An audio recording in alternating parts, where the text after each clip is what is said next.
Welcome back, guys, to our day 2 of our Coastal Bend Pre-Season Kickoff Show, presented by Al Williford Chevrolet.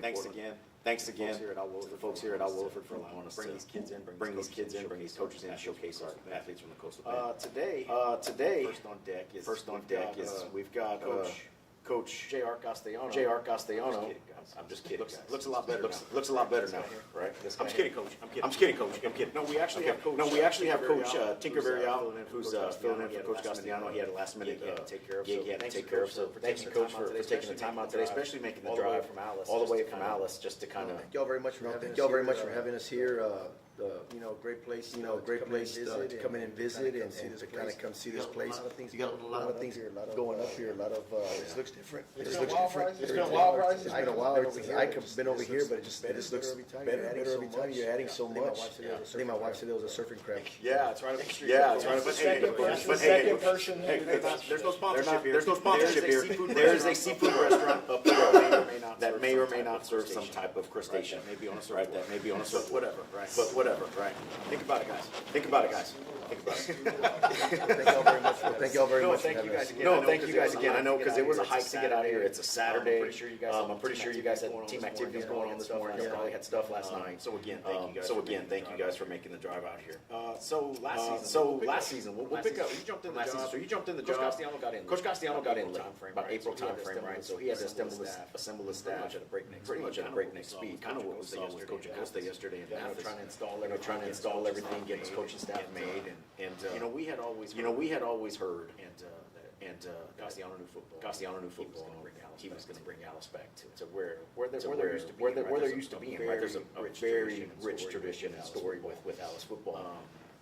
Dating back, they were playing Austin Westlake in the playoffs, giving those guys games back in the late '90s, early '80s, and then it was kind of dormant. It was kind of dormant for a while. Right, you guys come in, and we said it's going to happen. We just didn't expect it to happen so soon. So first season right out the gate, district championship, right? Yes, sir. Right? No, we have an amazing staff. Coach Castellano gave me the call in late May, and I was in Rivera at the time. And he said, "Hey, I need an O-line coach, strength and conditioning guy. Do you want to come over?" And I said yes. I heard so many great things about him, and took the job. And I've always wanted to work in Alice. I'm from the Valley. I'm from South Padre, Port Isabel, and I've been living in Orange Grove for the past 15 years. Really, I've been there for 20 years. I've always wanted to work in Alice. Just never had an opportunity to get in there. And when Coach called me, I was like, yes, I'm there. Didn't know who was there, Coach got hired. I know Coach Cox got hired there from Mafukio, so I was excited to work with him. The mastermind offensive guy. So I was like, man, I can't wait to be a part of the staff. Had you worked with Coach Castellano beforehand? No, I knew he was in Taft. We played against Taft when I was at Three Rivers or Seneca Church.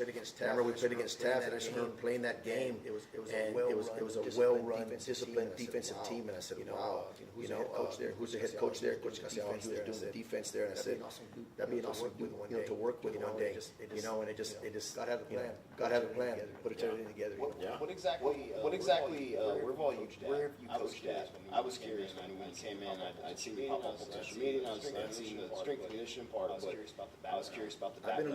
I've been a little bit everywhere. My wife went to. We're making a little thing. It was like where we work, right? Where we call home. I started in the valley. In Santa Rosa. Came to Fremont. Then I went to Beeville with Coach Sosa. Then I moved to the valley. I became an athletic director, head coach at Santa Maria in the valley. Got hired by Coach Tony Villarreal at Westlaco. Was there for about 7 years. Came back. Brief stop in Seneca Church with Coach Lozano. Then I worked with him at Three Rivers. Worked in Freer for 3 years. Got the Rivera job. And now I'm in Alice. That's a resume. Yeah. I just love the coach. I love the impact. And just have fun with it. Every day. I think when you live like that and you coach like that, you just have fun. Every day is awesome. Yeah, it's almost like it's not work.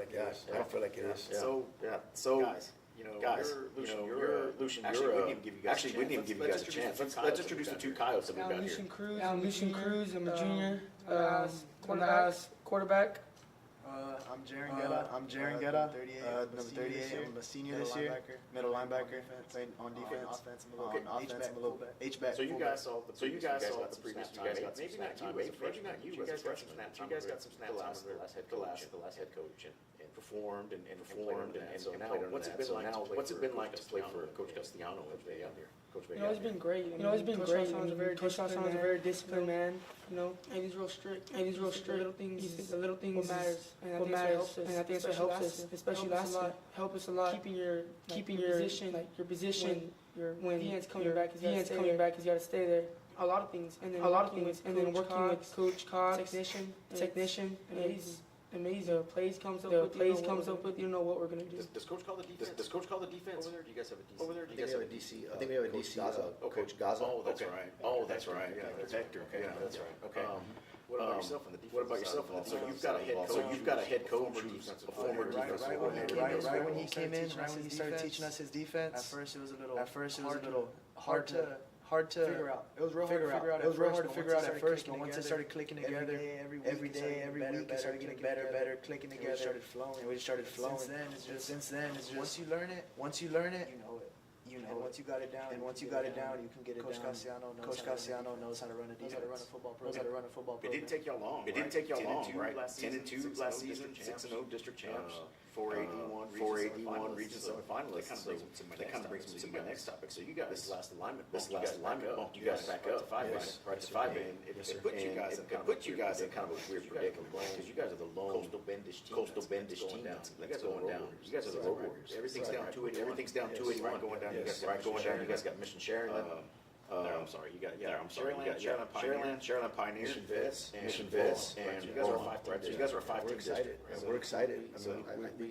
I think the town, staff, the kids, they're decided to play football. I don't think it really matters. Yeah. Where we go. Yeah. Where we go. That's just a distance. That's a long haul in a yellow dog, right? It's a long haul. We were going down to Hidalgo last year. We were going to different places. So I don't think it really matters. Our preparation, our focus. We're really good at all that. Coach Castellano does a real good job getting everything together. And I think we're really excited. To challenge the opportunity. Doesn't matter really go where we go. The kids, Alice America.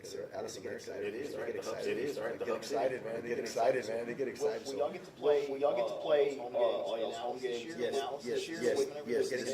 We're getting a new stadium. We're going to finish the season. The last season with the Memorial Stadium, the Sky Dome. As soon as the year's over, we're going to start the plans to do a little celebration on the last round. I don't know, man. Coach Castellano wants. Booster Club. Start selling chunks of grass. Fundraiser right there. That's going to raise a lot of money. You can give us two pieces.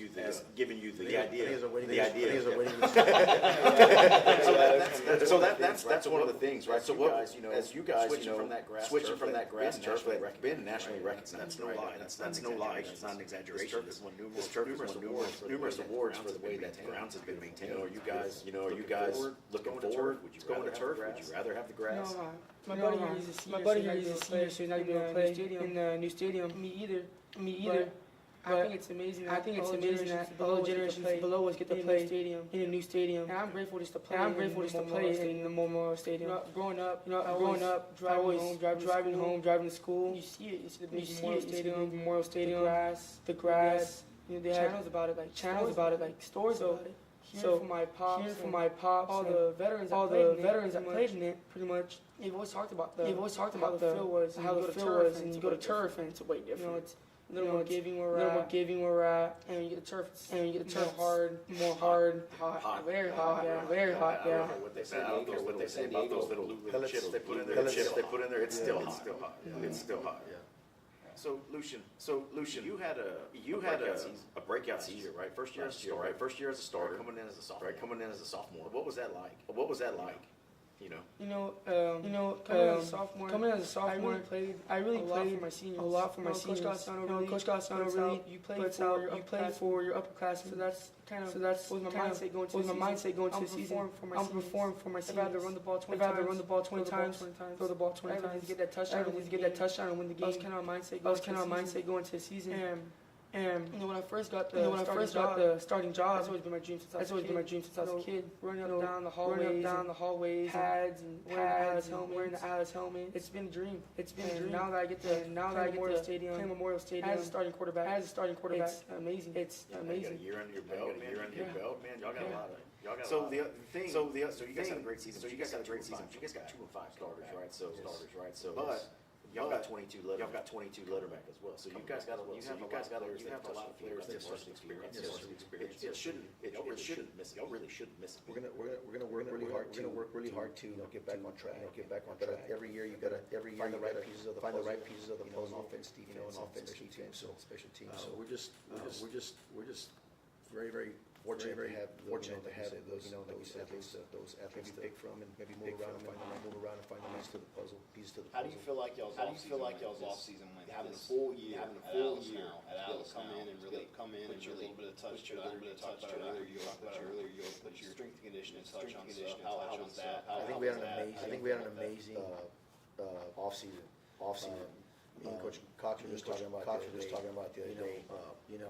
When I came in May of last year, I didn't get to do that. So I only had the summer to put in, whatever we're going to put in as far as that plays and this and that. When you have a full off season, you see the strength, and you see the strength, the knowledge, you see the knowledge put in, and I'm sure these boys can also tell you the same thing. It feels great to be that little bit farther ahead than you were last year. And sometimes those things make a big difference, in your season, form, and how now you can really work on the little. That's what we're excited about. Getting better every single day. As a senior, for yourself and as a team program, what are you hoping for this season? What I'm hoping for this season is just setting our legacy. The seniors, as a junior last year, we were able to help our seniors' legacy. And they get to say that. Like you said, 6-0, 3 rounds. That's a great legacy to have. And now this year, we're setting our legacy. We're going to have to perform. We're going to have to perform and do what we have to do. And like last year, we were the biggest 4A school, one of the biggest 4A schools, and now coming into a smaller 5A school. But like Coach Shinko was saying, we come in with the mentality of no matter who you're playing, how big they are, we're going to be the toughest guys in the field. Every game we're always going to be the toughest guys. And that's how Coach Castellano, he really instills a lot of discipline into us. Discipline is Castellanos' main priority. We're going to win games by being the most disciplined team every time. What do y'all look to get out of this season? What we call a successful season this year? Of course, the goals always go to state. A winning record, of course. The district has always been a big thing in Alice. But last year we won district. We've done in a long time. Since 2008. So district has always been our top priority. Of course, playoffs. We love to perform in playoffs. Going into his junior year, last year we went 3 rounds. Of course, improve on that. 5 rounds, 6 rounds. That's always the mentality to go to. Like my linebacker here said, it don't matter who's in front of us. We're not the biggest. We're not the fastest. But we're a great team. If you play us, you're gonna hurt. You know what I mean? You have to work for it. You're not gonna come out of the game. You're not gonna come out of the game. Blow us out. And that's something I felt like we saw with Castellanos' touch. I always talk to Jacob about it because multiple times since we go to Alice, they have a big matchup with someone. Seem like Alice be like 6-0, maybe 6-1, maybe 6-1 for same type opponent. And they would just come out and be a 42 to 14 game. And it's like we could never figure out ourselves why can't Alice get the big game right? Never win it. And it wasn't lack of size, because Alice had tons down the side. We never could figure out what that little bit was. That was something when Castellano had y'all season. Me and Jacob finally we were talking about one day. So like Castellano how good coach he is, what kind of staff he brought. Looked at the staff at TAF. He built a really good one there as well. And we finally got to talk to Castellano last year on our show. Kind of clicked. I understood why so much success last year. Looking forward to it. We're gonna have really good run this year. I'm a GP guy, but doing this right here, I like to see be successful. So I really think y'all around pretty good year. Appreciate y'all that. coming. Appreciate y'all that. coming. Thank you. Absolutely. And again, thanks for coming out, guys. I mean, and y'all got a long way to go, and there's some restaurant maybe in your future. I won't name it, but there's restaurants somewhere There around might be one close There by. could be one somewhere, but, right, with surfboard or something, right? But guys, thanks for coming out. We really Yes, sir. appreciate Well, it. thank y'all very much. Yeah, we wish you guys to have a successful season, a healthy season. You guys remain as injury-free as you can. Yes, sir. And man, represent South Texas, man. Thank y'all. Take it as far as you guys can get it. About. Guys, we're gonna take a quick break. When we come back, we'll be here with Coach Lester Johnson and the Corpus Christi Moody Trojans. We'll be back.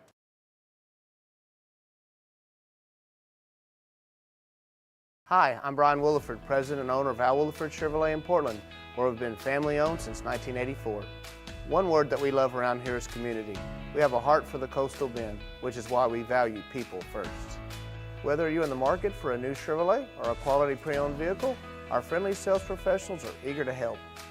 Remember, when you buy from us, we're not looking for a one-time sale. We look forward to building a relationship together for years to come. Thank you, and we invite you to join the Al Williford Chevrolet family.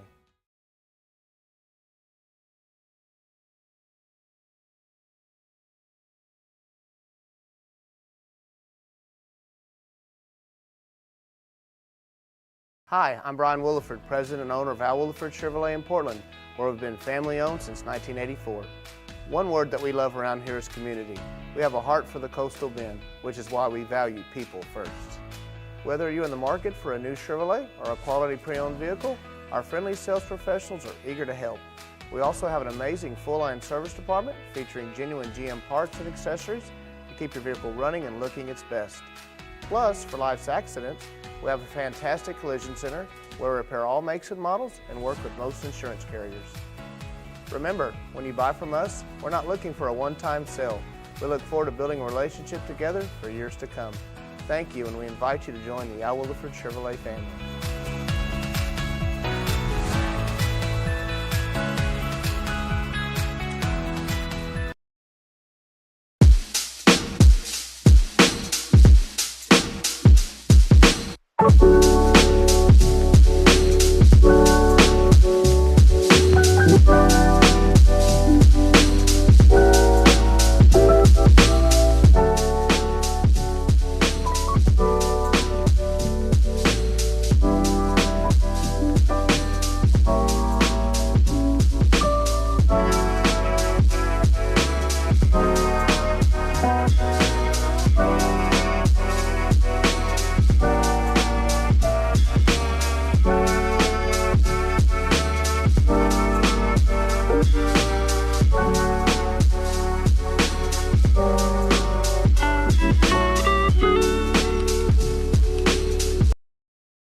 Thanks for coming back and staying tuned after that. Thought it was a pretty good little session there with Alice. Yeah, it was. Right. Getting to know those guys and finding out how that change went. So. Yep. So next up, we've got the Moody Trojans with Coach Lester Johnson, defense coordinator. Yes. Lester Johnson, right? Coach Cantu couldn't make it out today. Again, he had must be a head coach symposium somewhere. We're missing all the head coaches today. It's their last weekend before they had to really grind. It is, right before the wives become football widows, right? So they're taking their wives out. Yeah. But guys, thank you guys for coming out today. We really appreciate it. We've never done anything with Moody. We've known Coach Johnson since he was back at Flower Bluff. I think when we first started the show, he's like a day one. Yeah. Right. So day one. So we appreciate the support for going back 7 seasons with us. And Anytime, man, anytime. And we're glad you guys can make it out. So again, this is Coach Johnson. Give us a little background on yourself, Coach. I'm originally from East Texas, Henderson, Texas to be exact. I've been here in Corpus. This is my 13th year teaching and coaching. I started my career at Ingleside. I was there for 5 years with Coach Greg Hesseltine. And then my last year there was with Hunter Hamrick. Okay. He was the head coach, and actually Ben Bittner, who's the head coach at Veterans Memorial, and that was our defensive coordinator that year. I did not I didn't know realize that. You didn't realize that? No. I didn't realize he was the DC there. And then after after Ingleside, I went to Flower Bluff for 4 years there with Coach Steinbrook, and we had a lot of good years there, a lot of good seasons, and had the opportunity to become a defensive coordinator at Moody, and I jumped on the opportunity. I've always been a fan of Moody and the kids and the community, and I was just itching to get over there and had my chance to get there in 2021, and we went 5-5 that year. And we've been pushing and moving and trying to get back on top since then. Who do you have with you, Coach? Right here's Agent Yala. He's a 4-year starter for us. He was a freshman in my first year there. Linebacker. He's right? a Mike linebacker. He started every game since his freshman year. Then we have Jose Garcia. He's our senior, 3-year starter for us. And we actually had to get Jose out of the hallway his freshman year. And you know, that was one of the questions I'm going to ask, right?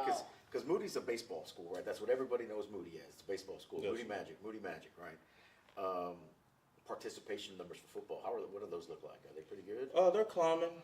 We only have one feeder, so that's where it kind of, you know, it's tough for us when it comes to numbers. We're only pulling from one school, and you know, we're sitting around 90 to about 95 right now from 9th through senior. In our off-season program, we were sitting around 76 or so, and so we're lucky to get 25 to 30 freshmen per year, and you know, that's tough. Yeah, I didn't realize that you only had one feeder. We only have one feeder. Okay, yes, wow. Man, And then, you know, talking about your numbers, you guys are only 18 students above the 4A D1 cutoff. Yeah. You know, so you guys have always been playing up classifications, right? Because the district wanted all the schools to play together, right? Yes, sir. So, I mean, and as you see now, majority of the CCISD schools are now 5A D2. Right. So kind of playing where you belong. Yes, sir. Finally, right? Yes, So sir. that should kind of give you guys an even playing field. Yeah, and when it comes to that, you know, we tell our kids, we control what we can control. Yeah. And we don't control where we play, we don't control who we play, but we can control how we play and how we prepare for games. And, you know, I feel like we got a good bunch this year to get us moving in the right direction. So Jose, we kind of talked about it off camera, and Coach Johnson here just brought it up. So I want to hear this hallway story, right? So you're a big kid, right? You would automatically think he was always playing football. What do you clock in at? Like 6'5"? I'm 6'4" right now. Yeah. Right now, you're still growing. A little bit. So let's hear. So what was that like, right? So I think Coach said you never played football, right? Yeah, well, I never have really. For me, I kind of just was always. I was like a real technology. I like technology a lot. You know, I took GTT, gateway to technology. So I was real like invested in all that stuff, robotics, stuff like that. Yeah. So coming to high school, I didn't really have an interest in football. I never really have, and Coach got through. He approached me in the hallway. He's like, "Can you play football for me?" I was like, "Yeah, I'll give it a try. I'll see how it like." Not even thinking about it, huh? Just like you all in right away. Well, it took me a little while because they were trying to recruit me in middle school too. Okay. It took me a little minute. Yeah. Before I was like, "Yeah, I'll try it out. I'll give it a try. I'll give it a shot." Yeah. What was it that made it stick for you that said, I'm gonna keep doing this? I just fell in love with it, you know, like. I heard there's a little more. I heard there's a little more that got you to stick around. A little more of an incentive, a little more of a carrot. Like what? when Coach Grimes from Baylor, when he came. Oh yeah, Coach. Yeah. So Coach Cantu put me into the office before, like when I was getting into it, barely getting into it. Coach Cantu put me in the office. Had the Baylor coach there. I saw him and I was like, he talked to me. He told me I have a future. I could have a future in it with my size alone. So if I put my mind to it, hard work, you know, he said I could have a future with it, maybe get a good scholarship. So ever since then, I've been putting in the work. I've been trying. That could boost right into your robot. I'm sure robotics is part of technology you'd like to pursue, right? So hopefully a school that has a really good program in that. That's kind of what you're shooting for, I'd assume. Kind of, sort of, yeah. That's good. It's like the kid from San Diego. Remember their offensive lineman? Oh, he was the same way. He played as Ashton. Asher? Yes. Where did he go? Asher. He wanted to go to Ivy League school. Yeah, he wanted to go to an Ivy League school. It was another one. He's a brain, and then he used football to get himself there. That's the way to do it.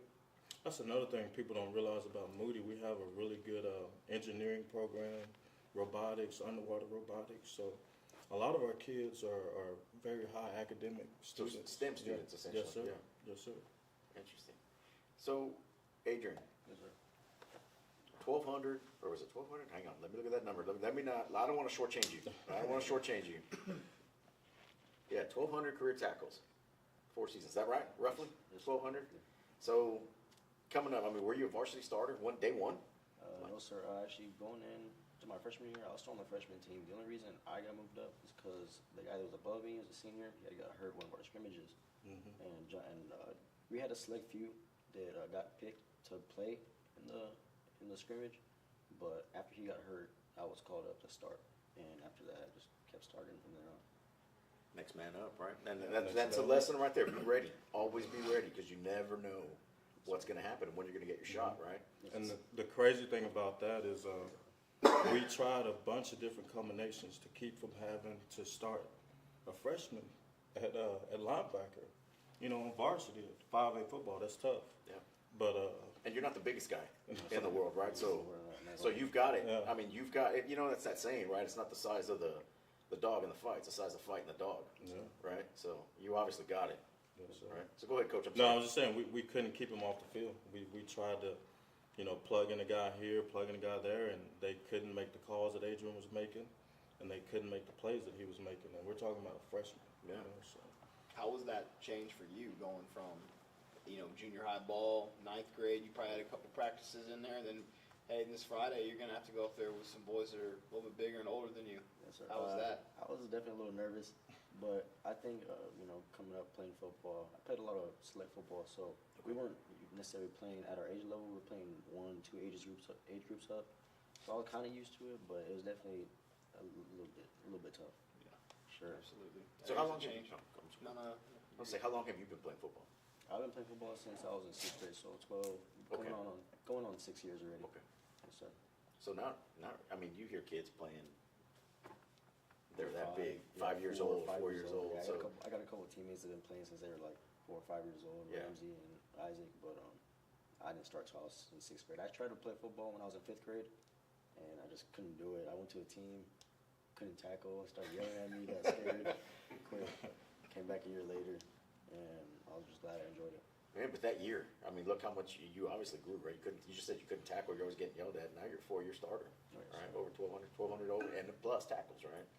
So that's pretty good, man. It's a good That story. might be a typo. It's probably more like 200 tackles. So 1,200 is quite a few. I'm thinking about 1,200 in my head. I'm like, he's getting. That's probably a typo. That's got to be a typo. I would have ran with it. I would have just ran with it, man. Just ran with it. Say 200 over 3 years is pretty. That's Yeah, still pretty that's high. solid. Sorry, yeah. You got anything? No, man. What do y'all look to get out of this season? We're just trying to get on top, trying to make a name. So going back to the realignment, you guys dropped down. I think you guys are in a 5-team district. 16 district. So right now the front runners of that district are Miller and GP. There's 2 playoff spots open. Yes, sir. Right, that are essentially between you guys, Ray, Carroll, and who's the other team? King, right? So playoffs are definitely in the picture, yes, right? So you were 2-8 last year, 1-6 in district, and 5A D1. Y'all got 33 returning lettermen, yes, sir. right? So a lot of guys that have got some playing time. Y'all got 8 and 9 starters coming back. Y'all are a very seasoned team. Yes, You know, sir. so A lot of opportunity there. the table is set, A lot right? of opportunity there. Yeah, and there were some games last year where, we were ended in the first half, ended in the third quarter, ended in the fourth quarter, and just couldn't find a way to finish. And I think having that experience back will make a difference in some of those tight games. If we're able to, play good defense and take care of the ball on offense, we should have our fair chance to be in every game. Yeah, definitely. Who do you guys open the season with? TM, Okay. they're good. They return a lot of kids. Coach Villarreal does a really good job over there, and he's got them rolling. So we open up with a tough one. So. Yeah, That's a good measure to stick. it is a good measure to for stick. both Yeah, squads. we had those guys in here last night, they had a lot of good things to say about their program. Yes, sir. We've known Coach V since he was at Veterans, so we've kind of kept tabs on what There's they've some been doing. familiarity there, Bluff and Vets. Yeah, Y'all are part yeah. of that rivalry together, right? Yeah, we actually coached together in Ingleside also. So. Really? I keep Man, this James that coaching inside- circle is so small, right? Yeah, I mean, it it's is. like it's wild. Yeah. But what do you guys look to after football? What are your goals? Me personally, I do want to play college football. I think that I feel like there's somewhere out there that I can play college football, whether it's JUCO, D3, maybe D2. Yeah. Just trying my hardest. Sure. Jose? Yeah, me as well. I'm really I'm trying to get to college football. Yeah. That's really my main goal with it. Trying to get there. What would you specialize in at college? Like, what would your degree be? I know you're in technology, but Well, right now at Moody we have our programs. We have our with Delmar. I'm right now on the welding program, so I have that going for me right now. So if I were to go to college, specialize, I'll probably do something like engineering, auto tech maybe. that's cool. What about you, Adrian? Engineering for sure. I'm in the SIGO Innovation Academy, which is the engineering program there at Moody. Okay. So someone in the engineering field, mechanical engineering. Yeah. I kind of want to get into automotive engineering, but it's kind of hard to find a college that majors in automotive engineering Yeah. specifically. So Yeah, I think you just got to go the mechanical route. yeah, I might have For to that, look at right? it, Yeah. sure, so. There's a Yeah. lot of opportunity in the mechanical field, A lot. especially down here where you live. So Yeah. And last coach up here just saw all the skyline coming out there right there. I mean, I think we're hiring for engineers right now. But guys, we appreciate you guys coming out. We'll keep tabs on you guys. Let Coach come through. If he can't make it, we like to have you guys on the show again during the season just to kind of check in, Yes, sir. see how everything's going, and just so y'all don't forget about us, right? Yeah, Especially sir. since we've never done anything with you guys before. Oh, no problem. Thank y'all for having us, man. Y'all do a great job. So we appreciate that. We're always tuned in and see what y'all have to say. So. Well, thanks, man. Thanks, We man. appreciate it. Thank Don't hate us too much. No, we won't. We won't. Our guy's away right now. So I mean, I could stand up and go No, break he's it. coming Yeah. back. You have one job. You have one job. We've been sitting here ready to break for like 10 minutes. I'm kidding, Blake. I'm kidding. Okay, guys. We'll be back. We're gonna take a quick break again. And next up is the Kingsville Brahmas. So stay tuned. We'll be back.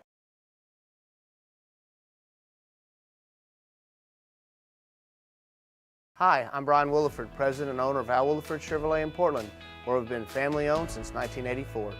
One word that we love around here is community. We have a heart for the coastal bend, which is why we value people first.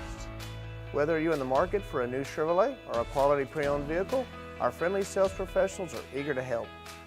Remember, when you buy from us, we're not looking for a one-time sale. We look forward to building a relationship together for years to come. Thank you, and we invite you to join the Al Williford Chevrolet family.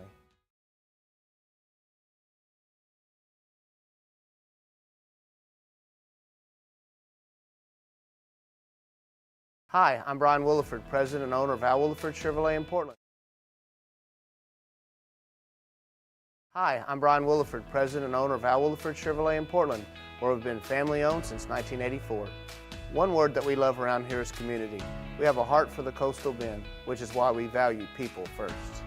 Whether you're in the market for a new Chevrolet or a quality pre-owned vehicle, our friendly sales professionals are eager to help. We also have an amazing full-line service department featuring genuine GM parts and accessories to keep your vehicle running and looking its best. Plus, for life's accidents, we have a fantastic collision center where we repair all makes and models and work with most insurance carriers. Remember, when you buy from us, we're not looking for a one-time sale. We look forward to building a relationship together for years to come.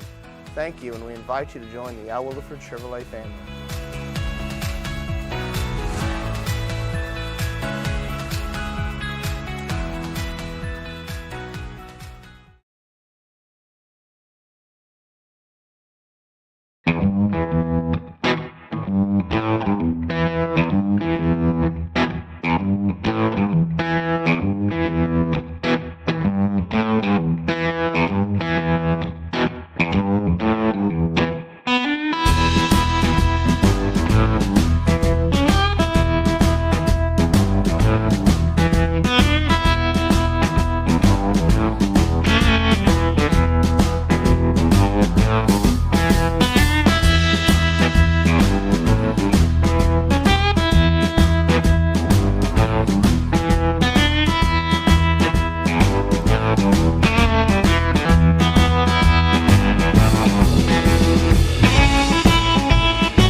Thanks for hanging out on that 5 to 10 minute commercial break that we took there. We get excited during these breaks, guys. We're catching up with these guys, kind of getting a feel for what's going on, and we got to get these guys warmed up, the new team that's coming in, and kind of prep them for what we're doing. So we appreciate you guys hanging out.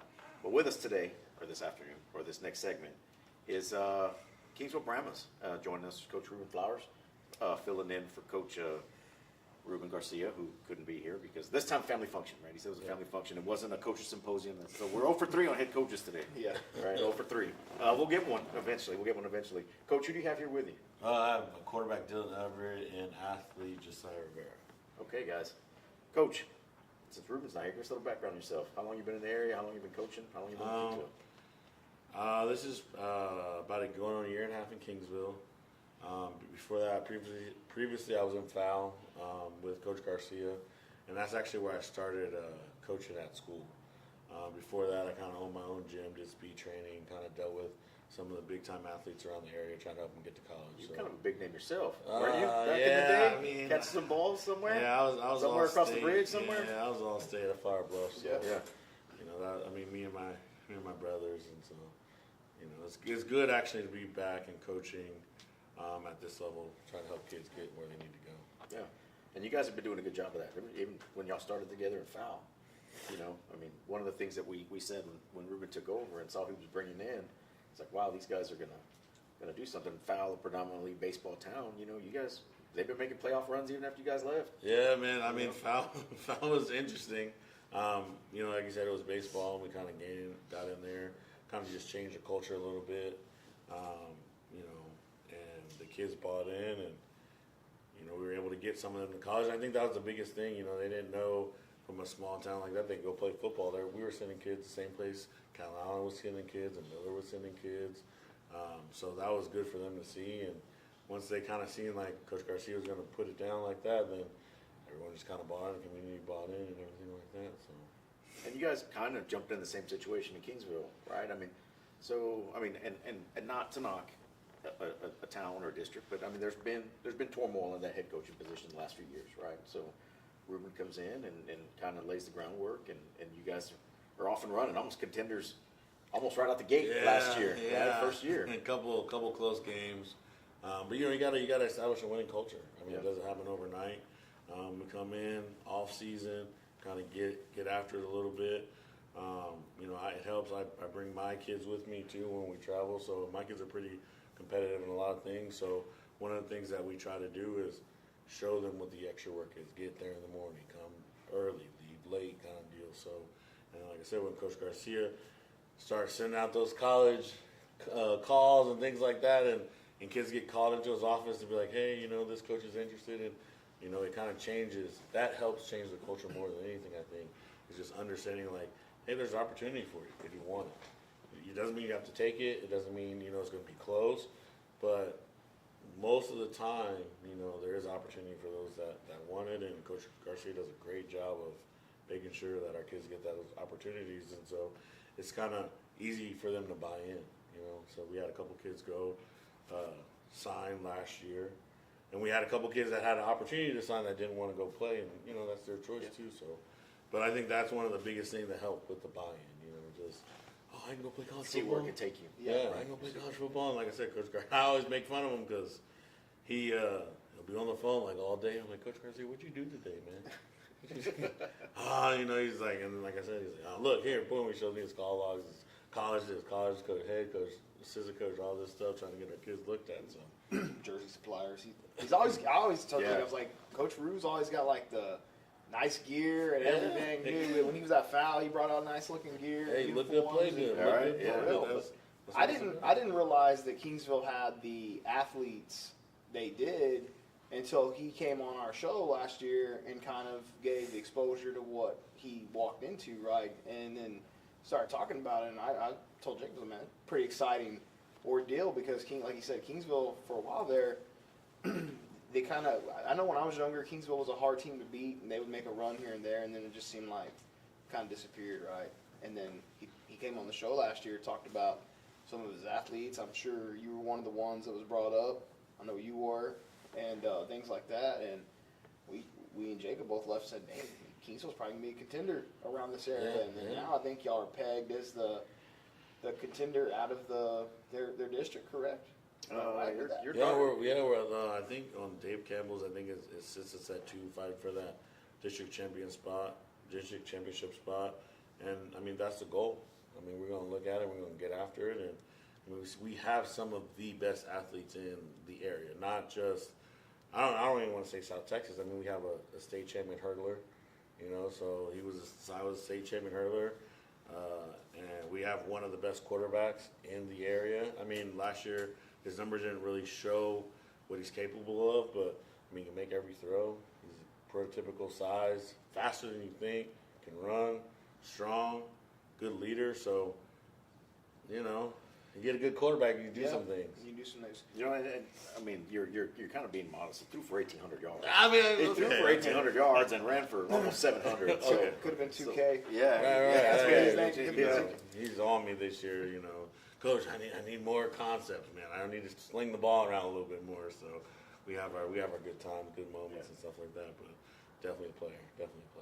So for you guys, what's it been like with the coaching change? You know, this changing culture and buying into something new. I mean, I would think after, you know, just going through so many coaches, it's like, okay, here's another one, right? But yeah, it didn't seem like it was going that way. I think they've been teaching us like really good discipline and like punctuality and like being like a good person outside of just sports itself. And I think that's really helped like show that the athletes, like the coaches care for us and they want to get us somewhere. I really think that helps a lot. Yeah, over these last year when we got our new coaches, I feel now we got a good set of coaches that are just pushing us more, making us better athletes and better people. The drive and getting everybody there. We had like a 100% attendance, 100% passing last year, so yeah, they're just pushing us really well.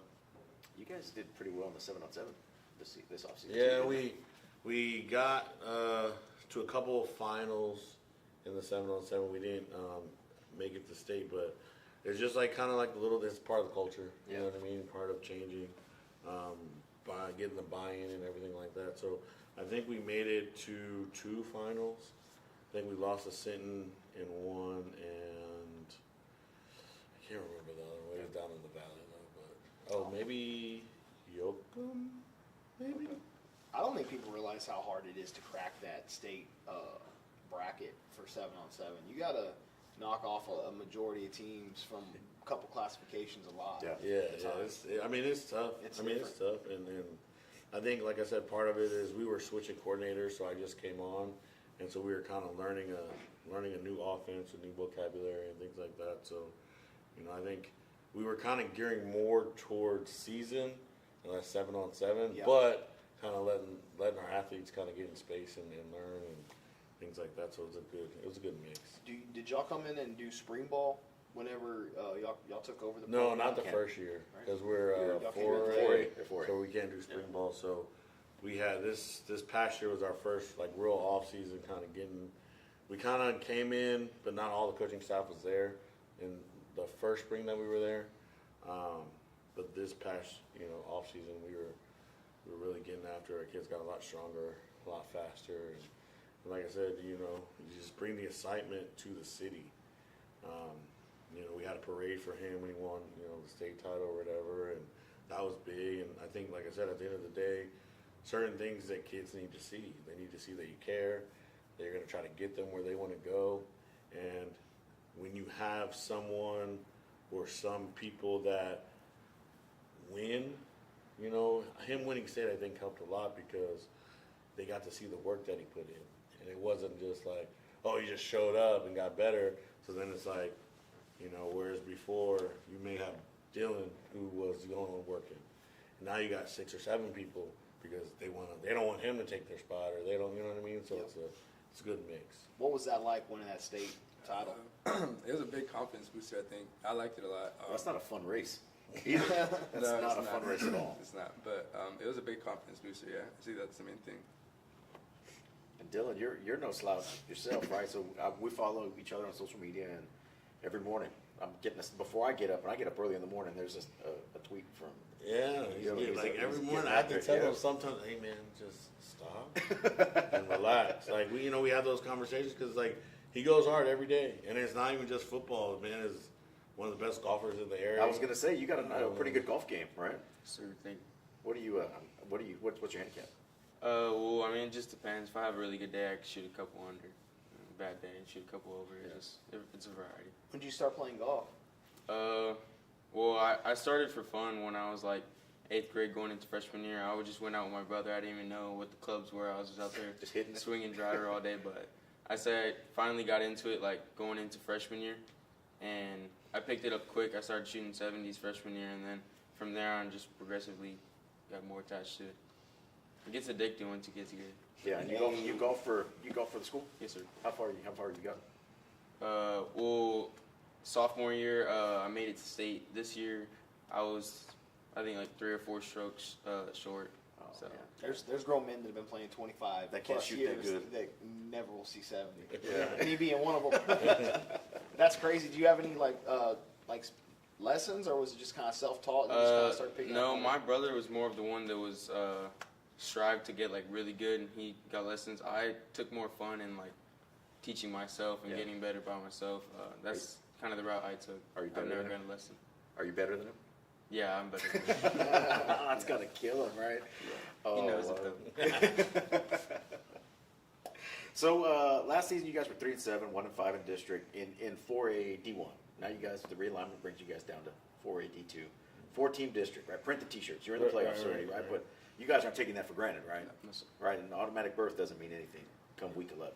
Right? No, not at all. And because of how the district playoffs line up, you want to grab those first 2 spots because if you don't, you're going to run probably Sing and Cuero, I think. Yeah, that's you would just based on what who they got coming back and everything like that. For sure. Not saying that any of the other teams can't make a run, but I mean, again, if you're top of that district, then you probably did a pretty good job. So we don't want to see them. So part of our motivation and to make a couple rounds is we got to get a district championship. Yep.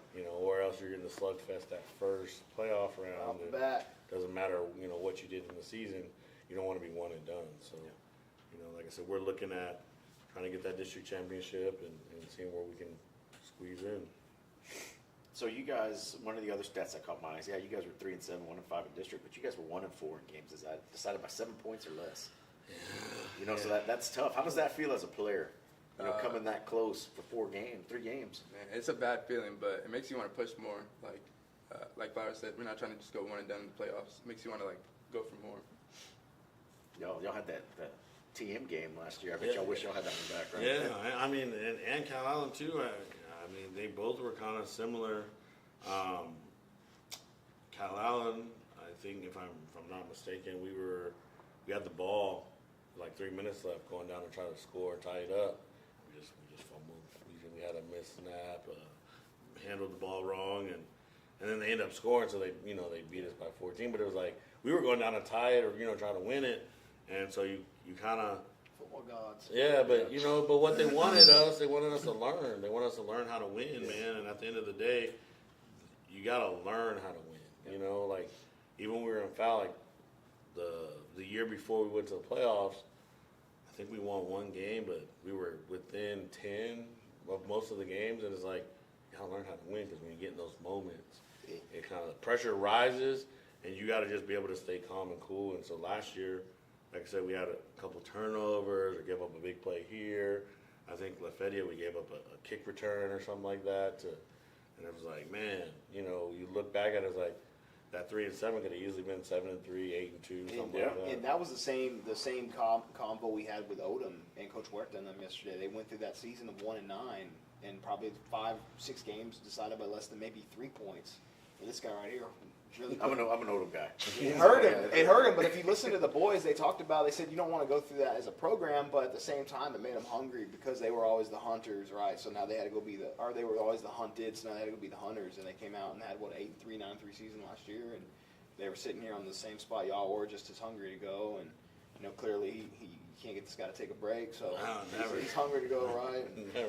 But, I mean, you're right. It builds character, and I think that's something like when you're going to change a program and a culture, you take your lumps, and then people forget about that 1-7 season when you've had multiple years of success. So, yeah, I've always said like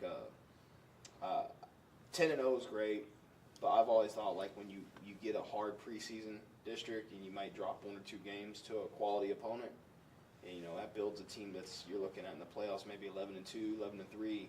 Sitting in that 4th round, and they're a tough out because they've been through a game already where either they got their teeth smashed in and they don't like that feeling, or it taught them how to grow up real fast and learn how to play against quality opponents. So you get put in those positions. I've always enjoyed when coaches go pick a battle right off the gate to kind of test themselves. So. Yeah, it gets every not that I've been in the coaching game for very long, but you've been around foul, right? Foul was a rebuild. Kingsville was a rebuild. When I played at Flower Bluff, that was before Flower Bluff was what they are now. You were with Coach Andrews, right? Yeah. No, I was actually with Coach Shockey. So okay. Coach Andrews was the following year, but the year before, like you see bright spots and you see dynamic players, and then it's like, I think because the year before we were like 4 and something, 6 or something like that, and then we went 8-2 and beat Calallen for the first time in 30 years. You know what I mean? So it's a trend, and usually. Some schools are lucky enough to go 1-9 and then 9-1, but usually you get that 1-9 that there's a lot of close games. 3 and we'll 7 play here or whatever, and then you're able to flip it the next year. Yep. So you don't get really many where you're like 1-9 and get beat by 20 every game, and then flip it to mean 9-1. Usually it's like 1-9, but we could have won 3 games. Yep. Yeah. And then like the kids, they see it, and you kind of feel bad for the seniors sometimes, but that's all part of the process. It's all part of the process. You got anything else? No, man, they nailed it. You go. Okay. So Producer's got one. Do you feel that you connect with these players, like you said, coming from a program at Flower Bluff, where you kind of built the dynasty? You've been through that turmoil. You can kind of connect with the players on a closer level. Like, hey, I've been where you're at. I've kind of helped change the culture. Oh yeah, for sure. You helped build my culture. I graduated 2011 from Flower Bluff. You and your family, man, y'all built us up. Oh man, appreciate that, but it comes down to 1, 2, and then grabbing a couple kids that really buy in and that are really dynamic, right? Like we can sit here and say it's coaching, but listen, at the end of the day, like these dudes got to go out on the field. They got to do it. And if he can't make a 40-yard throw, then what are we doing? If he can't go catch a fade ball, what are we doing? As long as we can get them to buy in and connect, then it becomes a little bit easier. And I think my whole career, I basically built a program like, I had a travel track team for a while, and Corpus was not known for track, and I'm sending kids to Junior Olympics, and it's just like a part of, I guess, the Lego, right? I like building things, right? And so, you just kind of learn, and the biggest thing is, like you said, connecting with the kids. If they believe in you, then anything's possible. Because football's football. Yeah. You know what I mean? And yeah, you need dudes, but at the end of the day, like, are they going to perform how you need them to? And that's if they trust you and if they believe in everything that you. And they're not going to, me and him, as a matter of fact, today at practice, we were kind of getting into it a little bit. He was like, Coach. I'm like, nah, man, you got to trust me. He's like, nah. But then when we stopped, slowed down, I'm like, what did you see? Because I wasn't on the field. I didn't see that play. I didn't see what you've seen. I'm looking at it from a different perspective. And I can tell you what I want, but sometimes I got to listen too. You know what I mean? And so that's where the buying comes from. It's like, are you willing to listen? And not everybody's willing to listen. They just want to do their thing. So, yeah. And that's cool too. Sometimes that works for people, but, for us, we like to listen. Like I said, I get Coach Garcia a hard time because he's always on the phone trying to get these kids recruited. And like I said, at the end of the day, when people have your back, I think it helps a lot. And a rebuild's not really a rebuild; it's just a rebrand, basically. Yeah. Now, for you guys, and this is my last question. For you guys, what's it been like? How's it feel to be part of potentially building something big for these kids in junior high and these kids that are playing the youth football there in Kingsville? You guys are essentially. Y'all are building a house, flag bearers, right? You guys are carrying this flag forward, being like, "This is what we're building for this community." What does that feel like for you guys? Yeah, have y'all thought about that? Yeah, there's definitely a lot of talent coming up in these next couple of years, and with these new coaches, I really do think that they're going to put together a good system. these next couple years coming up. Yeah, even our second string, coaching him up every day, he's learning quick. So next year for sure, Kingsville's still gonna have really good talent coming up, and we should look nice. It makes you want to push like for more, like knowing that you're gonna leave something behind. You want other kids younger than you to pick that up and really strive for more like you. Yeah, because right now you guys are the heroes in town, right? Yeah, y'all got the Hoggies and stuff, but you guys are the heroes. Black and gold, baby. Right? Yeah. Black and gold. You got anything from Justin? Nah, man, nailed it, man. They nailed it out of the park. Producer Blake, you got anything else? He was all fanboy now when he saw you were coming. Ruben's coming. Oh, I watched Ruben play. You know the crazy thing, I was talking to Coach Garcia about this the other day. It's like, and not to beat my own horn or whatever, but like, you know, I was really good, but you don't hear about like my group of people, like where we're in Flower Bluff, right? Like, I think we end up having like 5 or 6 D1 kids. Really? Right? Yeah. And it's funny because now, you know, everyone's getting the pub and, you know, oh, we're this or it's like, and you know, I'm sitting back like an old person, like, well, back in my day, but at the end of the day, like I was a dude too. Yeah. You know what I mean? So like from South Texas, I was able to go D1 and play football. So I think you had a couple tryouts too. Right? Yeah. I played a little bit of arena ball. I had my little kind of tryouts with the NFL and CFL, stuff like that. You know, injuries and stuff like that. But it's good to be able to share all of those stories with experiences, these guys, right? I mean, that you can't trust that more than anything is the experience, right? You got these coaches who've got this kind of experience, man. You want to listen because they've been there, they've done it. Yeah. So that, I mean, like I said, I always think that's funny because like I was like, oh, this great, and I'm like, dang, no one ever mentions me. You know, I feel, you know, I'm like, dang. You know, I was pretty good. Yeah, we gave you. Here's your pedestal. I appreciate it. There you go. But You're like, I was that dude. I was like. The most memorable one for me was McCorkle. Andre, yeah. Andre, yeah. I still remember that That was touchdown what, run. 05? Yeah. I don't want to take away from Kingsville and get on Flower Yeah, Bluff. yeah. But I do remember McCorkle. I will always remember Andre McCorkle. Yeah, man. But like I said, we had some talent, and again, it's just we're in a new age with social media and It's things crazy. like that. It's a massive tool. Twitter is a massive tool. Get these guys out and seen, and like I said, the biggest thing is like everyone's like, oh, South Texas doesn't send D1 guys. It's like they do, but you gotta really, you can't just show up. Yeah. You know, you gotta work hard. You gotta keep working. You gotta work hard, and it's harder for us. Yeah. It definitely is, but again, you got the size, speed, talent. They'll find you. They'll find you if you want. You just got to put in the work. So that's that's my message for everybody else, man. Just put in the work and see what happens. I think that's a good note to end on. Yeah. Guys, thanks for coming out. We appreciate it. We know you guys had a hike out here. It's why we had you guys out so early because we didn't want y'all driving back so late. I mean, we didn't get out of here till what, 9 o'clock last night? Almost 9 o'clock. So yeah, so that's why we had you guys out early. We appreciate you guys coming out. We wish you guys nothing but the best this season. Injury-free, successful season. We didn't make out to any games last year. We're gonna try this year. We were trying to do Robstown and Kingsville last year because that was Gage and Ruben, yeah, but it just didn't work. Ruben and Gage got hurt. He got hurt in that one. But guys, thanks for coming out. We appreciate it. And again, we'll keep tabs on you guys, see how the season goes. Let Ruben know that we're sorry we missed him, but we'll keep in touch. Maybe have him back on the show again this season. Have you guys on the show as it goes. But, after we win our district title, then we can talk about how we talk about it here. Right? Yeah, I'm all for it. Yeah.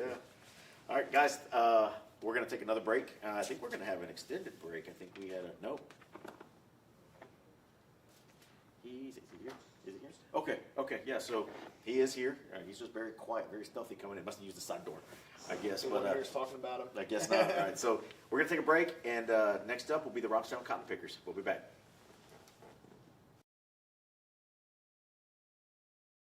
Hi, I'm Brian Williford, president and owner of Al Williford Chevrolet in Portland, where we've been family owned since 1984. One word that we love around here is community. We have a heart for the coastal bend, which is why we value people first. Whether you're in the market for a new Chevrolet or a quality pre-owned vehicle, our friendly sales professionals are eager to help. Remember, when you buy from us, we're not looking for a one-time sale. We look forward to building a relationship together for years to come. Thank you, and we invite you to join the Al Williford Chevrolet family.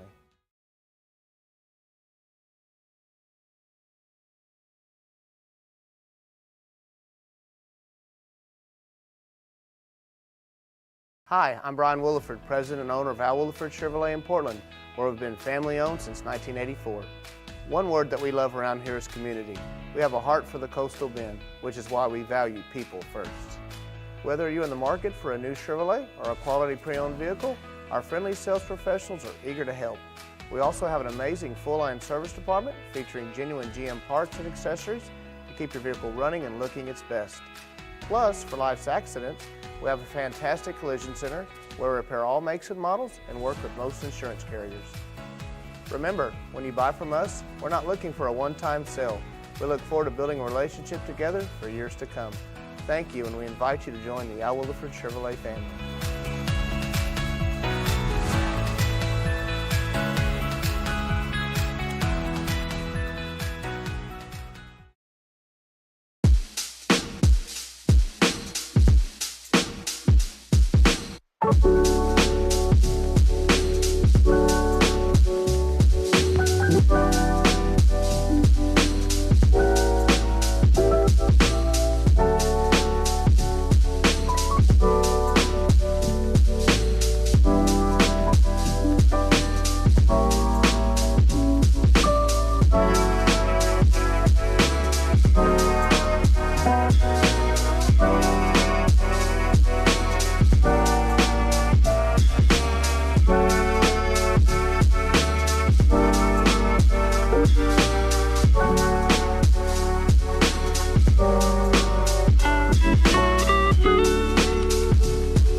And we're back for our fourth segment of the evening. Joining us are the Robstown Cotton Pickers, head coach Gage Perry and Tim Sanchez. Tim Sanchez. What position you play, Tim? I play wide receiver. Wide receiver, defensive back, kind of everywhere, right? Safety, Wherever they need you. DB. Yeah. So this is Coach Perry's fourth season. Yes, sir. In Robstown, coming over from Victoria. Right? Correct. Came from 4 Victoria. already? Yeah, it's Wow, it's man, come by that fast, time is right? It seems like flying. you were Good just there, Lord. like you just got there. All right, so coming off a 3-8 season, 1-3 district, but by district finalists, Right. right? Broke a 13-year playoff drought there in Robstown, right? People said it couldn't be done, Yes, sir. right? So, welcome. We're glad you guys could make it. I know you guys aren't that far away, but it's still kind of a hike from Robstown to Portland. So thank you guys for coming out. We appreciate you guys coming out. Thank you for having us. Let's talk about what it's been like, Coach. All right. You know, you come in year 4 or year 1. You know, as you guys all know, Robstown's known as a baseball town, right? I mean, it always has been. There's been stretches where Robstown make the playoffs a couple times, make a couple runs, make some noise in football.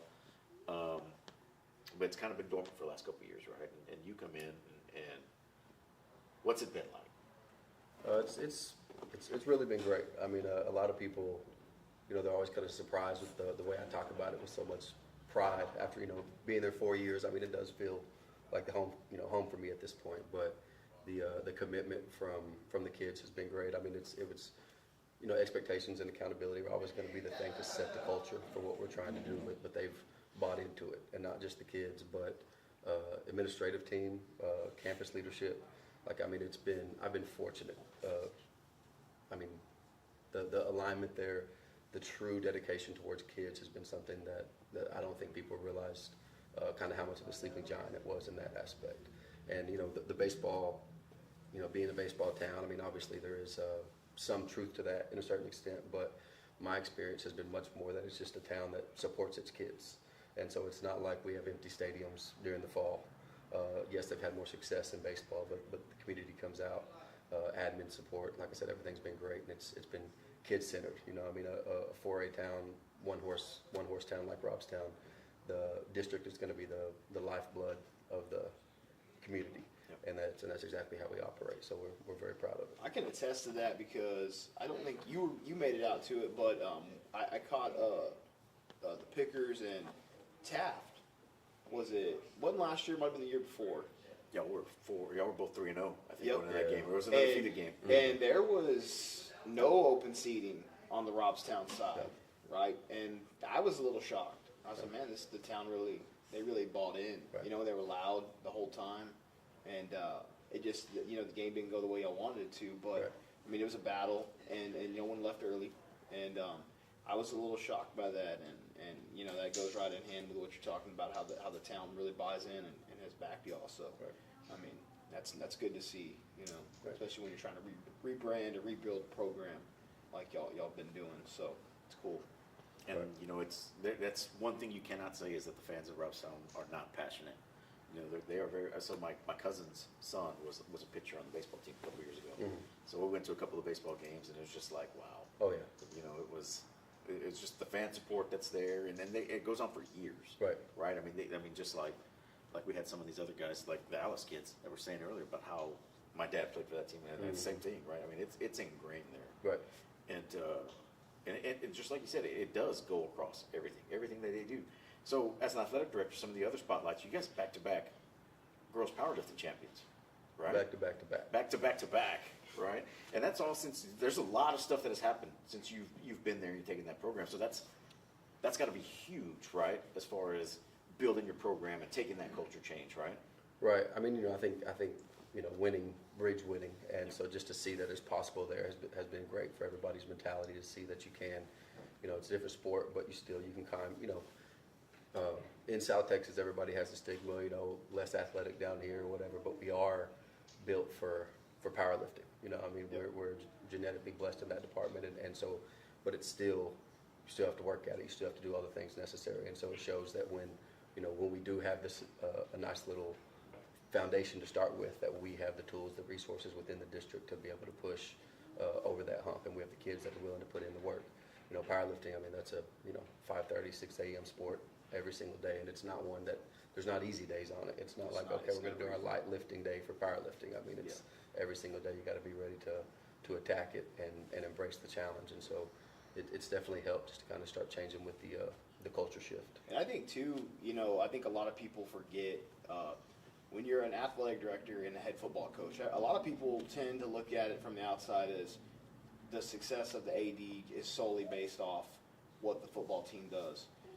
But when you start seeing the other sports flourish as well, and you get a state title and maybe track or powerlifting in y'all's thing, that's some, to me, that's some flags going off that, hey, the program is coming together, right? Their success there, they're competing in other sports. Right. And I think sometimes people tend to look past the fact of, the football team might have had a down year. Right. When they don't recognize maybe a state championship somewhere else, or even a far push for a district title in another sport, Right. But to me, as an athletic director and head football coach, like those are little key things that say, hey, they're doing good things over there, right? They're not failing at other sports as well. They're excelling. So I think that's a huge accomplishment for y'all and y'all staff that y'all have been able to put together and accomplish those goals. Well, I appreciate that. And, truthfully, we sent a girl D1 from track and cross country this past year to go to Texas State. We have another one on the horizon that should graduate this year, is a probable D1 as well. We have 2 D1 softball commits right now at Robstown. Our girls track team, I think they placed, I don't remember, very well at the regional meet, overall team points. 3-8 with football, 3 of those losses by a combined 11 points. If you were to look at, we scored more points against our playoff opponent than anybody that they played all year long, including Brownsville Vets, who was a game away from the state championship. And so, just the 3-8 season, that's what it is, where we can't shy away from it. That's the truth. I kind of talked about it last year that the goal was the playoffs, and we had to just kind of realize early on that it may not happen the way we anticipated it, but if we can get our goal, then we're going to be able to check that off the list. But so we're kind of having to internalize that the 3-8 season to everybody else doesn't necessarily feel like the 3-8 season to us. Yep. It was a 3-point or a 5-point game with the district champion at halftime last year. It was we were up by 1 against the runner-up at halftime of last year, and so we have to just remember how far we've come. And although on the outside it takes digging a little bit deeper to really see the full story, we think we have a lot of great things going on. And even baseball, everybody's very upset about the outcome of the baseball season. Didn't make the playoffs, but in the last game of the year, at the time TM was number 3 in the state, and we beat them. So it's not like the train hasn't fallen off the tracks in that department either. And so so we feel like it's headed in the right direction. It's kind of at that phase where we're doing the inside work right now, and we think soon it'll be a little more in everybody's face. And you were probably, a freshman when Coach came over and took over the program? I think I was an 8th grader, actually. 8th grade. So how was that? Did you notice the changes right off the bat from what y'all had been doing? Yes, sir. Yeah, the coaching staff here is amazing. I wouldn't go anywhere else. It's just amazing. It speaks to this, the determination they give here every day, staying late after school, before school really early. It's just amazing. What was it like to break that playoff drought last year for you guys as players? What was that like? We're so close to winning, but we still made it to playoffs. It doesn't stop there. Obviously, I want to go. But small steps, more right? It was little steps, get in there. But the feeling was phenomenal. The stands were packed. How far was the ride? Like 3 hours. 3-hour ride. Yeah. Stands packed. All around. I will never forget that feeling. And you're gonna be a senior.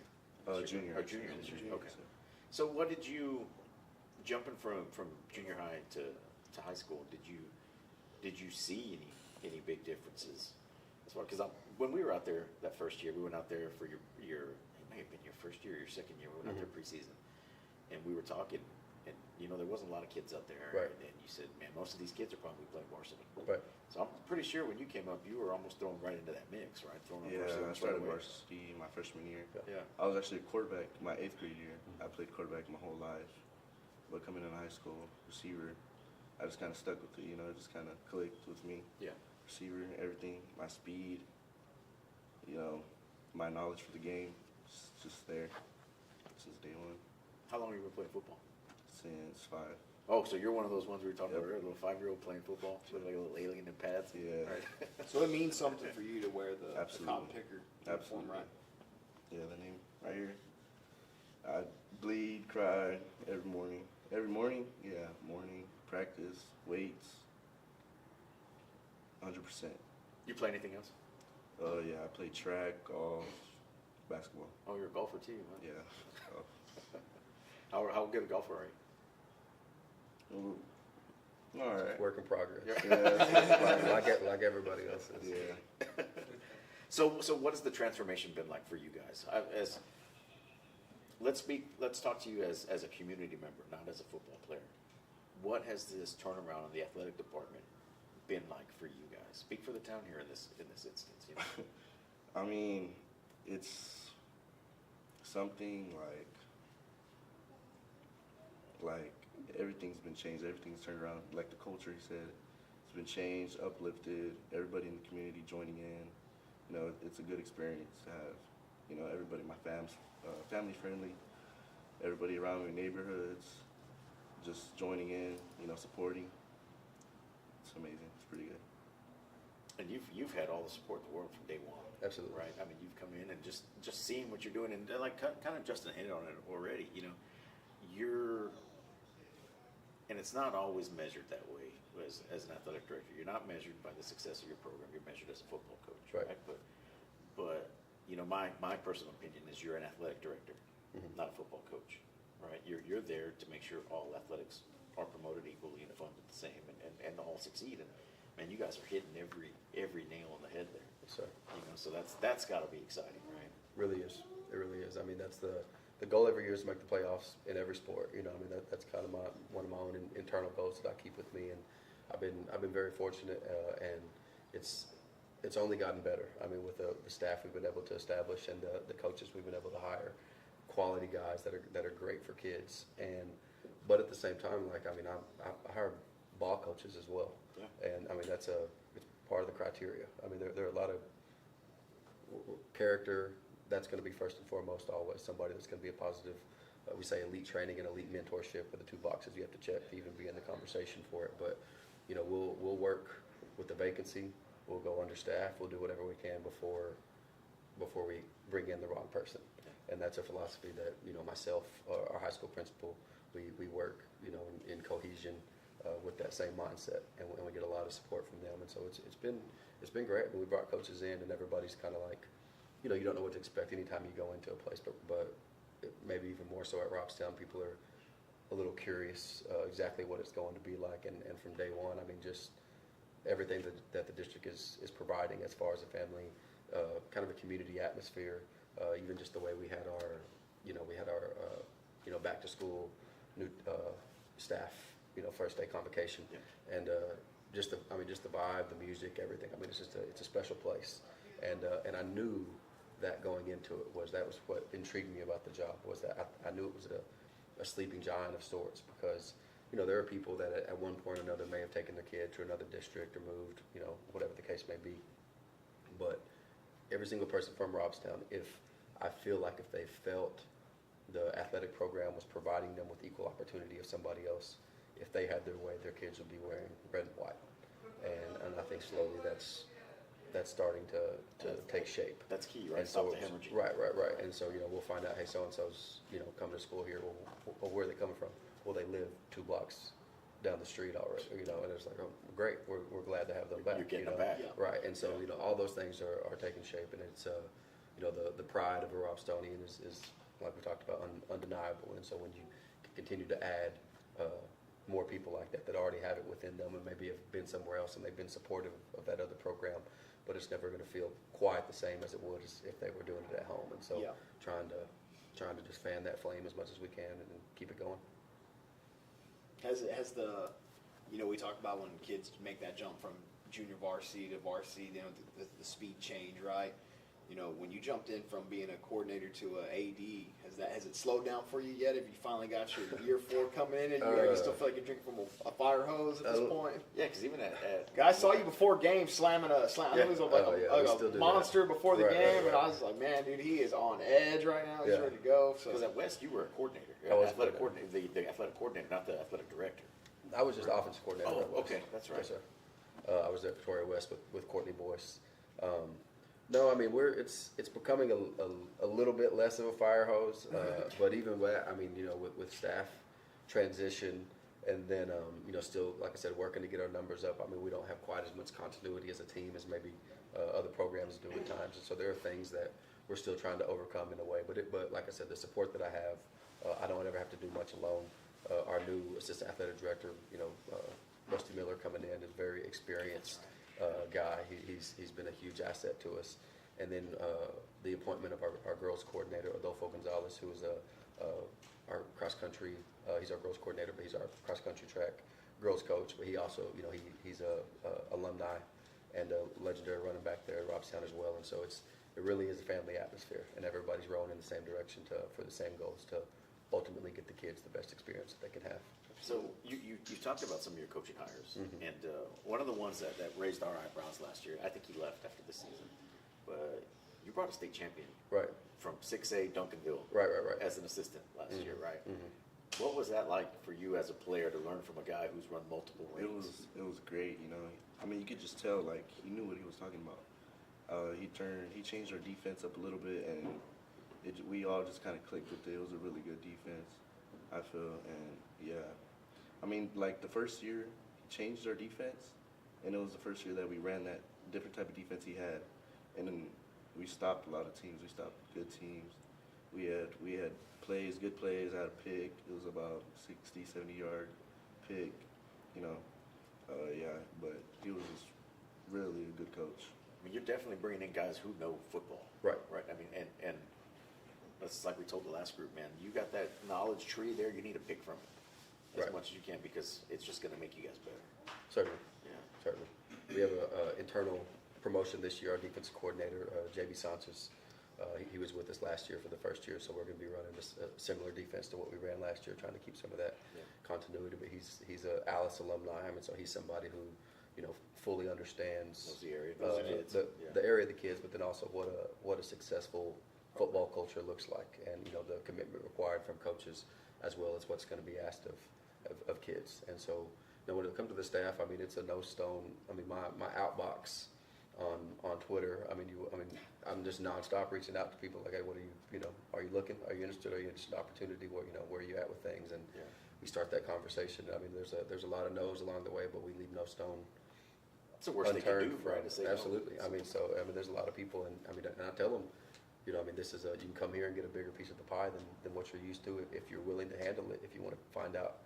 And I always, you know, I'm kind of, people joke, but on like the THSCA board, you know, you put a little description of what you're looking for, and I always kind of put some extra things in there. And I was like, for anybody who thinks you're a good coach, come down here and find out, you know. Because, You're throwing it down right exactly. there, huh? I mean, it's like, hey, you really think you can handle it, and you can do that, you know, you can come coach kids and come do it.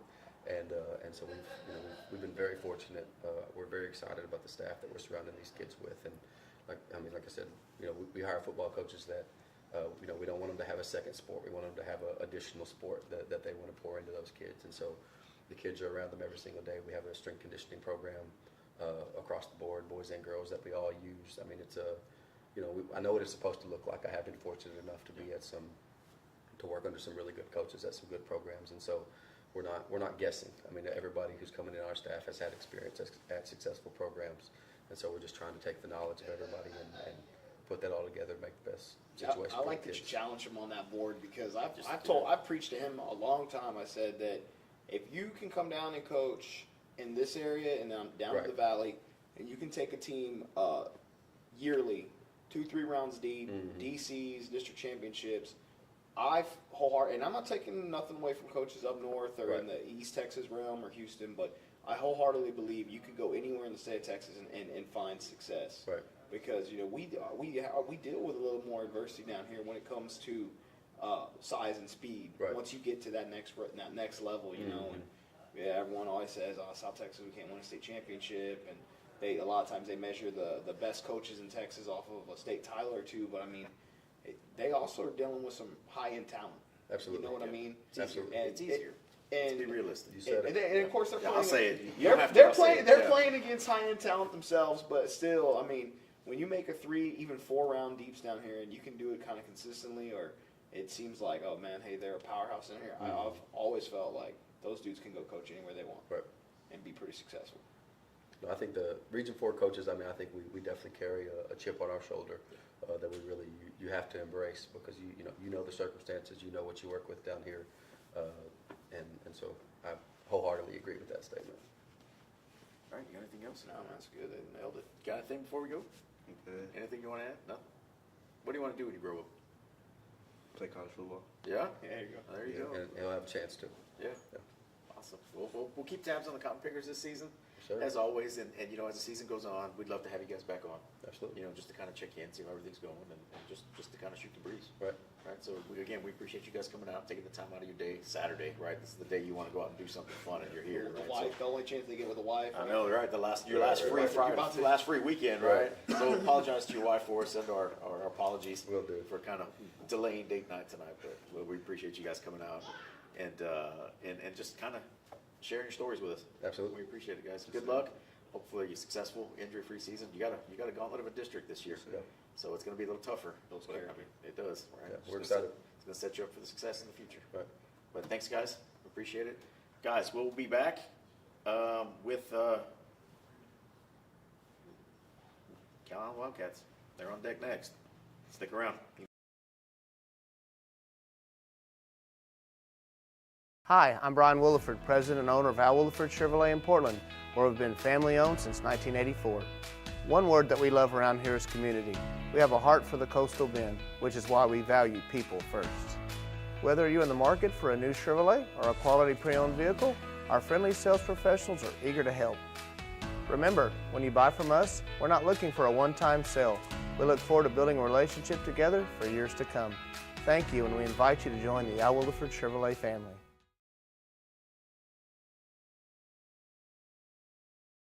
Hi, I'm Brian Williford, president and owner of Al Williford Chevrolet in Portland, where we've been family-owned since 1984. One word that we love around here is community. We have a heart for the coastal bend, which is why we value people first. Whether you're in the market for a new Chevrolet or a quality pre-owned vehicle, our friendly sales professionals are eager to help.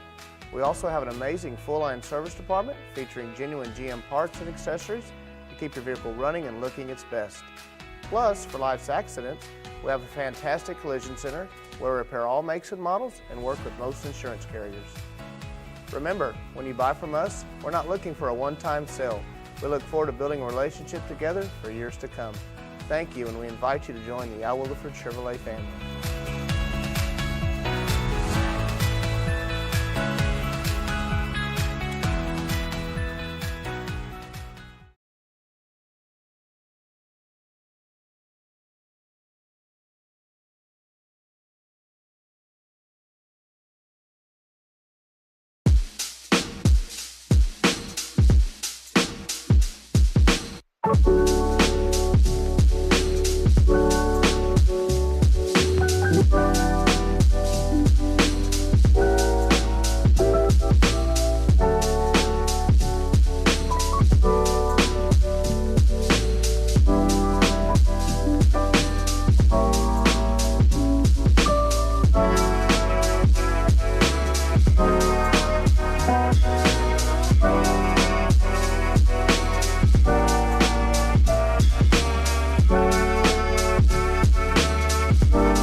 thanks for staying.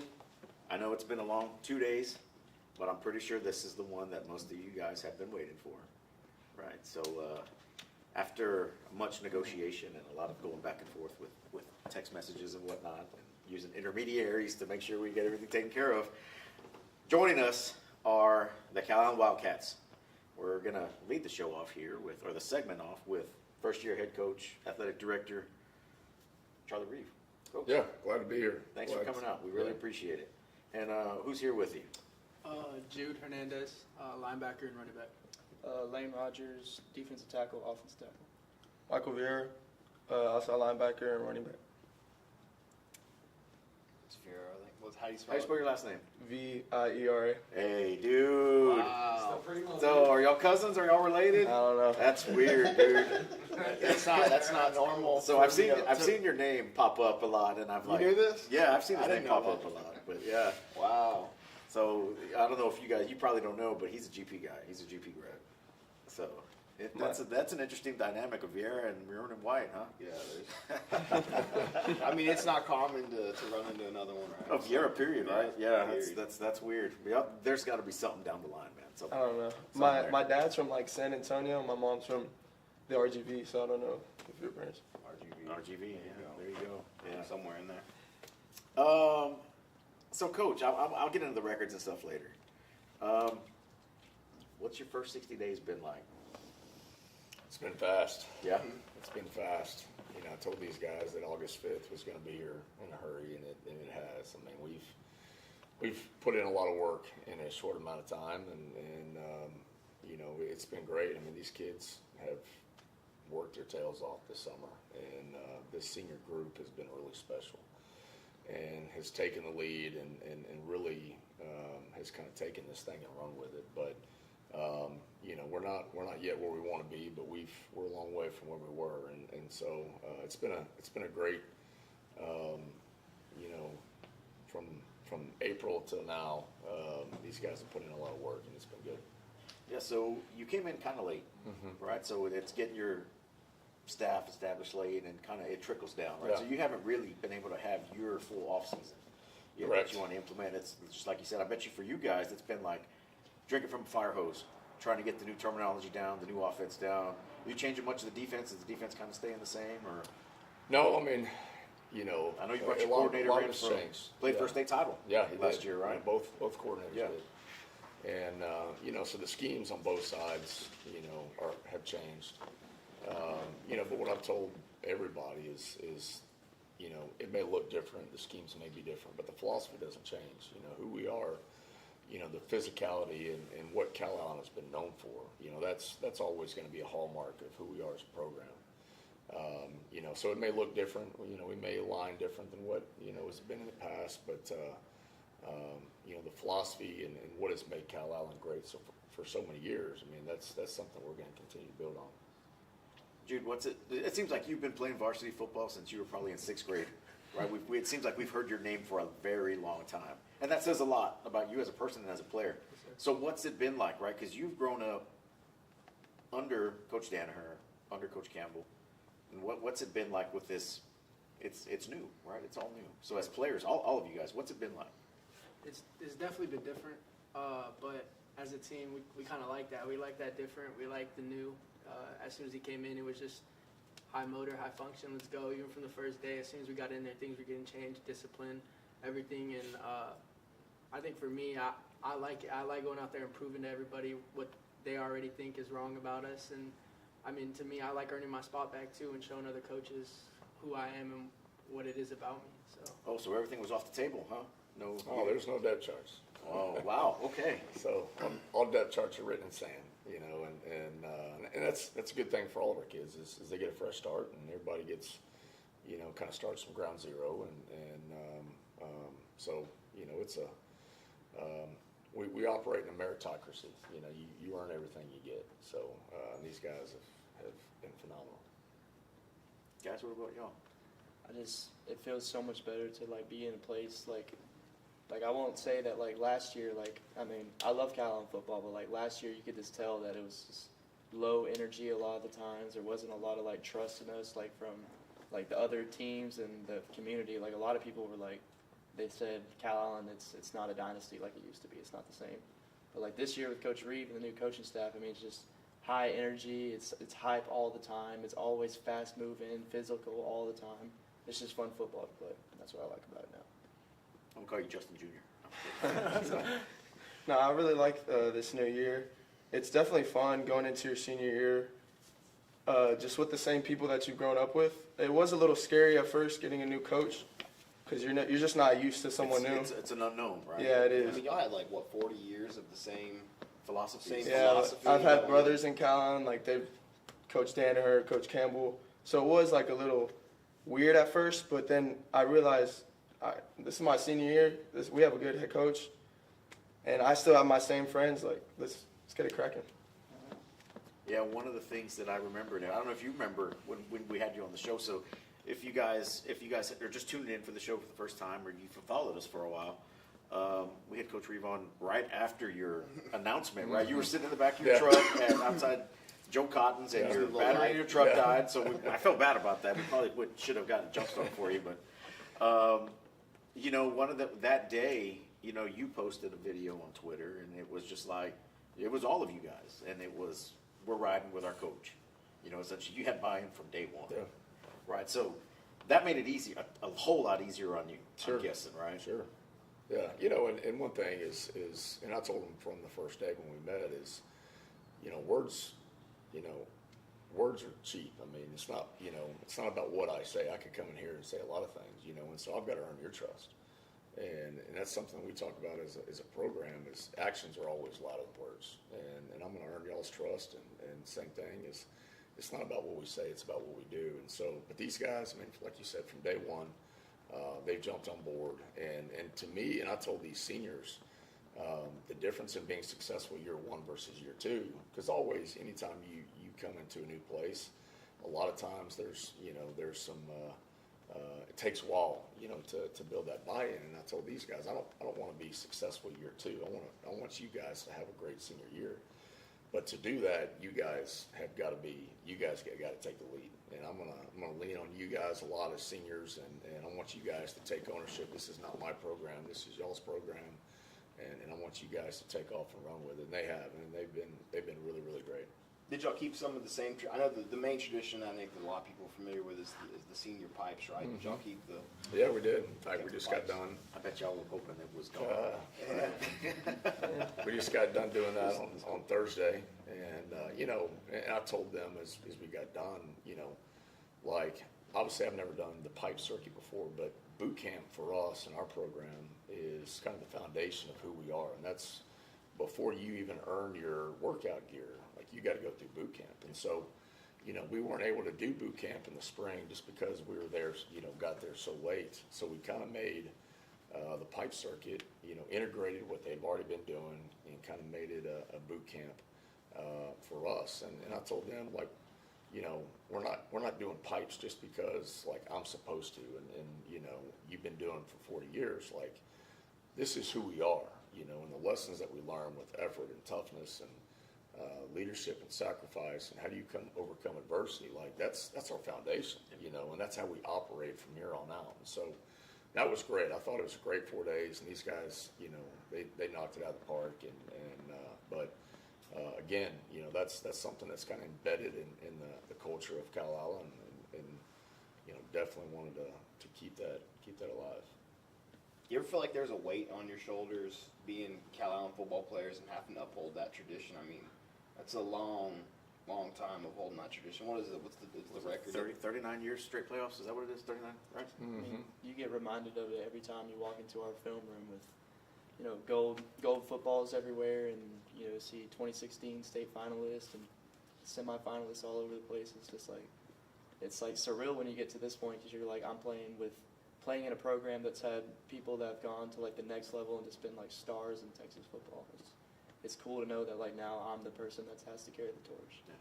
Yeah, my wife's a Calallen grad, so I'm plugged in to what you guys are doing. I call him her brother because they have the same birthday.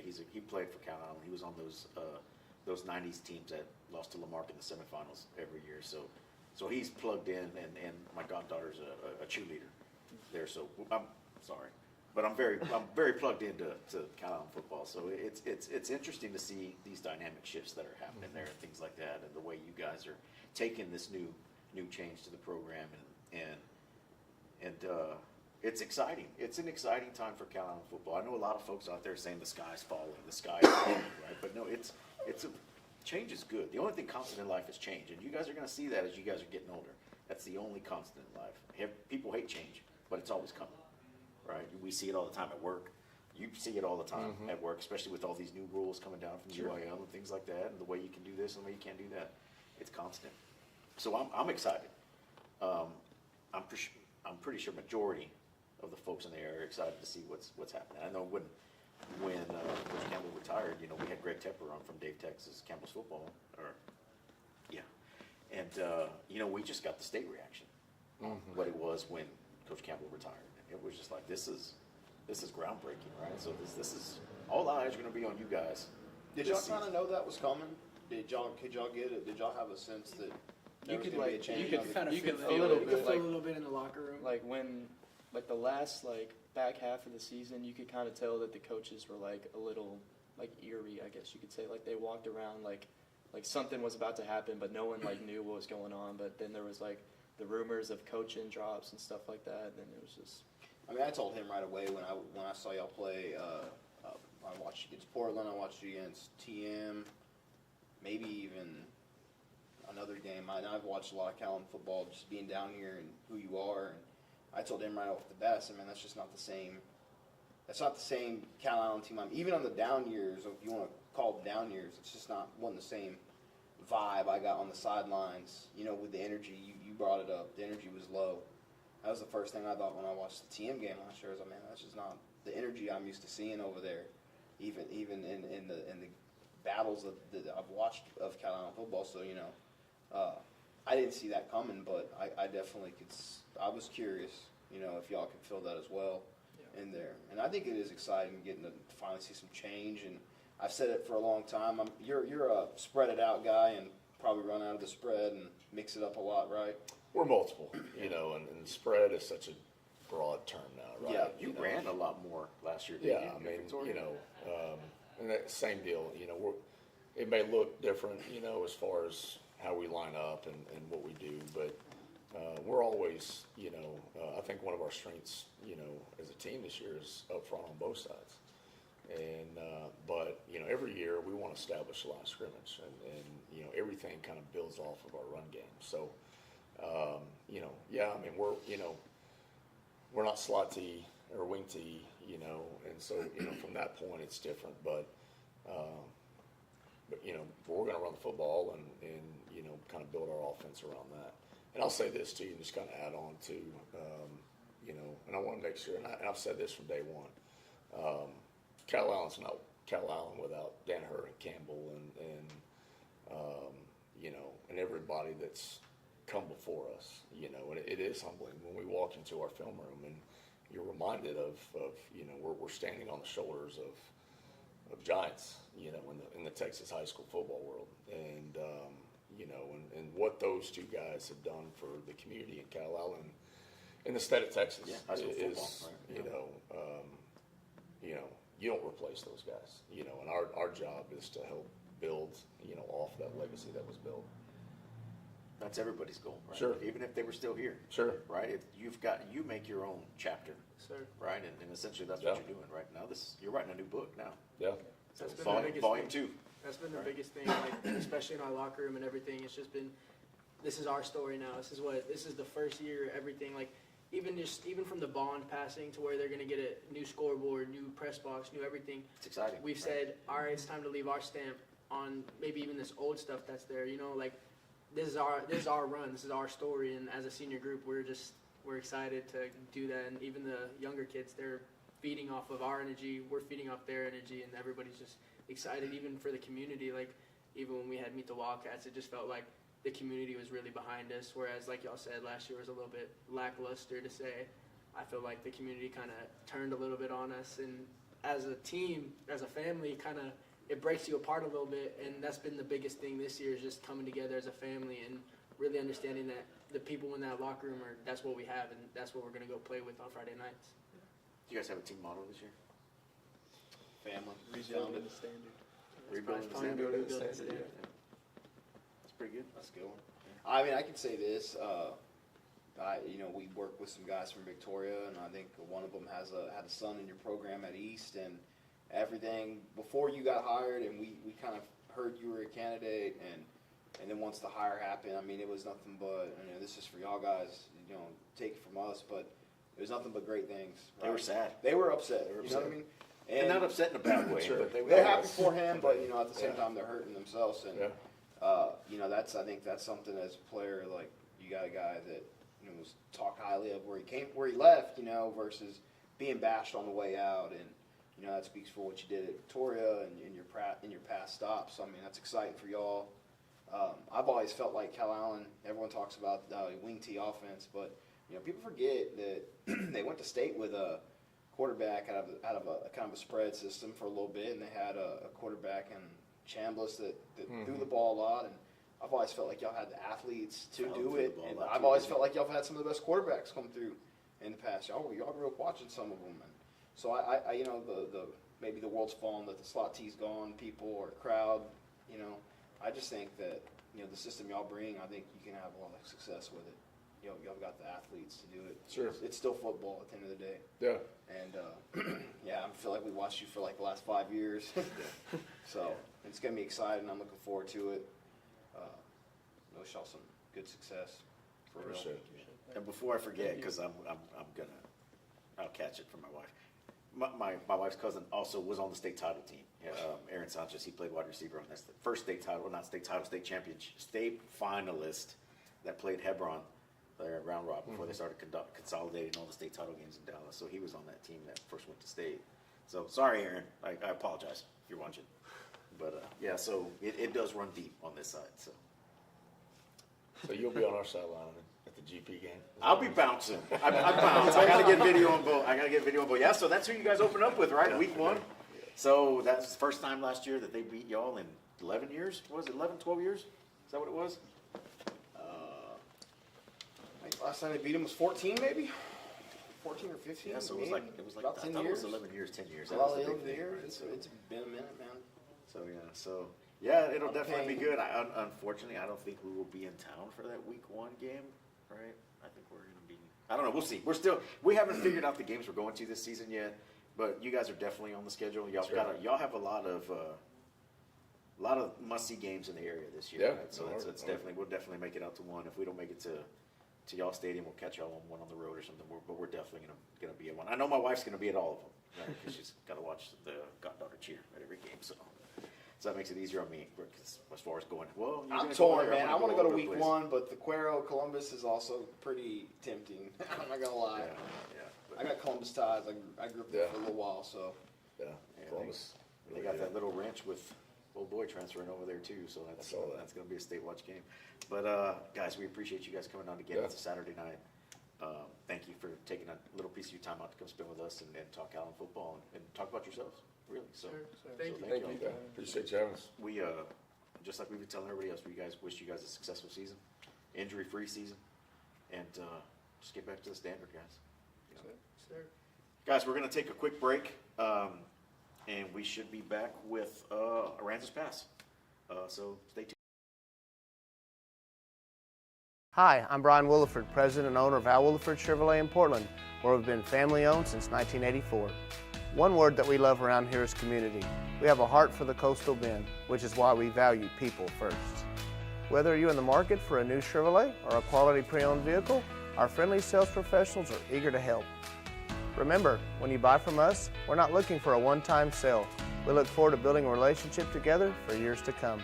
Thank you, and we invite you to join the Al Williford Chevrolet family. Hi, I'm Brian Williford, president and owner of Al Williford Chevrolet in Portland, where we've been family-owned since 1984. One word that we love around here is community.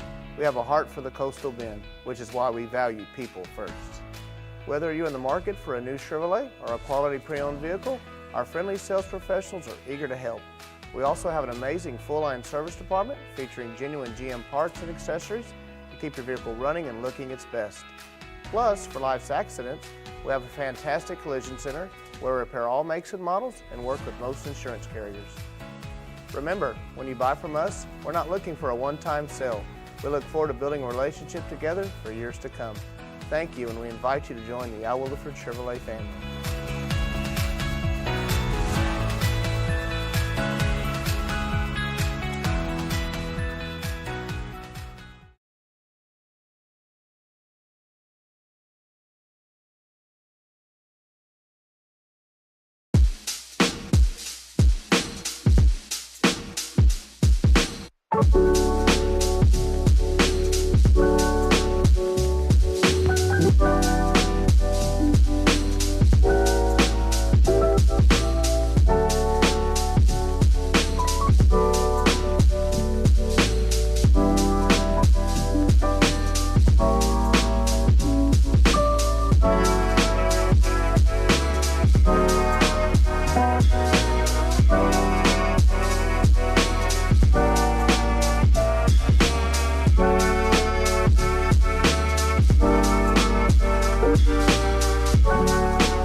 Hi, I'm Brian Williford, President and owner of Al-Williford Chevrolet in Portland, where we've been family owned since 1984. One word that we love around here is community. We have a heart for the coastal bend, which is why we value people first. Whether you're in the market for a new Chevrolet or a quality pre-owned vehicle, our friendly sales professionals are eager to help. Remember, when you buy from us, we're not looking for a one-time sale. We look forward to building a relationship together for years to come. Thank you, and we invite you to join the Al Williford Chevrolet family. Hi, I'm Brian Williford, President and owner of Al Williford Chevrolet in Portland, where we've been family-owned since 1984. One word that we love around here is community. We have a heart for the Coastal Bend, which is why we value people first. Whether you're in the market for a new Chevrolet or a quality pre-owned vehicle, our friendly sales professionals are eager to help. We also have an amazing full-line service department featuring genuine GM parts and accessories to keep your vehicle running and looking its best. Plus, for life's accidents, we have a fantastic collision center where we repair all makes and models and work with most insurance carriers. Remember, when you buy from us, we're not looking for a one-time sale.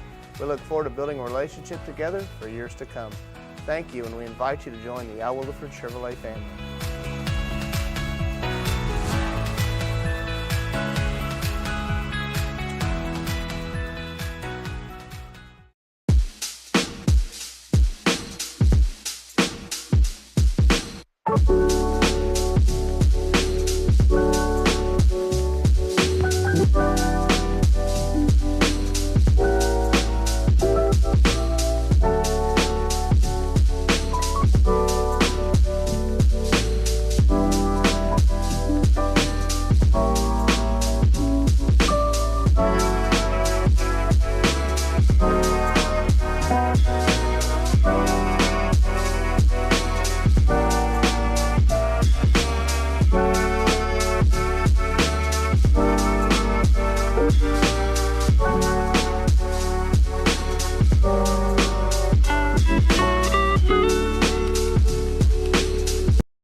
I don't know, it fell out of your binder. Oh, it's my notes. I got work notes in here. It's my work notebook. All right, guys, we are back with a first-time guest of the show. We've got the Aransas Pass Panthers here with head coach Justin Taylor. Welcome, Coach. Thank you, fellas. Thank you for having us. Yeah, we appreciate you guys coming out. I know it was kind of a chore. We were kind of working on these things, and a lot of times what we run into, we've never really talked about, is when we reach out to these programs that we've never talked to. They're a little hesitant. They want to find out who we are, make sure we're just not a bunch of yahoos. And Coach Taylor did his homework and finally agreed to come on. So that we hope we're not a bunch of yahoos, but no, thank y'all you. do a good job. But y'all thank do you. a real good job. We appreciate it. And who do you have with you, Coach? All right, I got Henry Schultz, who is a wide receiver defensive back for us, going into his senior year, 4-year letterman for our program, and Jerry Longoria. He's a sophomore. He'll be our starting quarterback this year. Welcome, guys. Appreciate you guys taking the time out of your Saturday. All right. Have y'all started school yet? No, sir. Okay, so one of your last free weekends before you start school. So thanks again. We appreciate you guys coming out. So the Panthers, Coach, this is your 4th season. Yes, sir. Correct? Coming into year 4. 0-10 last year, 0-6 district, and 15-3 AD1. I'm not even looking at that. What really catches my eye on this thing is you got 27 lettermen returning, 10 starters coming back. Yes, sir. So that tells me you guys have been playing for a very long time. Getting your feet wet as freshmen, learning the program, taking your lumps. Sounds like y'all are kind of ready for a breakout season. Well, we're very excited for this season, and we've been, the record is what it is, right? And we kind of put that to rest in the off season. The first day of practice, I talked to these guys in the locker room about them writing their own story, right? Because every year is a different year. And if you sit and always dwell on the past, then you never can overcome what you've been through. And so we've got a lot of dudes back. We pretty much played with a whole team of sophomores and a couple of juniors. I've got four other seniors to go along with Henry here, but majority of our team were sophomores last year. And so, we were going to take our lumps, man. I mean, you're playing the Ednas and the Goliads and the Industrials at the time, and now, London. Now we've picked up Orange Grove and West Oso in our district. But, yeah, man, what happened in the past is the past. Every year is different. We're trying to build a culture to where these kids show up and they work hard every single day because they know that we've got bigger and better things to do. and accomplish.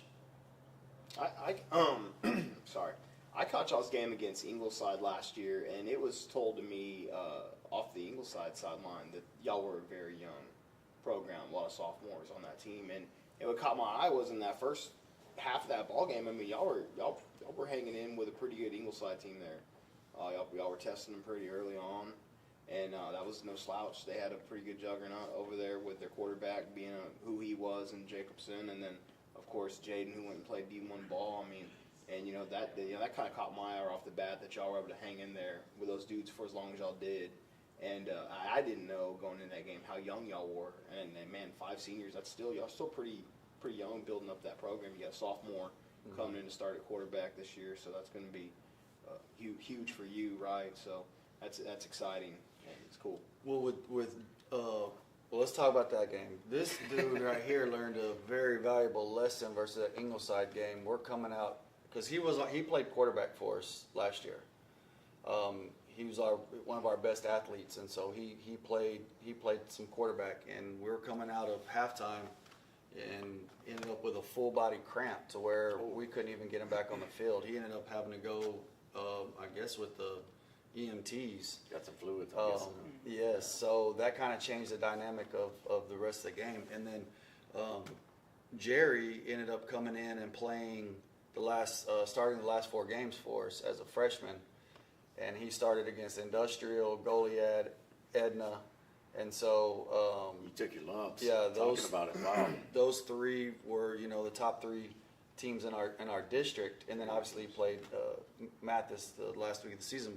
But he's, even though he's only played those 4 games, he's pretty battle tested when you go up against those 3. Yeah, those 3 programs. Those are some teams right there. Yeah. Those are some good teams right there. Yeah. What was that like for you jumping into that fire? Felt really different. So were you on JV, or were you just Yeah, back up on yes, varsity? sir. Oh, so you came up on JV and started then, huh? Yes, sir. Wow. Okay. So yeah. How big of a change in the speed was that for you? Fast. Faster. A lot of growing up real quick, right? Yes, sir. So going back to Justin's question, tell us about it, man. I mean, what were your initial thoughts? I mean, just be me, control it, just play football. Was it hard to kind of put those nerves away your first start? A little bit. Yeah. Yes, sir. How was he have eyes as big as plates? He did, but tell him about the first drive, like the second play of the game against Industrial. That calmed you down tremendously. It brought felt more calm. So what happened? Tell me. So ran a play, pulled it, kept it, scored a touchdown. About 60-yard touchdown, like second or third play of the game. Pretty quick. Pretty good way to break you into varsity football. Yes, sir. Yeah. After that, it's got pretty tough, I guess, huh? And you were kind of all over the place last year. You played quarterback, played wide receiver. You were returning kicks. Yes, sir. I think you had almost 1,000 yards total offense last year, right? Yes, sir. I did. So it's good having a guy like this coming back to help you out, right? Probably give you some pointers behind center too, right? Yes, sir. So what was that like? Playing those multiple positions, and how's it been helping your quarterback here grow up a little bit? It's been good. Just learning how to adapt. Just focus. Not focusing on one position. Just where I'm needed. I know I can be able to help the team out, and just help calming him down, knowing that there's someone there that can do it for him. How are you able to? I've never asked it before, but how are you able to handle being able to swap around so much and continue to know what your job is? I mean, being a quarterback, that's already a huge burden, and then they have you probably playing. You do kick returning, and then they throw you at receiver, and you said they played a little bit of defense too for y'all, right? Yes, he got an intercept. You got an interception in that game last year, correct? Against Ingleside? Right. No, sir, I did not. No, okay, maybe. Okay, I was thinking it was number 7 that got one last year, but how's that? How are you able to manage all that workload? Just playing backyard football when I was little, just playing everything. Just, I don't know, just knowing the game and knowing what you can do to be better.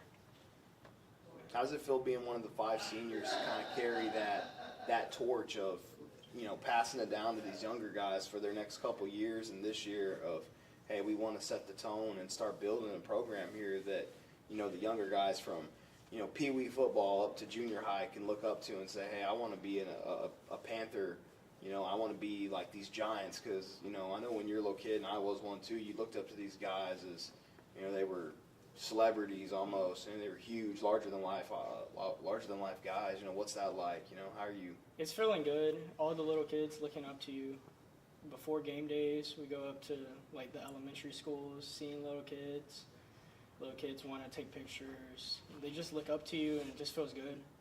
And there's not a lot of seniors, so we just know the best of the best stuck with us through middle school. So, Coach, you guys have had. I mean, you only lost 5 players last year. That's it. Total.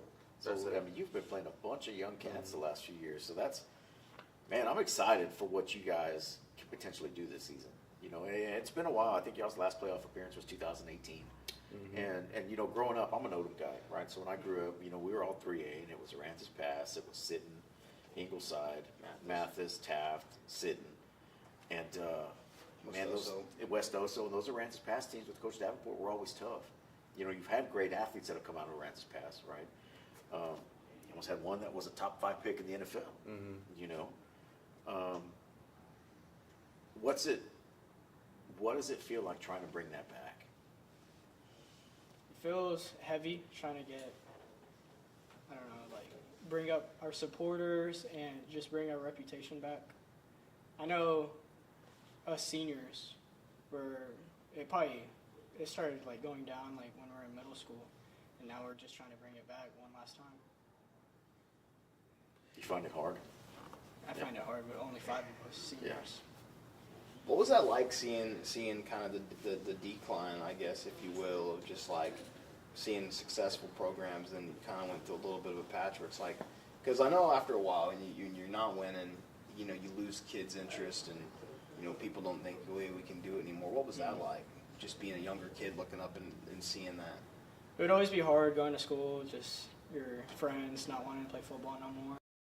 But just every day we were like, we'll just show you, we'll get better and better without you or with you. So you guys have had some facility upgrades. Yes, we have. And a little side note with his class, you know, his class came in my first year. Well, there was only 12 kids that played football in his class in the junior high. Wow. And so, and 2 of those kids that were in his class and played football in the junior high, they play basketball now and some other sports. So there's really, out of that senior class, there's really only 7 out of the 12.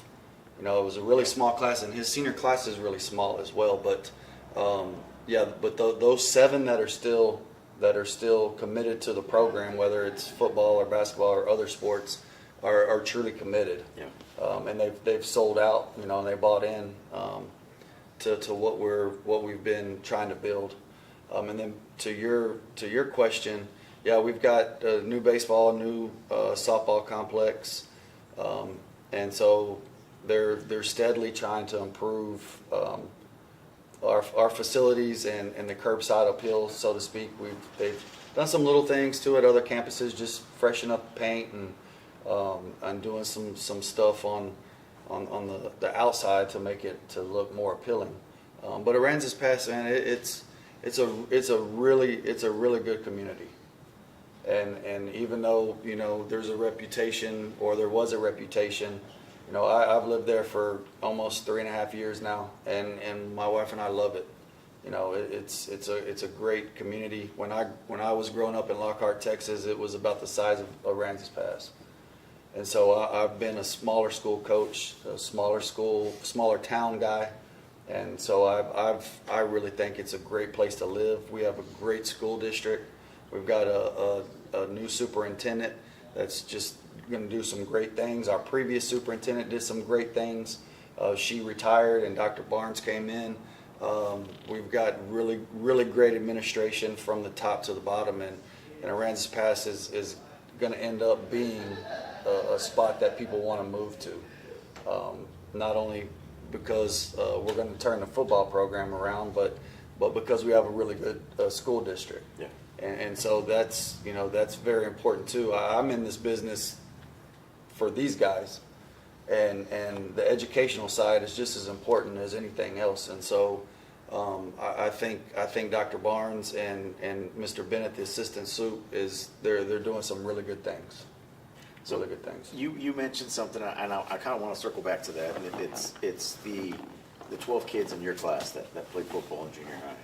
That's some of the things that some of these bigger school coaches don't think about, right? Because that's got nothing to do with the players. Even if those 12 still played, a class that size with that many, well, that few football players, that could be a coach killer come down the line, right? Because that's all you had. I mean, sometimes in these small groups, you have more girls than boys in your class, and that's just what happens. I mean, you could have had every guy playing football, and all you had was 12 boys, and the rest are girls in your class. And then you talk about the smaller class size and things like that. So that makes it really hard. So that's like I said, it's a problem that some of these bigger schools don't ever have to think about. Absolutely. I didn't even think Aransas was having to deal with it that bad. Yeah, just having to think of these small That's shocking, class sizes. honestly. But we're not anymore. So check this out, man. This just says a lot about my coaches and what we're trying to build and the culture we're trying to build and these kids. From year one, you know, only having a handful of kids show up for fall camp. We have over 70 kids out right now. So these varsity kids don't even have to go against the JV. They're going varsity's going good on good. We inter-squad scrimmage today, and it was gold jerseys versus gold jerseys, and the JV they're in white. It was white versus white jerseys, and so we went from not having enough to even run a scout team year one to going into year 4 with over 70 kids in the football program. So you're getting them back. And so that says a lot about our junior high coaches, our programs vertically aligned. My offensive coordinator is also the junior high coordinator. So that helps tremendously, right? When the assistant head coach, offensive coordinator is running the junior high athletic program for you. So everything's vertically aligned. So like Jerry, example, all he's known is us.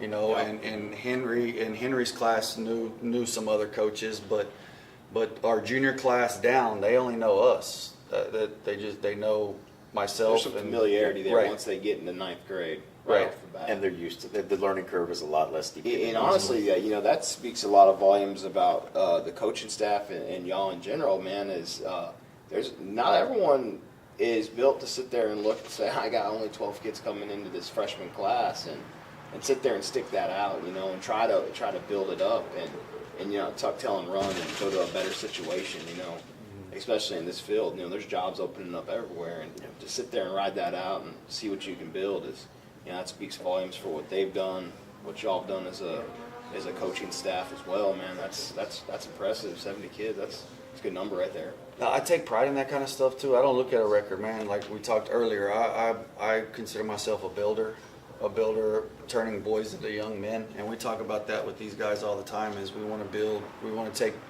you as a boy, and you want to leave as a man, and you want to grow up in our program, and I take pride in being a builder.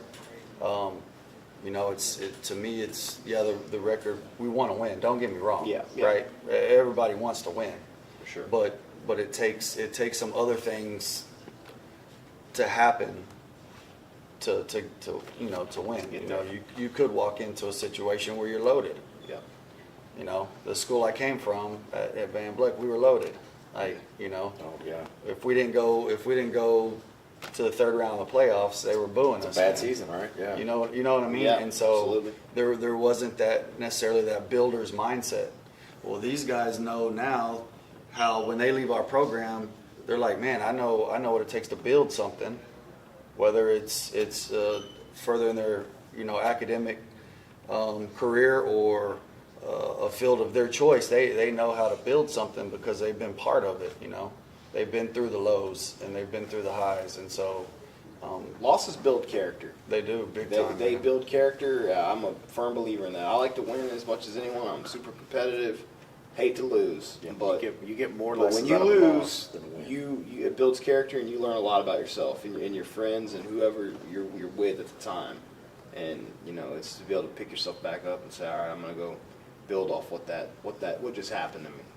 And you know, I coach baseball with my boys, and I tell you right now, we don't like to lose, and when we do lose, it's tough sledding. But I tell my little one all the time, like, you don't feel like that again, it's time to go back to work. So, I mean, I'm pretty impressed with what y'all brought to the table to tonight, man. Y'all real well spoken. Very happy with the outcome of this. Jerry was a little nervous. Yeah. I wish he would have spoke a little bit more. Dude, you could tell. It's okay. You could tell. We still get nervous. It's Yeah. all right. This is a first for us doing the live. Yeah, so this is On new scene. for us too, for us doing a remote live show. Our show's usually live all the time, but he's at his house, I'm at his house, and if we had a coach there, at their office or at their house, right? So this is new for us too. We had a few hiccups yesterday, but I think we finally got over that. But we intend to do this a whole lot more. You know, we'd love to get out to the season, take the show to you guys, maybe one day during the season, and sit down with y'all and have a little chat, 5-10 minutes. And the big thing is, and if you guys aren't familiar with this, our whole point is to showcase you guys.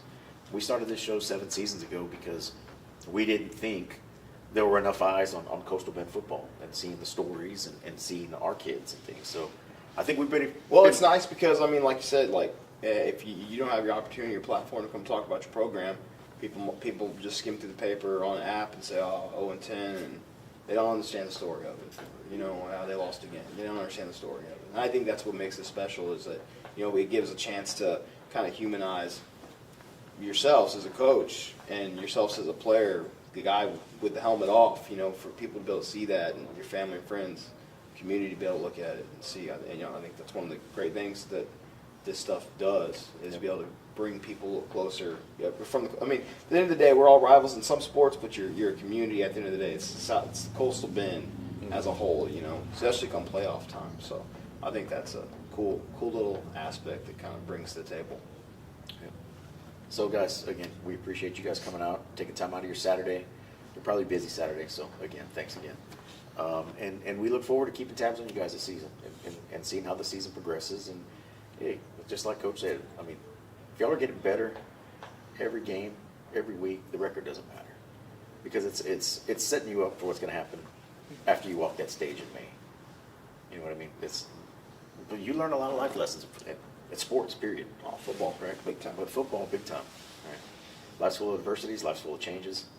And you're seeing that. You guys are getting the adversity part of it right now with records and taking your lumps and whatnot, but it's going to get better. It's going to get better. But guys, again, thanks for coming out. We appreciate your time.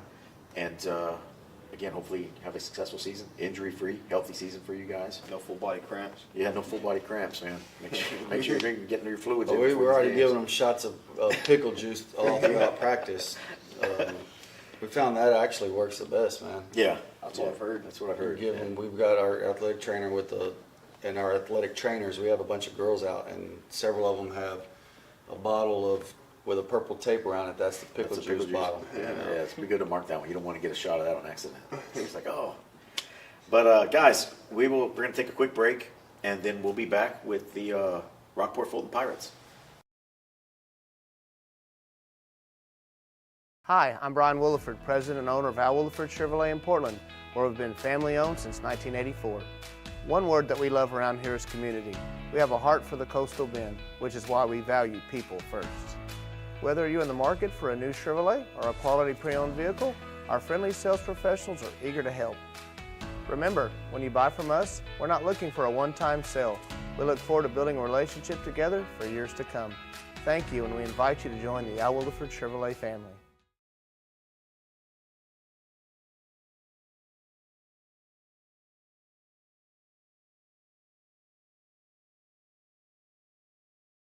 Hi, I'm Brian Williford, president and owner of Al Williford Chevrolet in Portland, where we've been family owned since 1984. One word that we love around here is community. We have a heart for the Coastal Bend, which is why we value people first. Whether you're in the market for a new Chevrolet or a quality pre-owned vehicle, our friendly sales professionals are eager to help. We also have an amazing full-line service department featuring genuine GM parts and accessories to keep your vehicle running and looking its best. Plus, for life's accidents, we have a fantastic collision center where we repair all makes and models and work with most insurance carriers. Remember, when you buy from us, we're not looking for a one-time sale. We look forward to building a relationship together for years to come. Thank you, and we invite you to join the Al Williford Chevrolet family.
All right, guys, and we're back, and we've had some good luck. We've had 2 head coaches in a row today. It seemed like there was some kind of coaches meeting going on this morning or something, because with the first 4 teams we had on, we didn't have a head coach. It was they're represented, first 3. Yeah.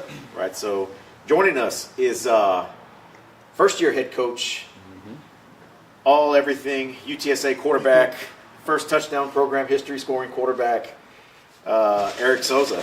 Coach, thank you for coming out. We appreciate you joining us. Thank you for having us, that's for sure. Yeah. I know, great introduction, but it's not about me, it's about these 2 guys as the leaders of... Well, that's the only piece you're going to get. Yeah, exactly, exactly, please. You're done. Yeah, who do you have with you, speaking of?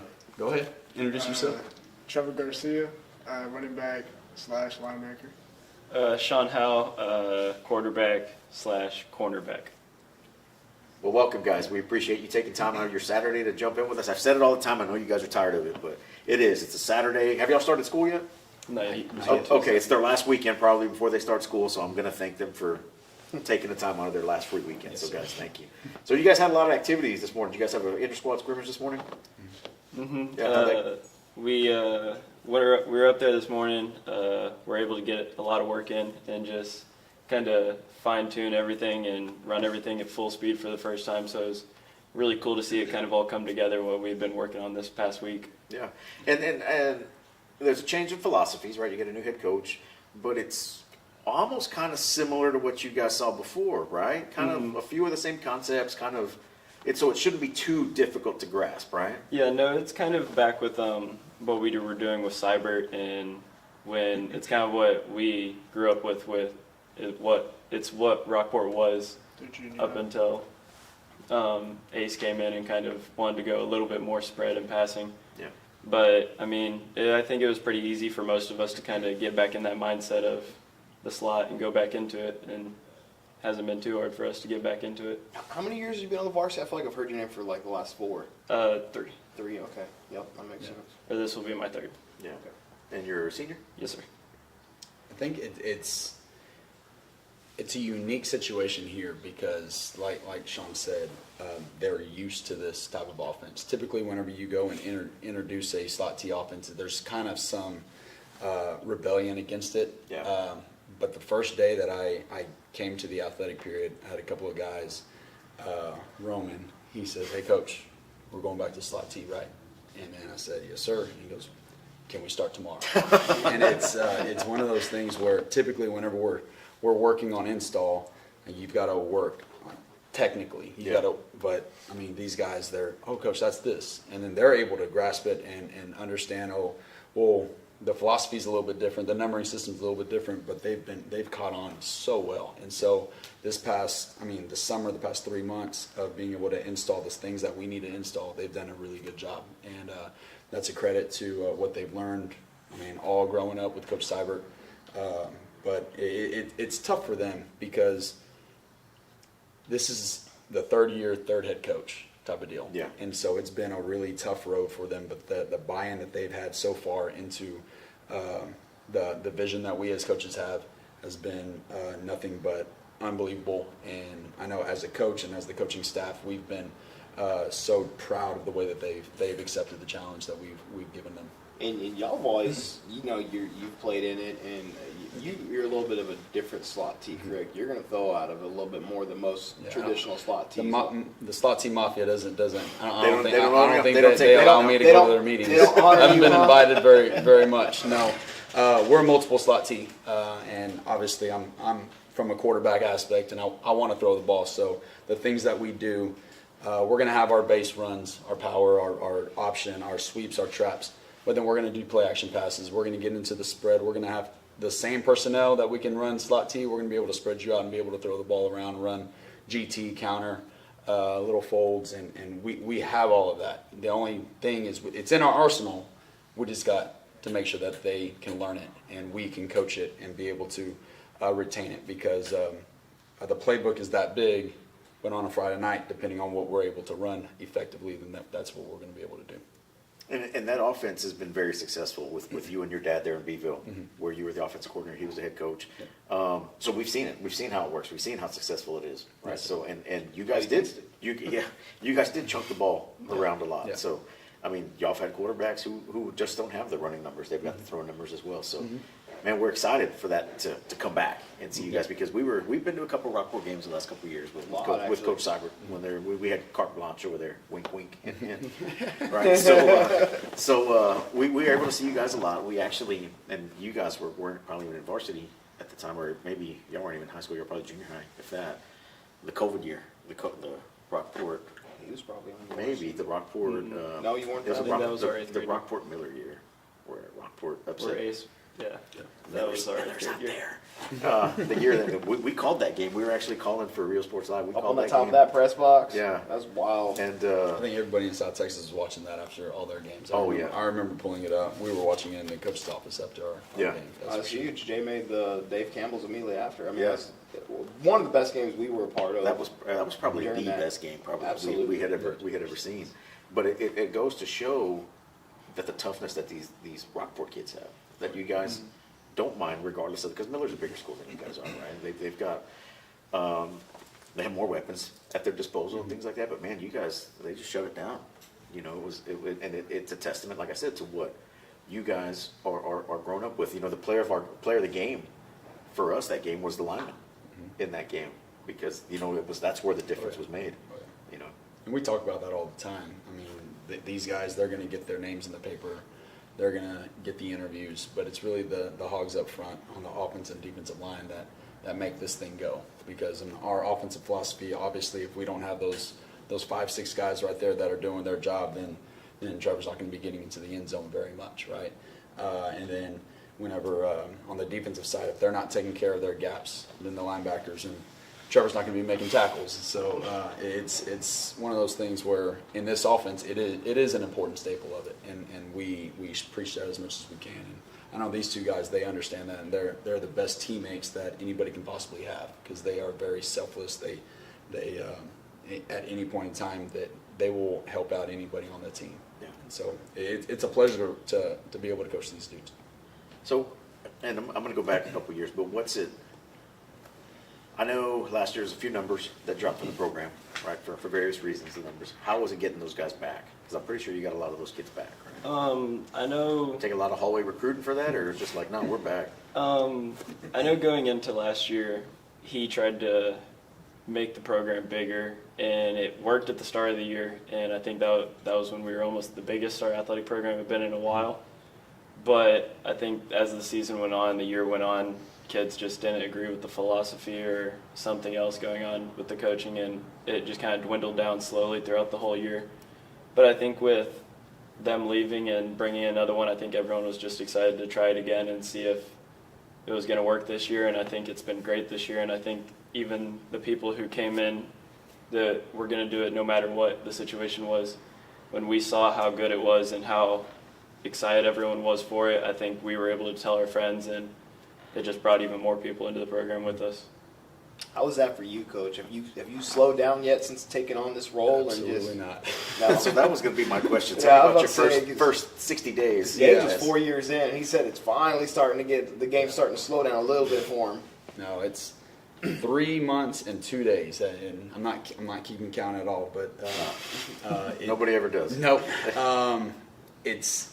It's been a challenge to balance a lot of things. Yeah. But it's a challenge because I see the hard work that they put in, and then we as coaches, we want to do so good because they deserve it. I mean, I don't know how many summer workouts that they missed. It wasn't very many, and it was a lot of the guys and a lot of the girls in the program did the same thing. We had about 20 people, 20 kids that received a 1 in 100 shirt, which means in the summer you miss 2 or less days in the whole summer, the 26 days that we were allotted. And that's what brings me to work every single day, because it's not just the guys, it's the girls in the girls program, and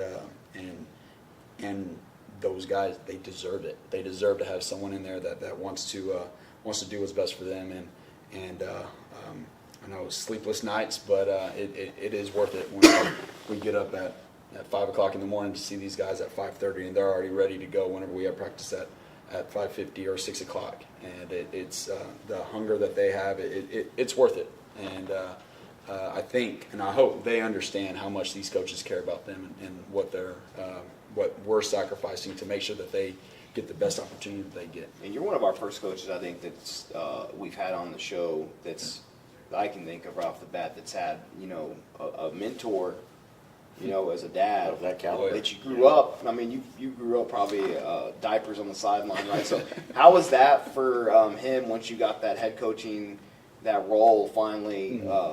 You able to lean on him and get his insight on some things and how he was able to do it. How was that for you? It's like a consultant at my fingertips every single day, every single hour, because I call him. I've been wearing his phone out a lot more than whenever he was in the office right next to me. I know that because he's just, he's my hero. He's what I've grown up with, watching film whenever I was little bitty to in high school to college, and then now being able to work with him and now being able to let him take a step away and it's great to have that. And it's just not him. I've got guys on my coaching staff that coach me as well, and they're previous head coaches, previous ADs, and all that wealth and knowledge is very important whenever I step into that first job. One thing that my dad told me was hire great men and hire people smarter than you, and I feel like I've done that. And they're making this really easy transition. That's for sure. And it doesn't hurt to have a great superintendent, Dr. Leslie Austin. She started a month before came I on did. right before you did, yes. right? Yeah. And she's been amazing. Talk about that. That's we have a new principal in Dr. Jody Carter, and then a new middle school principal, Sean's dad, Coach Howell.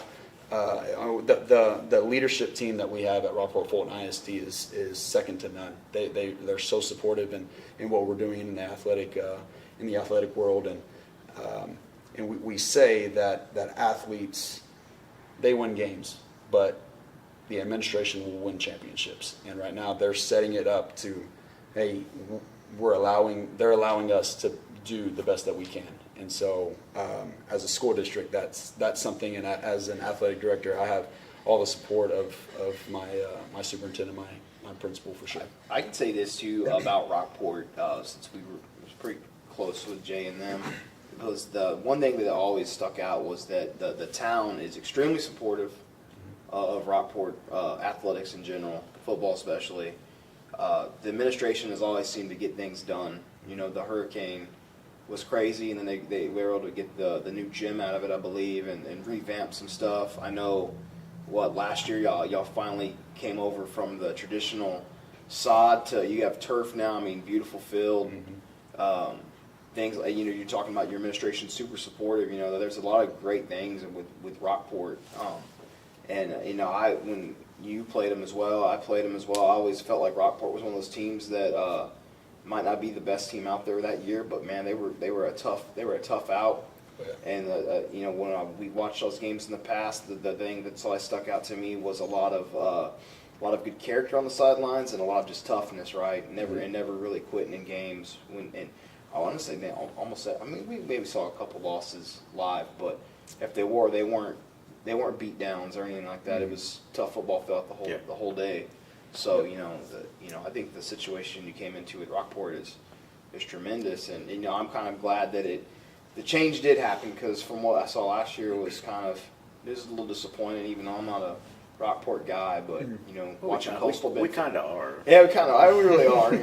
I guess I am in a sense. Take those sideline passes. But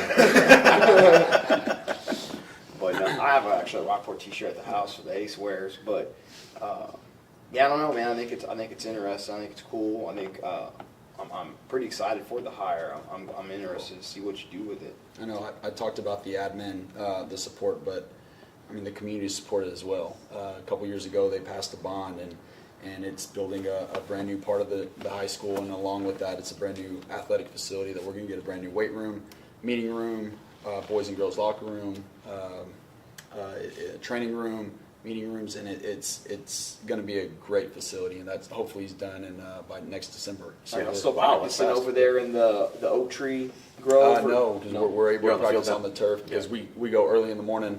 We do it before it gets really hot.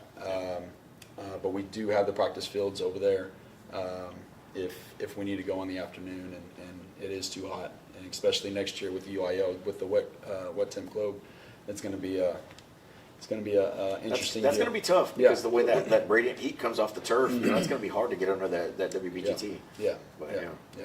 So that's going to be an interesting dynamic that they're throwing out there. Oh, yeah. But and even at night, these hot. I mean, we don't get cold down here. You guys know that it doesn't get cold down here.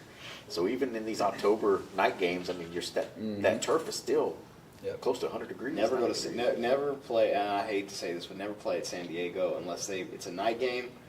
Or midnight or in November December or December. Well, December. That is a hot We're going field. there. Are y'all going there? Early September. We're going over there. That's a hot one. Yeah, Hey, it's don't get me wrong. It's a beautiful looking field, but it is so hot. Make sure all your coaches wear those.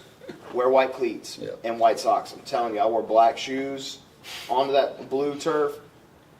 It was bad. I felt like my feet were melting. I'm serious. So bad. I have a question about your dad. Is he going to be on the sidelines with you? Is he going to get sideline access? He'll have the access, but I don't know. He may either be in the stands. I don't know if you. He may be in the parking lot. I don't know if you ever heard this story. Justin's got a story. That's why I asked the question. He was on the staff because he was there, but he was probably coaching. He was coaching. I don't remember what his rule was, but I broke it. I want to say crossing. I broke his rule, and I was crossing somewhere between the 40s, and I don't think I went around the benches and the water coolers or something. And he was chewing people out, and I caught some of the butt chewing as well as I walked by. And of course, I don't care, right? I understand. I wholeheartedly get it. I'd probably be the exact same way if I set boundaries. But we joke about it all the time. I was like, yeah, I got yelled by Chris. Yeah. So I was like, after that, we were good, right? But no, it's a good laugh. But I did. We get yelled at a lot. I did get. You get yelled at a lot. No, I haven't. No, Jeff Dubroff got yelled at a lot. Yeah. But yeah, Jeff. But what has you guys excited about this season? So you guys are making the drop down, right? You guys are going up from 4AD1 back down to 4AD2, which feels a little more comfortable, right? A little familiar teams and things like that. Guys you've seen before, guys you probably grew up with, right? These guys that sit, these guys in Mathis or actually not Mathis, Ingleside and Robstown, right? So some familiarity, right? So how does that feel? It feels pretty good, and we have a clean slate. It's we want to flip the script this year and make it far in the playoffs. It's the last year, so we want to go far. Yeah, and you guys were the smallest school in 4AD1, and now y'all are the biggest, one of the biggest now in 4AD2.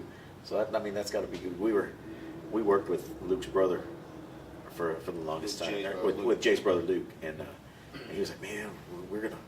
If you guys know who I'm talking about, you see the head moves, you can hear him talking, right? He's like, man, we're gonna move up and we're gonna play all these guys, and it's gonna be rough. He was a wreck, right? He was probably more nervous than you guys were. He was more nervous than Jay was. Oh yeah, but sorry, Luke.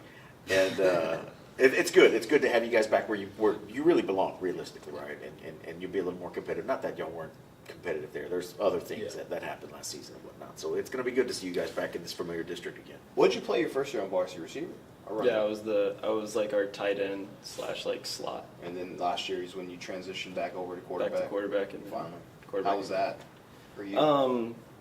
I was always excited because growing up, having Ace a grade above me, we always knew that when I got into high school, I wasn't going to be the quarterback because he was going to be there till my junior year, and then Reed was going to be his little prodigy. So we always kind of just assumed that when I was a senior, I was going to continue being a receiver, and Reed was going to take over the quarterback after Ace.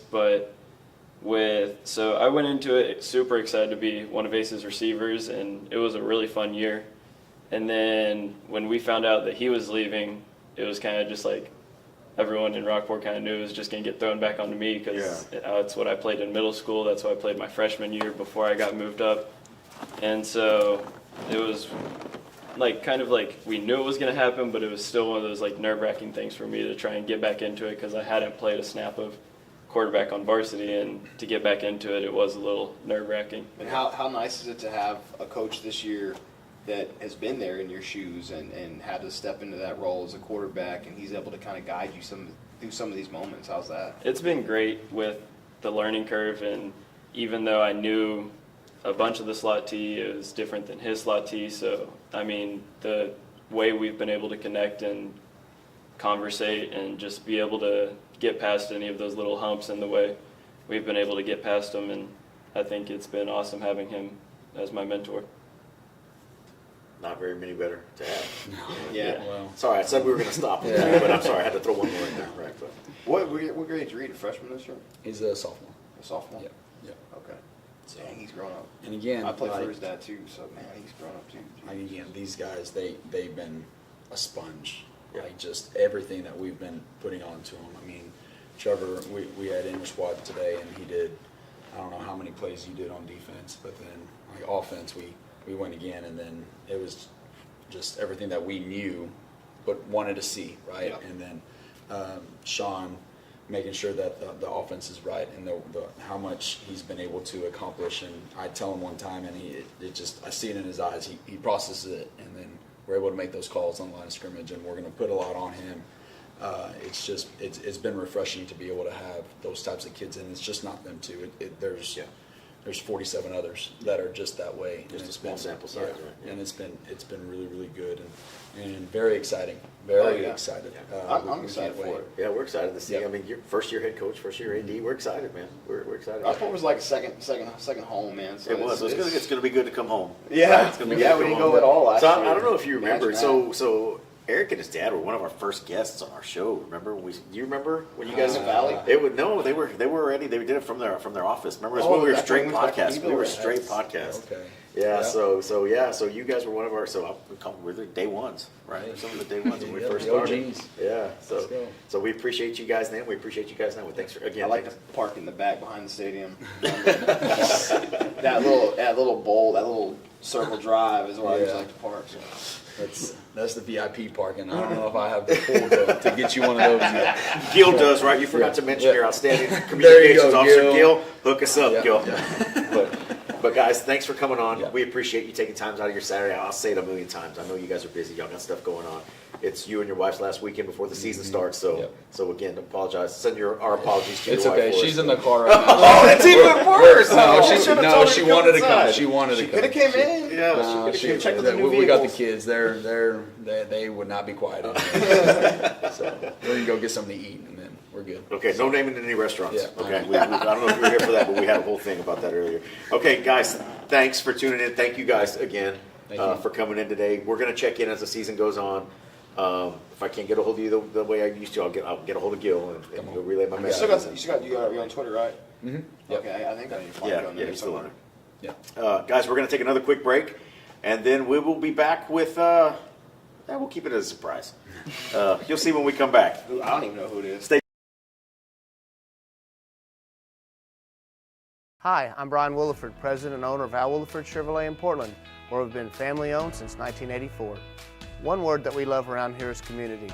We have a heart for the coastal bend, which is why we value people first. Whether you're in the market for a new Chevrolet or a quality pre-owned vehicle, our friendly sales professionals are eager to help. Remember, when you buy from us, we're not looking for a one-time sale. We look forward to building a relationship together for years to come. Thank you, and we invite you to join the Al Williford Chevrolet family. Hi, I'm Brian Williford, president and owner of Al Williford Chevrolet in Portland, where we've been family owned since 1984. One word that we love around here is community. We have a heart for the coastal bend, which is why we value people first. Whether you're in the market for a new Chevrolet or a quality pre-owned vehicle, our friendly sales professionals are eager to help. We also have an amazing full-line service department featuring genuine GM parts and accessories to keep your vehicle running and looking its best. Plus, for life's accidents, we have a fantastic collision center where we repair all makes and models and work with most insurance carriers. Remember, when you buy from us, we're not looking for a one-time sale. We look forward to building a relationship together for years to come. Thank you, and we invite you to join the Al Williford Chevrolet family.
All right, guys.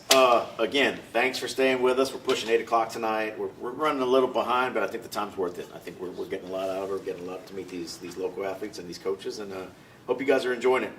So here's our surprise special guest today. We didn't give you guys the intro saying who was coming on next. We're just going to leave it a surprise. I'm shocked. We've got the gold-blooded crew themselves, the Miller Buccaneers. All right, so Coach, thanks for coming. First off, joining us is Coach Justin Evans.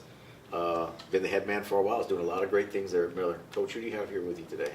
We got two of our studs. So we got Broderick Taylor, number 21, our running back, and then number 15, Trevor Long, our quarterback.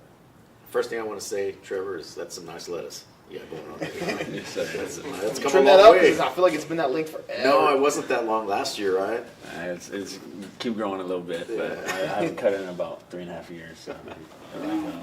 So I'm pretty sure you guys are familiar with the Miller Buccaneers, whether when back in the days when they weren't so great or the days now where they're doing phenomenal.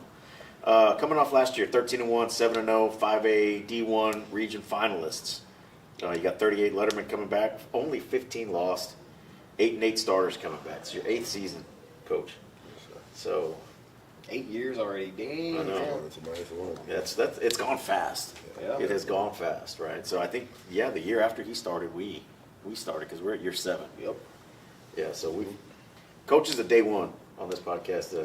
I don't know if you guys remember back in the Andrew Body season. Remember, it was one of those where Annie did that little documentary on you guys. For sure. It was a podcast that Coach was listening to in that audio documentary. Guess what podcast that was?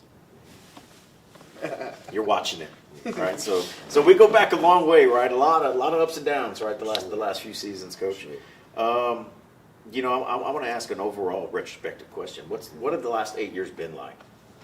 It's been a process, you know, for sure. I mean, when you're trying to go in and get a program turned around, and there's so many moving parts that goes with that. You know, it's not just the kids inside of the building. You know, you have to go in and look at the overall culture of the program and decide, hey, you know, is what they're doing going to continue to work, or do we have to kind of overhaul it? You know, we saw some things that, like, hey, you know, there's some systems and practices in place, but man, just the majority of it was, man, we got to come in here and really establish a culture of winning. You know, when you're trying to change a culture, that's not just changing the sign on the door. It's changing the mindset, how kids go about their daily business. And so, along with kids, you know, you got to bring the right staff in, make sure those guys are believe in what you believe in, and they're gonna make sure that it gets done every single day. You know, and then the community has got to be on board, understanding that in the beginning there were some lean years, but you know, as you're trying to get this turned around, you need the community support, and then lastly, you need the support of administration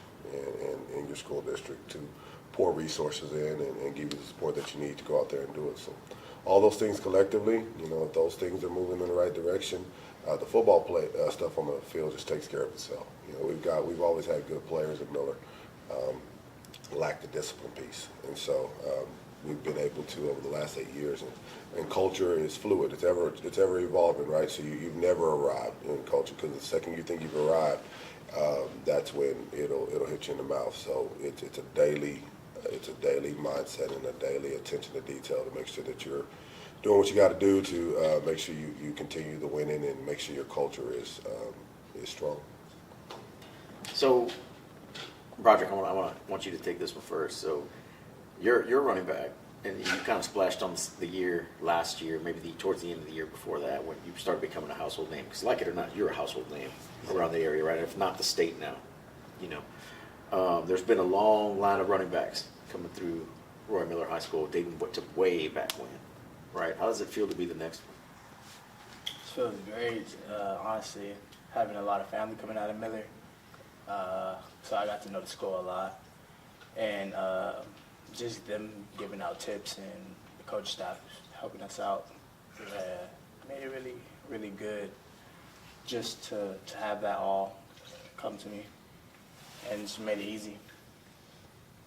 What did it feel like when you finally had that breakout season last year? Like, what was that? What was your last season like last year as you were kind of busting onto the scene and making that name for yourself that it is today?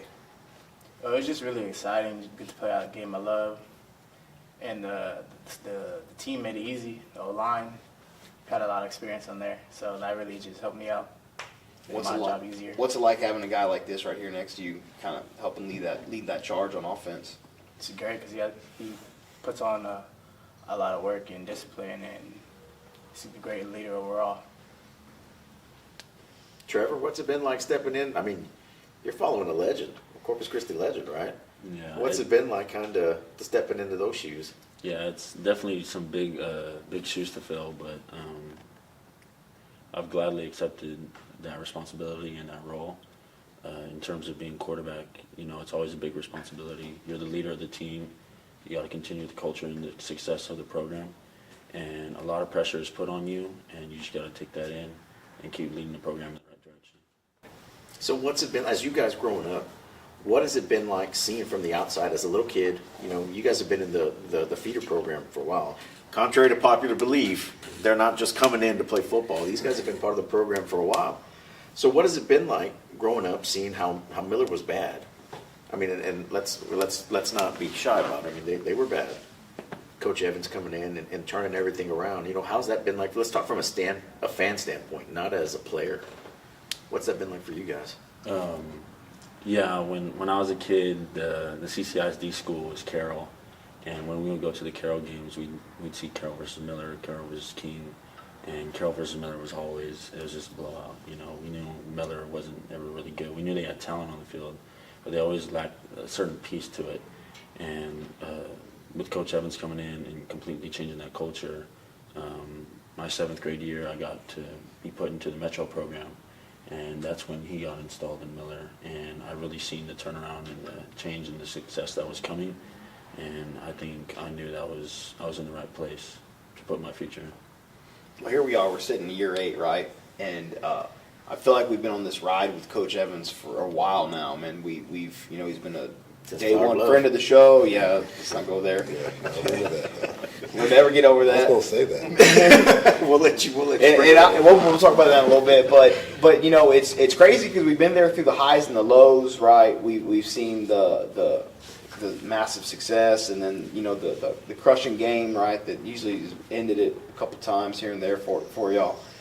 And me and Jacob we've always been pro Miller. We've always caught flack for that, right? I've always kind of been Miller biased on some of our stuff, but we've always enjoyed it. And from a fan standpoint, from where you're at, when we saw him take over and we've seen where it's gotten into last year, I really did feel like I was one of the best products that we've witnessed Miller, and that's talking Andrew Body years and everything. It's here now, right? Like, y'all have got the program, the mentality. Y'all are now carrying that weight. This wasn't a fluke. 13-1, 10-2, whatever you make of it. Now y'all are the guys. Like, the expectation is, we got to get to state now. We got to get deep runs in playoffs. What is that weight like now that you want to keep carrying that flag, so that the kids that are in Metro are looking up to y'all, like y'all looked up to Body and them, and saying, hey man, like, I want to be like Trevor. I want to be like Broderick. And I want to go play for Coach Evans and keep that legacy going. What's that like? I think it's really just about setting a standard. I think, when you set the standard for certain kids, everybody has to meet that expectation. And when kids want to meet that expectation, they already know, like, this is what I got to do, this is how I got to do it, and they look up to us. And as we can continue leading them and mentoring them, I think it'll just continue the program over and over and over. I always tell the kids that, you don't want to be, and as you go and you have success, I always tell the next class, is like, just understand is that you're the beneficiaries of something that you technically haven't earned yet, especially our freshmen. So that's my motto for them when they come in. You're coming into a program that's won, right? It's your responsibility, and you have a duty to make sure that continues. You don't want to be the class that comes in and they're saying, oh, what it went back to how it used to be. And so we're hungry about that. We preach that all the time, that hey, every year the 2024 team isn't the 2023 team, but the difference is that the expectations are still the expectations, but nobody has a higher expectations for our program than what we set inside of our program. We expect to be great. So we preach playing for state championships. And I know a lot of people don't understand, or, we read some of the stuff that's kind of put out there and what have you, which, don't know why it's so, anyway, towards us. But, we just want to go out there and represent the 361. And so that's kind of what we did, so even in our pregame, we've got the hoodies that is going to have the Texas with the 361 on it, because it is about getting the exposure down here in Corpus. What people don't understand is that if Miller's successful, if whatever school is successful down here, it brings more notoriety to South Texas. And so in order to be able to put yourself in the same conversations as some of the teams up north, then you've got to do some things differently, scheduling and all that stuff. And so, but yeah, these kids, they get it. We're hard on them. We really are. We're demanding, but they take it in stride, and they do a really good job of meeting those challenges every single day. And these two, just like the rest of our guys, are really phenomenal kids. And I tell them, you talked about pressure earlier, but man, pressure is that uneasy feeling you get when you're unprepared. We prepare every single day for the moment, and if you do that, then you just live with the results. I'm gonna take it back a whole. Here we go again. Told you we should put the lights up later. I want to. How's it look? How's it look? We okay? STFU after dark. Hey, send it to a quick commercial while we fix the lights, and then we'll hop back in. Guys, we'll be right back. We'll get this light thing figured out, and then we'll be right back. Hi, I'm Brian Williford, president and owner of Al Williford Chevrolet in Portland, where we've been family owned since 1984. One word that we love around here is community. We have a heart for the coastal bend, which is why we value people first. Whether you're in the market for a new Chevrolet or a quality pre-owned vehicle, our friendly sales professionals are eager to help. Remember, when you buy from us, we're not looking for a one-time sale. We look forward to building a relationship together for years to come. Thank you, and we invite you to join the Al Williford Chevrolet family.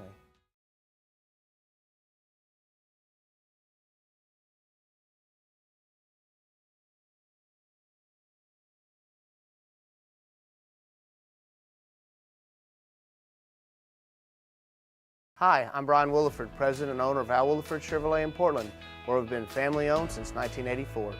One word that we love around here is community. We have a heart for the Coastal Bend, which is why we value people first.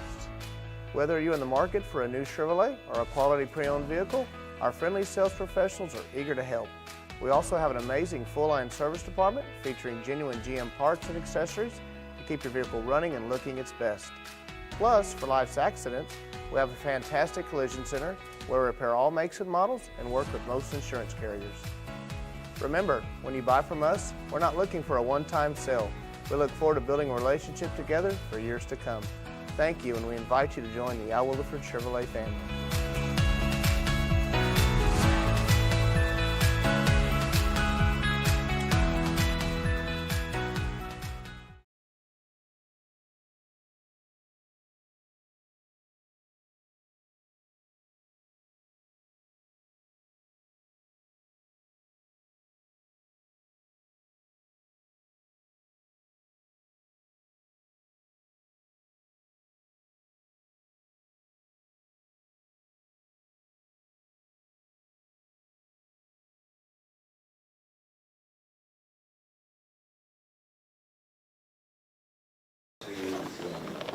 Okay, guys, sorry about that. It's these motion sensing lights, right? So if we're not moving enough, they're going to go out. Dealership's way past close. They closed before we even started the show, so we apologize. That's our fault. I'm sorry, Blake, for yelling at you about the lights. I'm sorry. I apologize. Okay, Justin, pick up. Okay, so I want to take it back to that regional final, right? So crush and loss, right?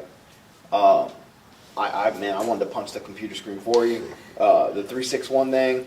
Wholeheartedly get it. Once you get, even though when Calallen made a state final appearance, I was rooting for Calallen, right?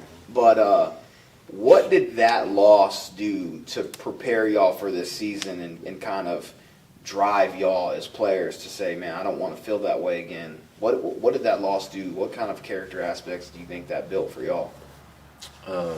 I think it came in more of like a humbling aspect. When you're on that type of high, you're 13-0, you think you're on top of the world, and you kind of overlook people. In terms of Brownsville and everything, I feel like we kind of overlooked what they were. We were looking at the next matchup that we had, and while we were prepared for the game, we just lacked focus in the fourth quarter, and that's inevitably like what became our downfall. We had a motto this year of 944, and throughout the off season, we would say it every day. 944, we got to finish. This year, we got to finish. We can't let up the gas pedal. Doesn't matter if we're playing a team that's 0-10 or a team that's 10-0. Like, we're gonna go full throttle. We're gonna put our foot on your neck, and we're just gonna go. What was it like playing down there in that environment? Because I know you haven't played in one like that, right? How was that? Yeah. The hostility and everything. How was it playing like in that kind of environment? But you had a whole region. Yeah. A whole region against you guys, not just a town. You had a whole region. Yeah, the valley. Yeah, they had Rally the Valley, and about 9,000 to 12,000 people there. It was rowdy, but I think that'll prepare us for next season. We'll see big crowds, especially when we play like DeSoto or hopefully later on in the playoffs. We'll see big crowds, and I think it'll prepare us for this year. And Coach, how was that for you coming off of a loss like that? Man, I always say that. Winning masks things, right? Lots of times when you're winning games and you're having some success, you don't really know who you really are. I always say your culture's tested when adversity strikes. Well, when you're winning a bunch of games by a bunch of points, lots of times you can just assume that you're doing all the right things and everything is good because you're winning. But when you get in those moments, and I always tell the kids that, you don't ever find out who you are when when you're supposed to be the team. You find out who you are when there's 10,000 people in the stands and you're in those type of games. You find out who you are as a team. And so the thing that I didn't really know, like you'd see some things, but, when you're 13-0, you're winning and everybody's telling you how great you are. And, but, like I said, when you get that far in the playoffs, everybody's good, and so looking back at that game, Trev kind of mentioned it, the 9:44. I remember looking at the clock, and we're up 28-7. We're up 21 points with 9 minutes and 44 seconds left in the game. And that's when any and everything that could go wrong went wrong in that 9 minutes and 44 seconds. It's kind of like I use the example of standing on the train track and you see the train coming and you're trying to get off, but you're stuck and you're trying to hop off and you see it coming, and like everything that could go wrong went wrong in that 9 minutes and 44 seconds. And so what it taught us is that we need to find out early. We need to find out early who we are, and live with whatever results that come, because if you're going to make a run at this thing, that's what you do. I remember talking to Coach Todd from South Oak Cliff, and the biggest thing was that if you look at his preseason district schedule, he opens up with North Shore, then plays Duncanville, and then plays Longview week 3. So that, talk about a gauntlet, right? Gauntlet. But they've been in the state championship the last 3 years, and so that was my mindset of we've got to schedule harder. Non-district, because we got to figure now. Trust me, we're trying to go win every game we play, but we're also trying to schedule to where we see earlier like who we are, and we're able to fix those things earlier than when you get inside of the 4th round. And now the biggest thing is my biggest regret was that, man, when I was driving back home on that bus when we were coming back home from Brownsville, my biggest regret was like, I can't fix this tomorrow on Saturday. Season's over. Yeah. Whereas I would have loved to fix it in week 1, week 2, week 3. That way our team could have fixed it. So that's the good and bad part about going undefeated. Is that when you lose that last one, you don't have an opportunity to right the wrong. So, but anyway, you learn from lessons and you can go from there. And that kind of tells into what we talked about prior to the show, what I've talked about with him earlier in the years of the show of scheduling hard. And the 13-0 is nice, but sometimes that 11-2 team might be a little bit tougher because they found out who they were earlier on in the season, right? Which kind of leads us, and I don't want to steal this from Jacob, but I'm sure it's on his list, but leads to the big thing that everyone's asked about and curious about. Hey, what's going on with scheduling DeSoto? Are you crazy? Have you lost your mind, right? How was it getting that game scheduled and just all the ins and outs of that opportunity that's presenting itself for y'all? Scheduling is a weird science, right? Especially in South Texas, especially with Miller High School. I don't think people understand how scheduling really works. So the Cliff Notes version is that 2 teams have to agree to play for a game to be scheduled. I'll repeat that. 2 teams have to agree to play for a schedule to them. So it can't be Miller wants to play a team, the other team has to agree to play Miller. And so I'll just say that if you look at 4 out of our 5 games in non-district, outside of vets, which we will always play that game, you have Sinton, and shout out to Coach Troutman, who that's my guy right there, man. He'll go square up in a parking lot. He don't care. Yeah. He will. He will. Man, car dealerships too. I have a ton of respect for him, right? Because he gets it. He understands. He's got a tough non-district slate too. Yep. But everybody just wondered, why are you playing DeSoto? Well, we couldn't. This is a true story. Like, I could not find a non-district game south of San Antonio. So if they're telling you that they wanted to play us here in South Texas in non-district, that is absolutely not the truth. We tried.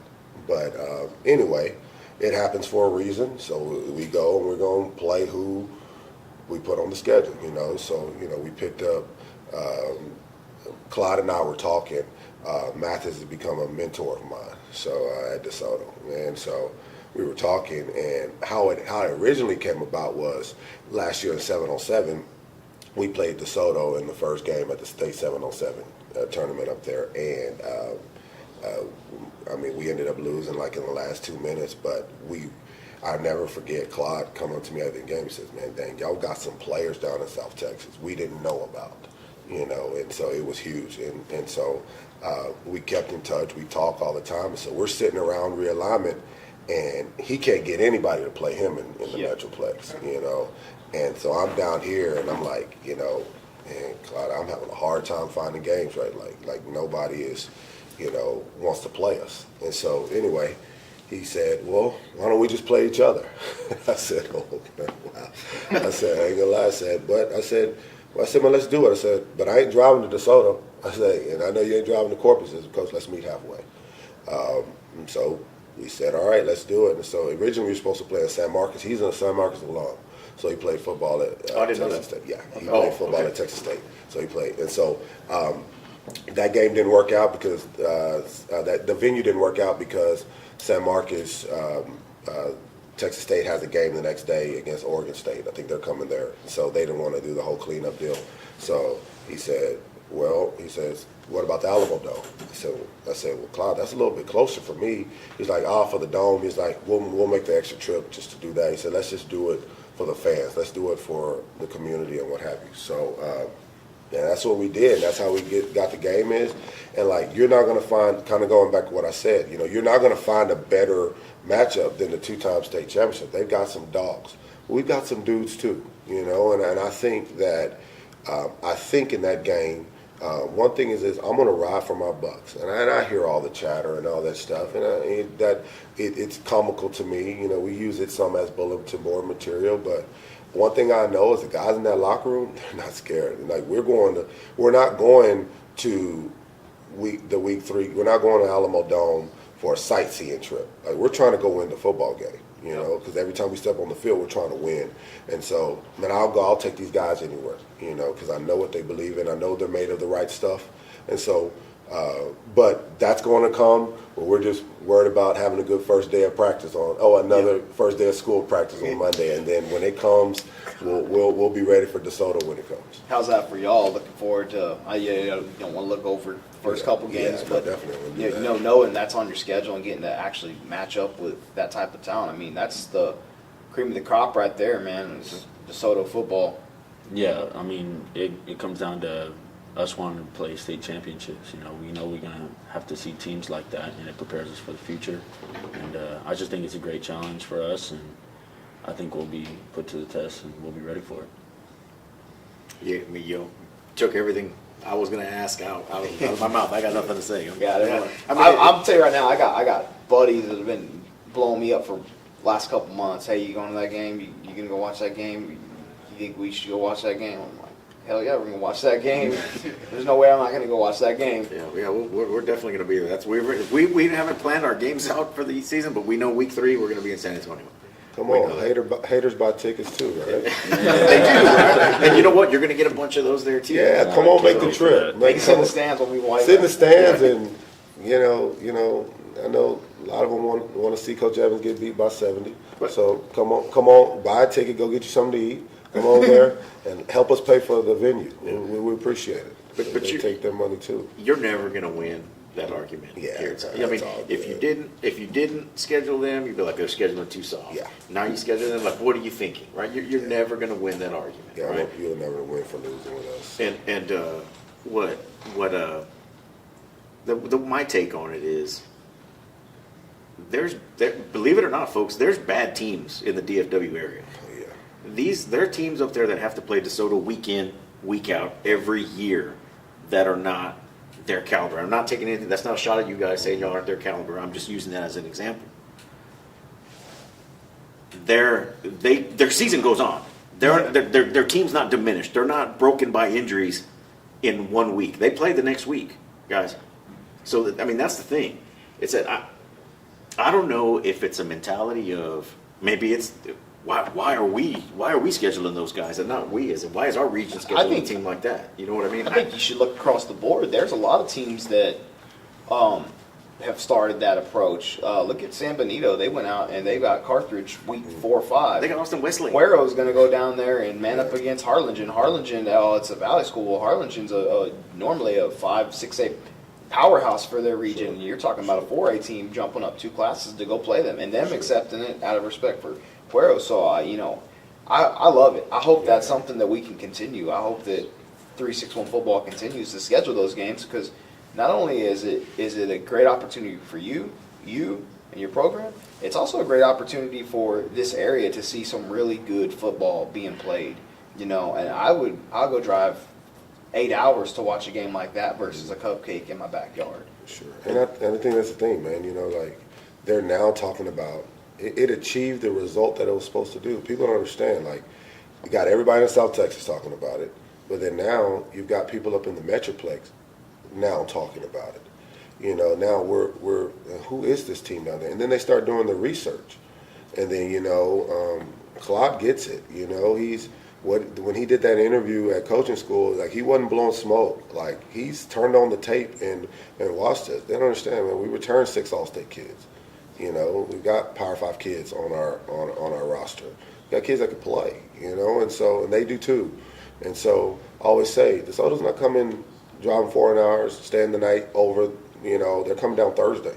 So they're actually coming down the night before, spending all those resources to come play a team that, you know, that would be bad fiscal responsibility by their district to do that.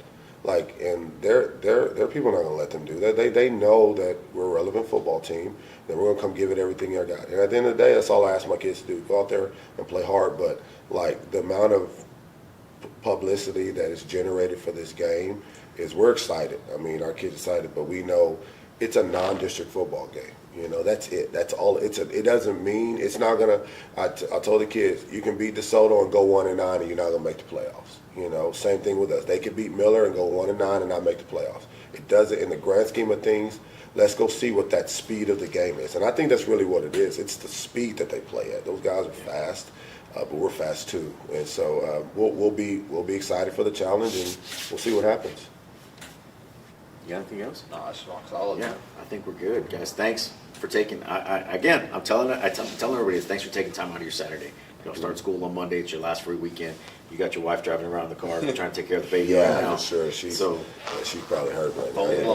Phone's blowing up. Probably, I see you keep looking at your watch. So she's like, how much longer? How much longer? And we kept y'all waiting too. So we apologize for that. You're good. So we kept y'all waiting. We were kind of running over, but thank you guys. Thank you for coming out here. Thank you for the talk. Thanks for allowing us to at least get you guys on camera, showcase you guys, right? Showcase your program and talk through your thought process on things and everything like that. And of course, you know, we're always going to be checking in as the season goes on, right? So at games or whatnot, I think you got a helmet last year. You got a helmet last year. Y'all got stickers, right? So that's the new one. Yeah, that's the new one this year, right? Texas Tech themed. Yeah, so there's the new one that year. So get a look at it now. We gotta get you an orange one though, man. You catered to this guy too much, man. Good. But guys, thank you again for coming in. We really appreciate it. Thank you for the time. Guys, we're going to take a break real quick, and when we come back, we're going to have the Corpus Christi Carroll Tigers on deck.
Thanks for sticking with us, guys. I know we're running a little late, but I hope it's worth your while, right? I hope you're getting a lot of good information, getting a lot of good looks at these guys. Getting a look at these guys, right? Getting a look at these kids, getting a look at these programs. So we're doing it for you guys. We're doing it for these guys right here, right?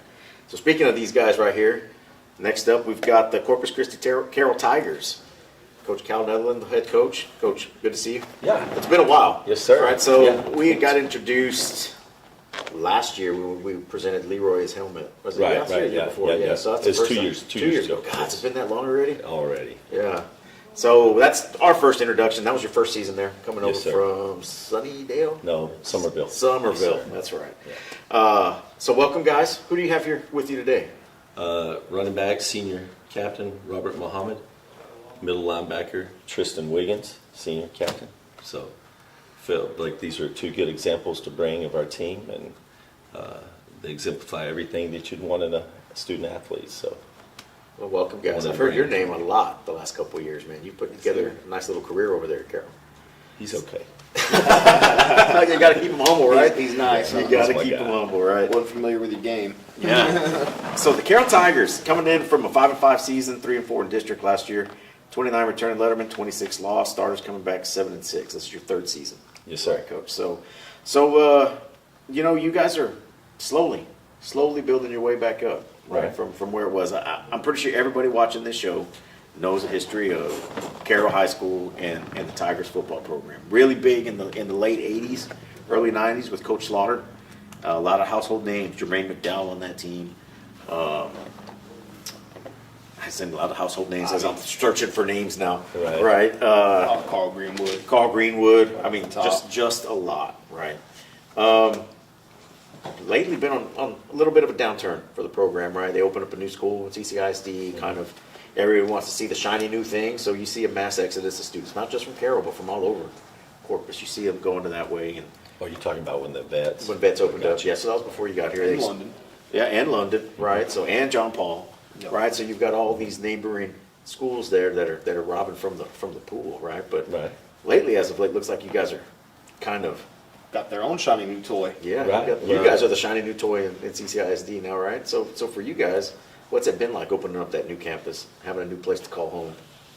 It was great. Like we had a new facility and everything just was great. So we was able to work out there and meet new people. Yeah, there's been a lot of new people, like especially like from our senior class, and then we look down at the freshmen. There's way more like really like they're just outnumbering us, and it's crazy. Yeah, it's been really nice, you know, from the nice turf field, the 2 extra football fields, the whole facility right there is all state-of-the-art, brand new. Our weight room is amazing, and I'm pretty sure you've been in our arena. It's probably the best basketball gym. Yes, in I South have. Texas. Actually, at that. We have the big jumbotron, and Yep. and so that it does draw a lot of kids. But we're not, like, from what I understand, we're not losing kids like we were before. Like you said, going to wherever or transferring to whichever school. We're keeping the kids that we're supposed to keep. And that's the first step, right? You stop the hemorrhaging, right? Exactly. Then you start seeing, hey, look, we got these kids coming in. We got these kids coming in. And that's usually what happened for the shiny new toy, right? But now, you're most importantly, you're keeping the kids in your zone. Right. Right, and that's the biggest part. Well, like I tell them, like our numbers have grown dramatically. The first year we were 5-5, and then we didn't win a game on JV, but we kept the team together the whole season. And then our freshman team was really good, and it was big. Well, the next year we moved them. We had like 20 starting last year as sophomores, but our JV still finished 5-3-1, had a winning season, won a game for the first time in like 6 years. Wow. And then our freshmen were both district champs, A and B. So we had the kids coming through the pipeline. It's just now it's a matter of experience and learning how to finish off games and win. And that's why I need two guys like these young men to really step up and lead us. What helps you guys is this realignment, putting you guys where y'all need to play, right? So now y'all are falling in the division where your numbers match up, right? Last few seasons, CCISD has opted up all the schools, right? Miller included, King, Moody. I mean, you guys they wanted to play together, and I get it. It's probably a travel budget. It's easier to keep you guys all together, right? It costs a lot of money to bus 5 different schools around depending where they fall. Right. Fortunately, you had so many schools drop down. This is like a district from the 80s and the 90s. Right. You know, with you guys, Ray, Gregory, Portland, Miller, and King. I mean, that's before Vets was in town, and that's what it was back in the day, and those were knockout, drag-out fights back in the 80s and 90s. So it's good to have you guys where you need to be. It levels the competitive playing field for you guys, right? Well, I agree. Like when I first got to Carroll, I think they had 1440 is what I was told, and now we're at 1893. Yeah, a lot. So we're close to being up. Coming back up now, right? Yeah. Yes, but like when we first got there, our numbers weren't the same. But King and Miller can say the same thing as well, and Moody. So that's just what you have to deal with. But we're glad to be in the district that we're in. We're excited. We have a really tough preseason schedule.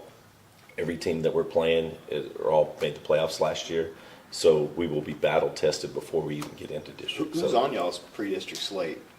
Well, right off the bat is Alice, and then we play Veterans Memorial. Okay. So you know that both of them are going to be really good. And then we play Brownsville St. Joseph, private school that lost to Brownsville Vets, Brownsville Vets, 21-7. 21-7, so that's another tough game for us. And then we play Calallen, and then Tuloso Midway, who's coming up too as well. So we're playing a pretty tough schedule. So. And just like we've talked about with the last couple coaches that we had on here, I mean, that's what you want to do, right? You want to get that preseason schedule to find out who you guys are, right? Justin's been saying it all day today. 11-0 is nice, 10-0 is nice, but that's not going to get you in the playoffs. In your case, it's going to be 6. Well, 10-0 will get you in the playoffs. No, it will. Sure. It will. Yeah. That don't mean you're going to keep winning. You want to play better. And yes, I agree. To some point, I'm going to disagree a little bit with him because if he tells me I'm going 10-0, I'm pretty fired up. Right there. It does look nice. I mean, it does look nice. But he's. I mean, they were this close to being in the state semifinals. So. Oh, I'm sorry. I'm talking about this Justin. I'm sorry. Yeah, that's why. Yeah. Well, Evans was right before us. Yeah, so. yeah. But I understand what you're saying. Yeah. And I'm kind of a firm believer in that too. You want to schedule hard at the beginning of the season because you want to be ready for when your district slate comes around, right? Well, with the tough competition that we're playing, when we play Miller, when we play GP, we'll be ready. Yep. Now there's two. Well, if you're going off what everybody's saying, the top 2 dogs in the district are Miller and Gregory Portland.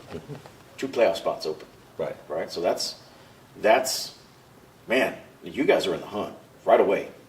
Well, I would like to think we have a good shot at it. Yeah. I mean, if you just go off the past records, you'd say, yeah, you're going to be in. But district wins are just tough to come by. So you have to be playing your best at the right time because anything can happen. I mean, Moody almost beat us last year. It came down right to the wire. So we just got to stay focused. They're in the middle of a turnaround as well, right? So it's definitely. I like the fact that it's leveled the playing field. That's what I do like. I like these teams getting better because it's good. I like it's keeping it. I like that the competition is here. We're not having to travel down the valley to make a district schedule anymore. That's to me where I find it more appealing. Yes, the playing field seems to be a little more leveled out, but I enjoy these old school rivalries, and even if it's not an old school rivalry, it's familiarity, right? We're across the bridge from each other. You're in the same city as each other. You're not having to do 2 hours to face an opponent that you might see for 2 years and never see again, and if it's a playoff matchup, right? So that's where I like these district realignments coming back to kind of the home base for me. And see, I love that GP's in our district.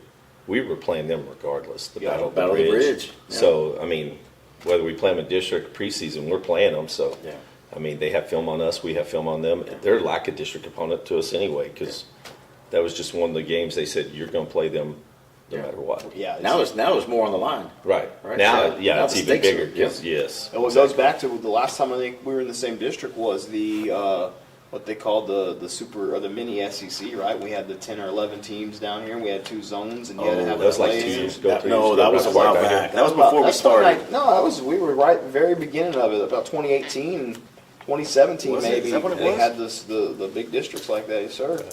Yeah, because I remember looking up before when I was just looking for the job, seeing some of the districts. And it was a zone. Yeah, it was a zone. It was a zone there. Yeah, it was very weird. It was a weird time. Yeah, that's one of the years realignment got it wrong. I'd rather play everybody. I hate that zone stuff. Yeah, that was the realignment gone wrong. That was just why it went that way. I don't know, and I hadn't really dug into it too much, but it may have been petitions and whatnot. I know, was Calallen in that district? No, because I was gonna say I know one year they petitioned and we had all the CSISD schools, Far Bluff, and the Victoria schools as well. No, that's what it was. And maybe even GP. Alice. Yes, I think Alice was in that. TM. It was like 10 to 12 teams. It was pretty crazy.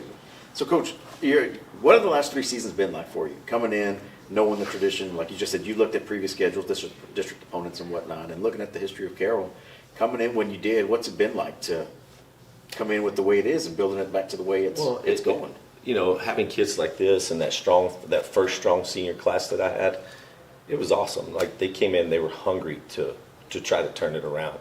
So like a lot of people are like, oh man, I can't believe you wanted to go there. But like you said, we got the nice new shiny toy. I'm losing my train of thought there, but like there was a lot of good things that happened. I was able to get good coaches. When I saw the kids like Leroy Rodriguez and them, I was like, holy crap, this is not like they hadn't won. Three games in 43 and 46 since and I was like, but these kids, like, they should win, and they just bought in, and it's been really nice, and we've just been able to, coach them hard. We have structure and discipline, but the kids love the structure, and when you treat kids right, you get more of them there, and like some of the stuff we do, we might not be Miller's high octane, but we spread the ball around, and kids like what we do, and they've bought in. So it's made it really pretty easy. So you guys as players, what's it been like for you guys to see it from the way it was to kind of growing with it to the way it is now? It was crazy. My freshman year, the upperclassmen, they was going 0-10, but they was like beasts, like Leroy and them. They were Coach Calallen. They continued putting in that work all the time, and it was just crazy. Well, like for like the off season's like when we first here for Carroll, it wasn't that good. It wasn't like as strict. It wasn't like structured. And then whenever Coach Cal came and all the new coaches, we started getting weight room charts and lifting sheets with like specific numbers, percentages, and a lot of people got strong real fast, and it was definitely made a big different. jump in a hurry. Yeah, so it sounds like it was kind of free for all. Yeah. Well, I'm not going to say that. I know they had good coaches and stuff like that, but like we had a vision of what we wanted to do, and like Coach Garcia hired and some of the other guys that were here that we kept, we were able to structure it in a way to really benefit the kids. So, but with that first group of seniors, I'll forever be indebted to them because they bought into what we were doing, and it really sold it to the younger guys like they were sophomores. And so they bought in. And so the freshmen, this past year, my son's group of freshmen that are now sophomores, and it's like you can see it. We have right now currently like 64 on varsity. I have like 68 on JV. What were the numbers like when you came in? I tell everybody, they don't believe me. When I got here, they had to consolidate into one class because the numbers participation was so low. There was 48 kids in the period. Wow. Yeah, I was like, what I get? Other than seeing the good seniors that were there, I was like, oh no. But then we were able to, through the summer strength and conditioning and all that kind of stuff, got the numbers up. We ended up having 150, I think, the first year, and like a 188 last year, somewhere 190, and then we're at like 250. And it depends on how many, play and not play at the end. But we're buying new shoulder pads, new helmets every day. So it's that's a good problem to have. It is. Spend that money. It is. We're very happy with that. I'm telling you. I lost my train of thought. I had a question. I lost my train of thought.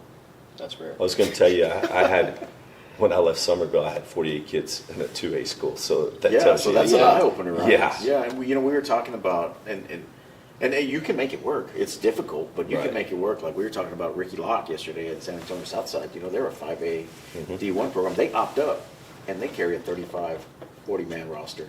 Just because of participation numbers and location where they're at. Nobody wants to play football there. Well, I coached at Southwest, so I've been to Southside for at least for track meets and stuff like that. It was before we played them. I think they do now. Yeah, but it's not easy. No, right? it's not. It's not easy. I mean, you can do it, but it's definitely not fun. It's Well, a lot like of wear and tear on these guys. The first year, that senior group, we played both ways, everybody. And we had, like Leroy and them were playing both sides, so we had to pick and choose what we could do on offense to save them for defense as well. And it makes it really tough. And now we're pretty much at the point where we're two platooning. Now we'll still do like some of our skill kids and and create some crossover time, but our O-line, D-line are pretty much separate now. So that's really, I think that'll keep us fresher. Yeah. And, if you lose a guy, it's not losing a starter on offense and defense. You're not losing two. Yes. Yeah, you're losing one. You might be losing the backup, but it hurts, but it's manageable. doable. Yeah. What do y'all look to get out of this season? Honestly, I just want us to get in the playoffs. Because our guys, they've been working hard. They always in the weight room and grinding. When we be on the field, I be seeing them getting some their time, like they be on the sideline hitting something speed work. So I just really hope we get in the playoffs. Yeah, same. I really want to go to the playoffs. I want to be on that bus going somewhere far and eating food mostly. I'm excited for the food. Easy to please, right there. Yeah, but that's really easy. And this is another thing that we've been talking about. It's football, right? And anything can happen, right? There's no saying you guys can't win district. No. Right? Those are just projections. Yeah, those are just projections. We're nobodies. We could say the same thing, and our word means as much as that water bottle right there. You have to go out there and win it on the field for sure. It's all in your hands, right? This is where it's a cliche, but it's where the rubber meets the road, right? So this is, they can do so much as a coaching staff, but it comes down to execution, right? You guys are making the plays. You guys are making it happen. I was telling them in 2002 at Midland, we went 8-2. We had lost our first 2 district games, then ran it out because we had 6 district games. So we ended up beating Duncanville right before with no time left, and then we just got hot. We went into state championship, and we were the 3rd place team in our district. So you just never know. You just got to keep believing. You keep getting better. That's why you see a lot of teams early in the year. They might beat somebody, but then they play them second time, and it's like flipped. Because that team continually gets better, and the other one may not. Yeah. So you just never know. So you brought something up. I'm going to take you in the way back machine here for a little bit. So we had. I don't really want to. So Coach Cal's sister she was the founder of Solid Oak Leadership Consulting Company. We've had her on the show back when Calallen was doing their coaching search and talking about search firms for high school football. Yep. She mentioned a little nugget to us, and it kind of piqued my ears, kind of peaked up a little bit. Okay. Maybe I heard it wrong, so you can correct me if I'm wrong, but she said you were on that Midland team that was involved in that 3-way coin toss. I was. Friday Night Lights. Mm-hmm. Yeah. I was a junior. We were coming home from Abilene. Our coach, we had just started peaking again. We went 9-1. Lee, and that was only 2 teams got in the playoffs back then. 2 teams. Permian was 8-2. Lee was 7-3. But when we played, Lee was our first district game, like game 4 or 5, something like that. And we beat them for the first time 9 or 10 years. And after that, it was just like we thought we had won it all, you know. And then the next week, Permian, you know, they were like, oh shit, they beat Lee, excuse my language. And they just came over to our house and kicked our tail. We were flat. It took us the rest of the year to get. And then we were finally rolling again, and they had the coin flip because Lee upset Permian. Lee beat Permian. Yes, yeah. Lee upset Permian, which should not have happened. It should not have happened. But anyway, they just got up for them. And on the ride home, we found out at, I guess, 2 a.m. that we were the odd man out. And you've never seen so many senior kids, you know, just balling because their season came to an end just from a coin flip. So did y'all know that was happening? That was going to be the determination of your who's going to make the playoffs or not? They had given the coach, everybody had touched it, like the coin that was going. So, really? So as soon as we won we beat Abilene out 35-0. He left Shotwell all the way to travel to Midland, out there in can't remember, a Warfield truck stop. Yeah, is that truck stop still there? Well, I haven't been in Midland in a while, but I'm sure it is. I mean, it's they're used. I mean, oil fields going right now. It's probably there. It's probably been bigger. You were a junior on that team? I was a junior. What position did you play? I was a backup right tackle, right guard, somewhere there, depending on the day. So what do you think? I'm sorry. Now I'm gonna focus on you for a little bit now. So what? You know, back then West Texas footballs. I mean, they were the kings, right? Y'all were the Little Southwest Conference back in the day, right? What? And now that's kind of shifted a little bit. What do you think the shift happened there? What do you think happened out there to make that switch from What do you mean, West Texas to North to DFW? Well, I think, you know, I will say this: Permian was ahead of the game back in the day. All their Pop Warner teams ran the Permian offense. I mean, it was just one of those things. Their off season was better than everybody else's. A lot of people learned what they were doing, and then when you start getting the athletes like some of the Metroplex teams and, you know, the Austin teams doing those sort of things, they get really good in a hurry. But I'll tell you, it's still alive and well there. They might not have the athletes, but it's still just as important to those communities as ever. Yeah, my soup's from Odessa. Right. And she was saying, she's like, yeah, it's not really the same, but she said the same thing. It's still there. And shoot, Odessa High beat Permian for the first time in forever, and that place was packed at Ratliff. Yeah. Like you see pictures, and it was you can tell it's still going. Yeah. And Permian, heck, they had an old lineman that went to Clemson. They've had dudes. Yeah. So I mean, it's not like they've fallen off. It's just, you know, like when you get in those Duncanville, DeSoto, although I mean, it's just tough. Yeah.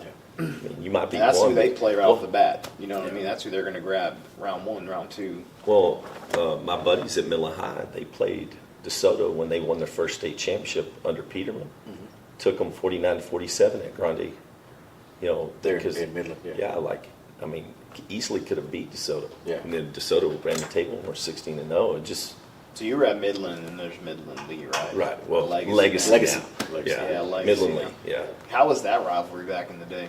It probably wasn't as big to Lee as it was to us, but once we started beating them, it got a lot more. Yeah. Like in the 90s, after I got out, Midland High went on just a funk, and then when I got there coaching, we picked it up and we really started. We had a really good run of athletes. Like in '98, they won basketball state championship.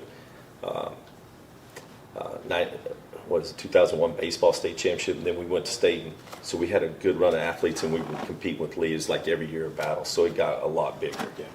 I mean, it was packed. John, know these stories about your coach? You did some of them. No, he tells us this. No, so making me look bad. I'm sorry, guys. You're turning this man gasser.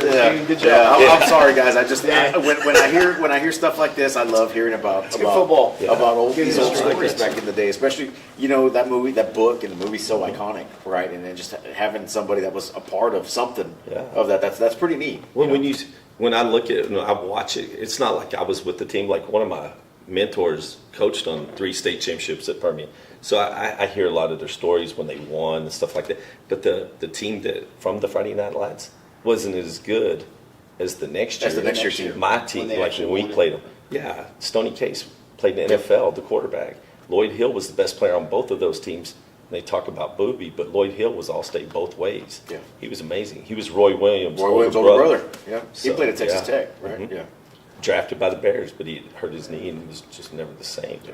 He was a dog out there. He would knock you out. So, I mean, it was pretty impressive. Yeah. Yeah. Our dogs back in the day, you know what I mean? Yeah. Yeah.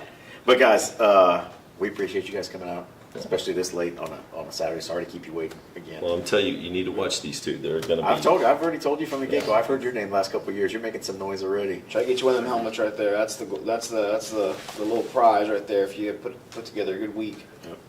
And then we still got our helmet sticker deal. So I mean, Yeah. that's the biggest thing, guys. If y'all are making great plays in a week, send them in. Send them to our email stfunltd@yahoo.com. Send in a couple clips. We'll put it on the show, and that's where Justin and I give our helmet stickers out. That's the other little piece that you get, right? So more ways to showcase yourself. Yeah, more ways to showcase yourself. That way, I mean, we're getting, I don't know, we get 5,000-6,000 viewers a show, right? So that's a bunch of eyes that aren't seeing you guys locally, right? So if we're getting your highlights up there, people are noticing, people are watching, right? And that's the whole goal of this, of having you guys here, is to showcase you guys and give you guys a platform. And we don't make any money off this. I mean, you guys have heard this all the time. We do it free, right? This is all self-funded. We make no money. Our sponsors provide the helmet. Our sponsors provide the helmet stickers, and that's it, man. We just love high school football. We'll highlight y'all. That's the goal. Well, it sure is fun. And get good little tidbits of history out of it. Yeah. That's our payment right there. Is getting that type of stuff right there. So we enjoy it. Yeah. But guys, thank you again for coming out. We really appreciate it. We wish you guys the best this season, injury-free, successful season. I'll say this. I'll say this before we go. I'm glad y'all are rebuilding Carroll to what it was. Being a Portland guy, I always look forward every year to the Battle of the Bridge. That's a big deal for me. It's right up there with the Calallen game. And even though you win it, and it's just lackluster through that little bit of lull that was there, right? So now that you're bringing it back and it's competitive, those games used to be like 28, 29, 24, 21. I enjoy good football. I want to be on the right side of it, but that's good football, and I'm glad that Carroll's coming back. I've always thought, Corpus football is better when Carroll's one of the premier teams and coming out of Corpus. So, I'm glad y'all are part of that, building it. I hope you have great seasons. I'm glad you came out here with us. Appreciate y'all having us. Absolutely. Yeah, and then again, just like we've told everybody else, as the season goes on, we'll check in. We'll have you guys back on the show as the season goes on, just kind of talk, catch up, see what's going on, and maybe get out to win a couple of y'all's games. See how you're doing. Yeah. Yep. Well, thank you very much, guys. Appreciate y'all. Thanks, guys. All right, we're going to take one more break, and we've got one more team to finish out the night and the last couple of days. We may switch seats here for a little bit on this next segment, but we'll be right back, guys. We're not doing that. We're superstitious.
this intro? You sure? You got it. You sure? You got it. You sure? You got it. Are you sure? Yes. Okay. You got it. Guys, welcome back for our last segment of the night. And again, we thank you for sticking around with us. It's 9 p.m.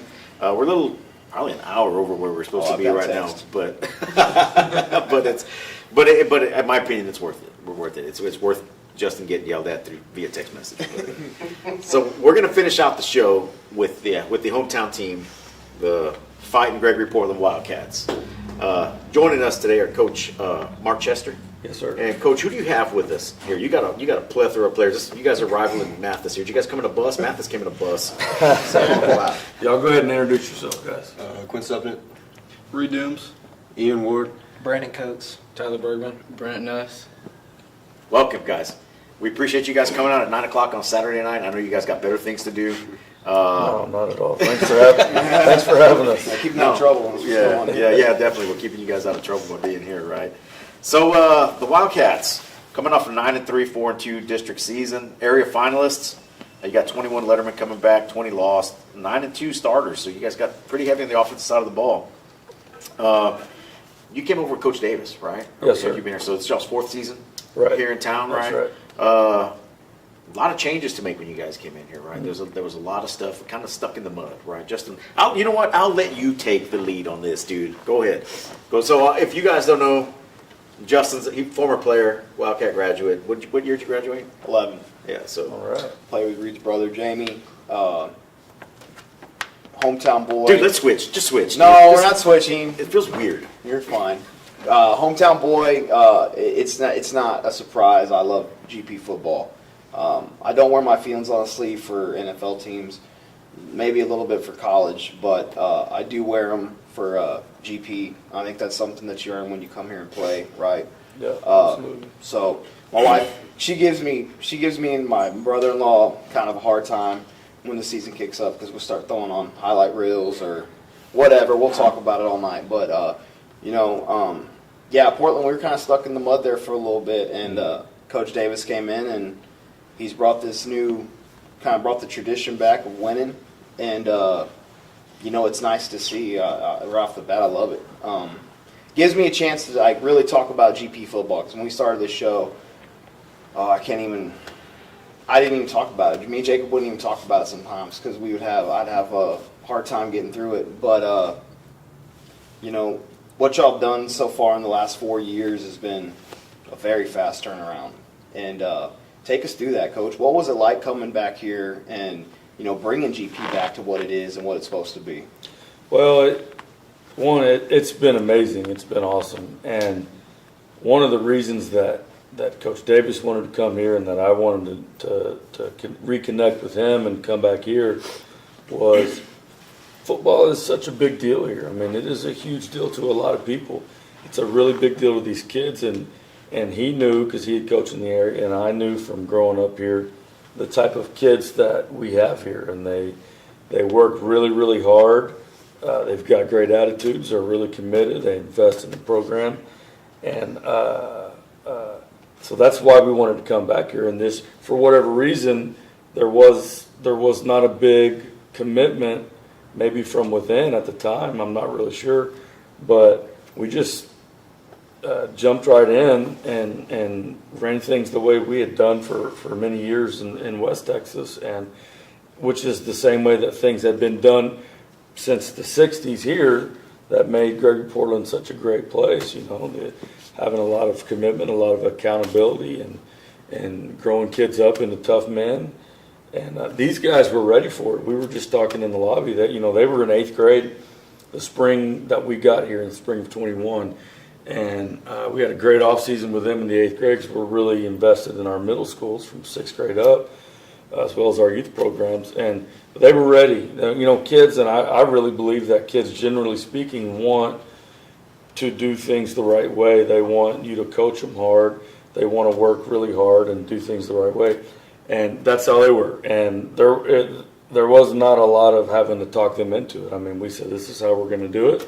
And they said, awesome, let's go. And from day one, they've been just awesome to work around. That's how we were able to turn around quickly, because there wasn't a period of time where we had to go through growing pains of how we're going to work hard. They just jumped in and took off with it. I'm gonna apologize real quick because Coach Chester, he wore the red and blue too. I was kindergartner when Mark played here. So when year did you play here? I was 95 as a freshman through 98 as a senior. His senior year, I think, was our first year in town. Okay. When we moved from Columbus. Okay, so we had the Calallen guys on here earlier, and I've got ties to Calallen. My wife's a Calallen grad. Okay. And her cousins and stuff, but I've also got GP ties. My cousin was a quarterback here on the '89 team, the Cardiac Cat, way before you guys Brian were born. Romero. Brian, that's my cousin. Right. Yeah. I was a ball boy back then. He's up in Houston now, raising a couple baseball players. Yeah. But yeah, he's doing well. But yeah, actually that was my first. I think I was in 6th grade that year. That was my first real introduction into high school football. Was following that team around. What an amazing year! Oh, it was. It was something else. Yeah. So I am also invested in this. Not as much as this guy, but I'm definitely invested in the GP program. But I'm sorry. Go ahead. Yeah, no. Just going back off what Coach said, right? As 8th graders coming in and getting a new staff, what was that like for y'all specifically? Getting to come back and have that rebuild. I mean, did y'all notice it, especially as 8th graders? I mean, could you guys tell the difference? We definitely could tell the difference. They were a lot harder on us, pushed us a lot harder. We worked out a lot more. They were a lot more accountable with us. If you missed, they were calling your phone, blowing your phone up, calling your parents, making sure you were up here getting your work done and getting better. Yeah, I mean, there was definitely a difference. I mean, like the second day they came, Coach Davis, he came to us and was like, y'all are the future. And from that moment on, like, we kept each other accountable, and they built leadership, like, between us.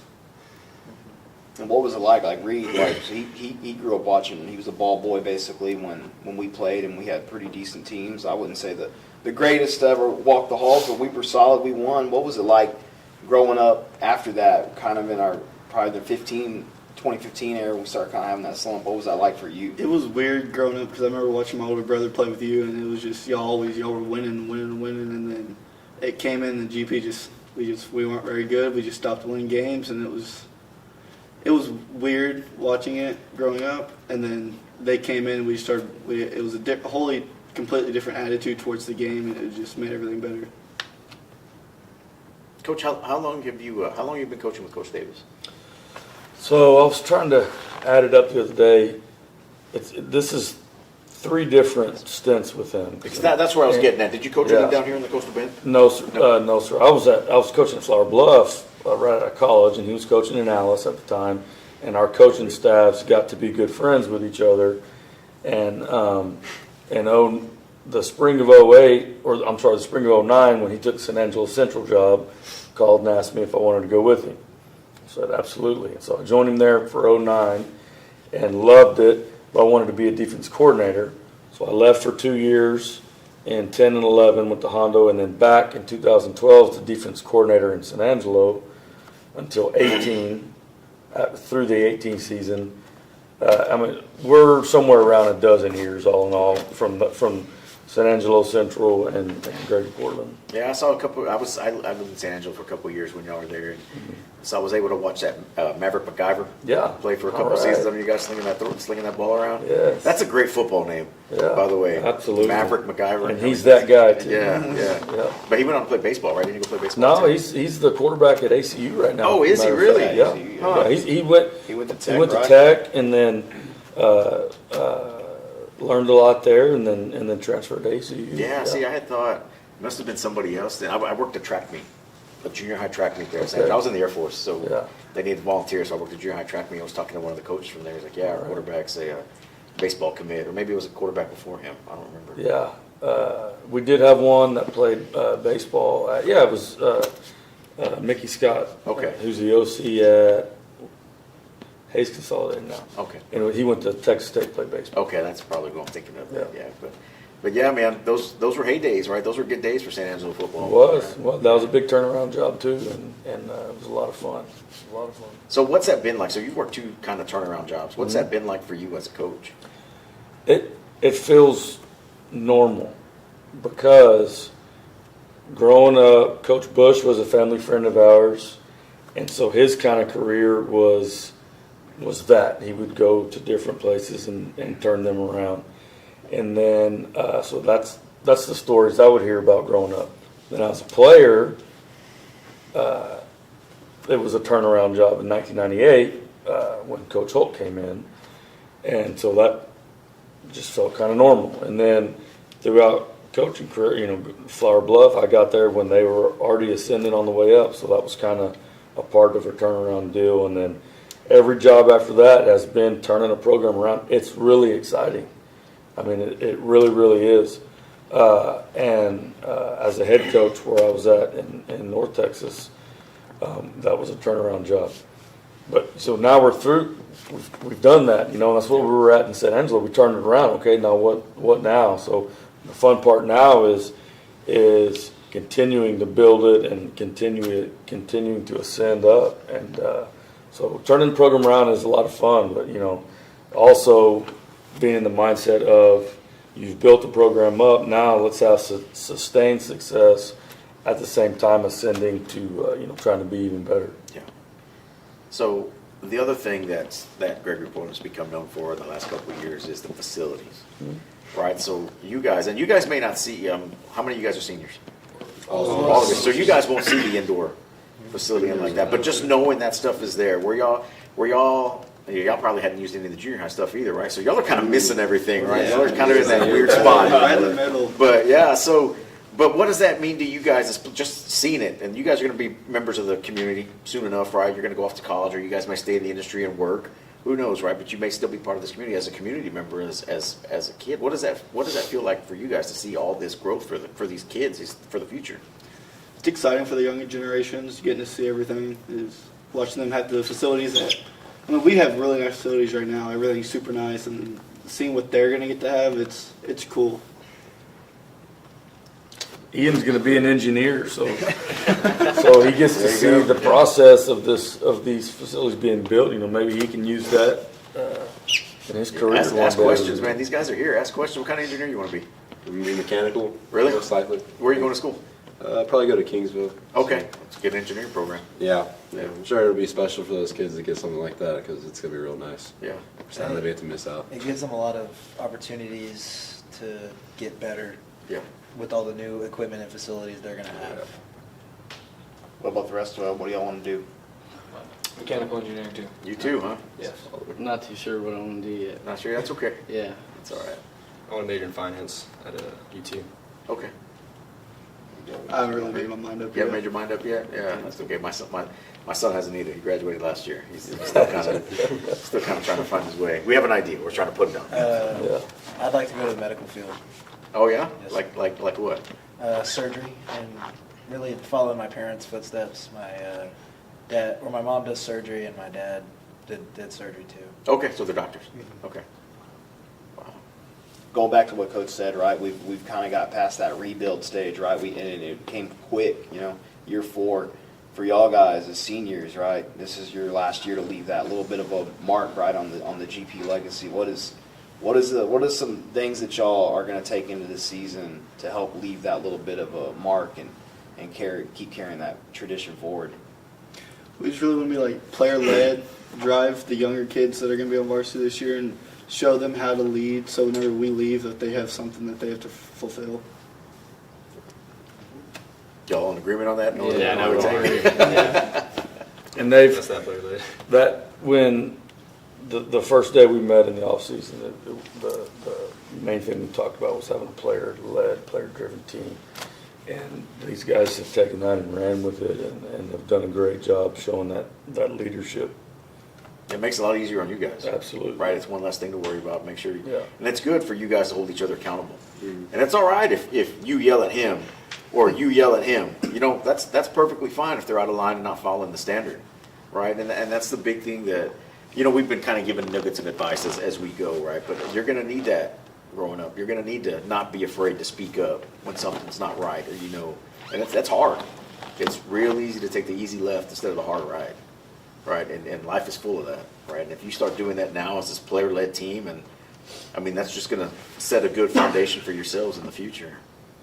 And everybody doesn't have a good day every day. Yep. You know what I mean? So, they need each other. If one of them's having a bad day, they say, hey, come on, man, let's go.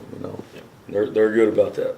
And the good thing, and the other part of that is, don't take it personal if he's yelling at you because you're having an off day. You know, you take it, you build off it, do better, right? And maybe it's just not your day that day. Take home, reset, think about it, come back the next day, right? That's the biggest thing, right? Constructive criticism. Take that criticism. What are you going to do with it? You going to let it sit there, or are you going to make yourself better for it? Yes, sir.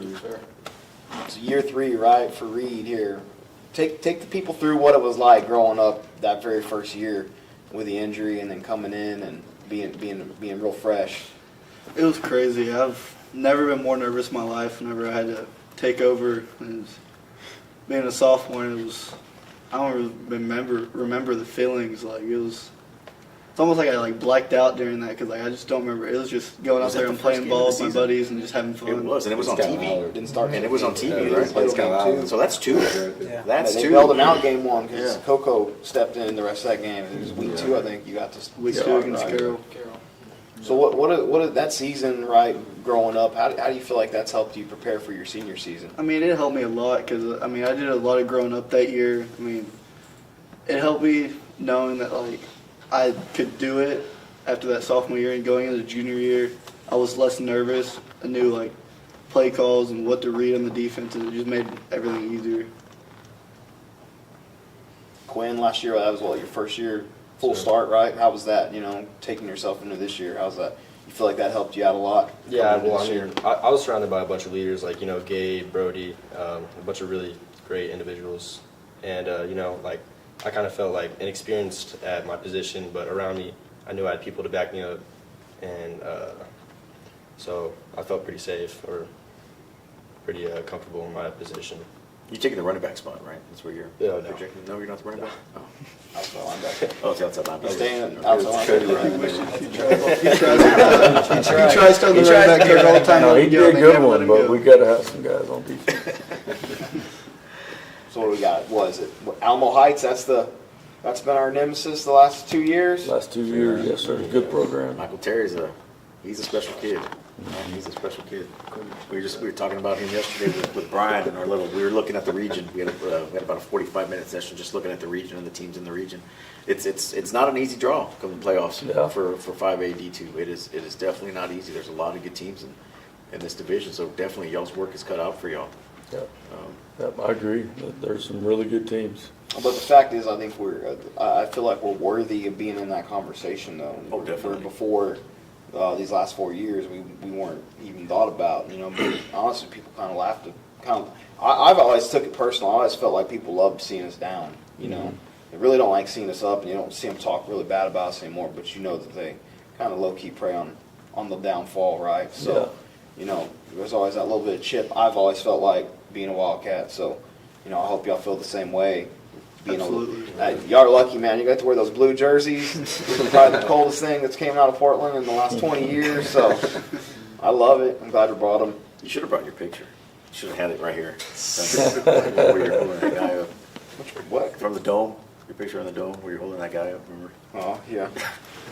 God. He's been itching for this all year. And we've been doing this for 7 seasons, and we've never really done anything with Portland. Right, we've never done anything with Now they're hard to crack, man. Mark, we gotta get through Mark sometimes. Yeah. Brent's hard to crack sometimes. He's hard to find. Yeah. So again, so this we must start hanging on the golf course and want to find them. Yeah. So it's good. It's good to finally do something with you guys, and hopefully it'll lead to a little more in the future and things like that. And then in this coming season and further seasons, if we keep going, who knows? Yeah. Right? But we appreciate you guys coming out today, especially since it's so late at night. I know you guys got other things to do, probably better things to do, but again, we thank y'all for making the time for us, for hanging out. We know we kept y'all waiting as well. That's all right. So thanks. You got anything before we go? No, man, we wrapped it up. It's pretty good. Appreciate y'all having us. Appreciate what y'all do for South Texas football. And like we were talking with Mr. Williford about Region 4 and South Texas football is really, really special. And we feel like Gregory Portland is a very, very special place. And thank you for honoring that and having us out, and look forward to visiting in the future. For sure. Well, Coastal Bend football is better when Gregory Portland is better. And just like with the Carroll guys, when Carroll's good, it's good for Coastal Bend football. Yeah, no doubt. It's good to have these blue blood programs that are coming back. Because man, back in the day, they were making deep runs with Travis Bush and when my cousin was there, and I think even Frankie's teams, your team made some good runs, right? It's good to see. Whole 2000s. Week 4, week 3, week 4 of the playoffs, and seeing Gregory Portland on that bracket still. So, Yes, sir. you guys work hard, man. Represent the community, represent the area. Cause it'd be nice to see you guys as the last man standing. See. Yes, sir. So, guys, thank you for tuning in these last couple of days. We really appreciate it. We'll be back next week with a regular show. We're having on Mr. Teal from the Peanut Butter Bowl to kind of talk about what the Peanut Butter Bowl is about. There's a couple Peanut Butter Bowl games this season to kick off the season. So we'll have him on the show for about 15, 20 minutes just to kind of get a feel of what they do and what they're about. But until then, again, thank you for tuning in. If you're not following us already, follow us on Instagram, Twitter, X, Facebook, YouTube, South Texas Football Unlimited. We'll see you next week. Thank you.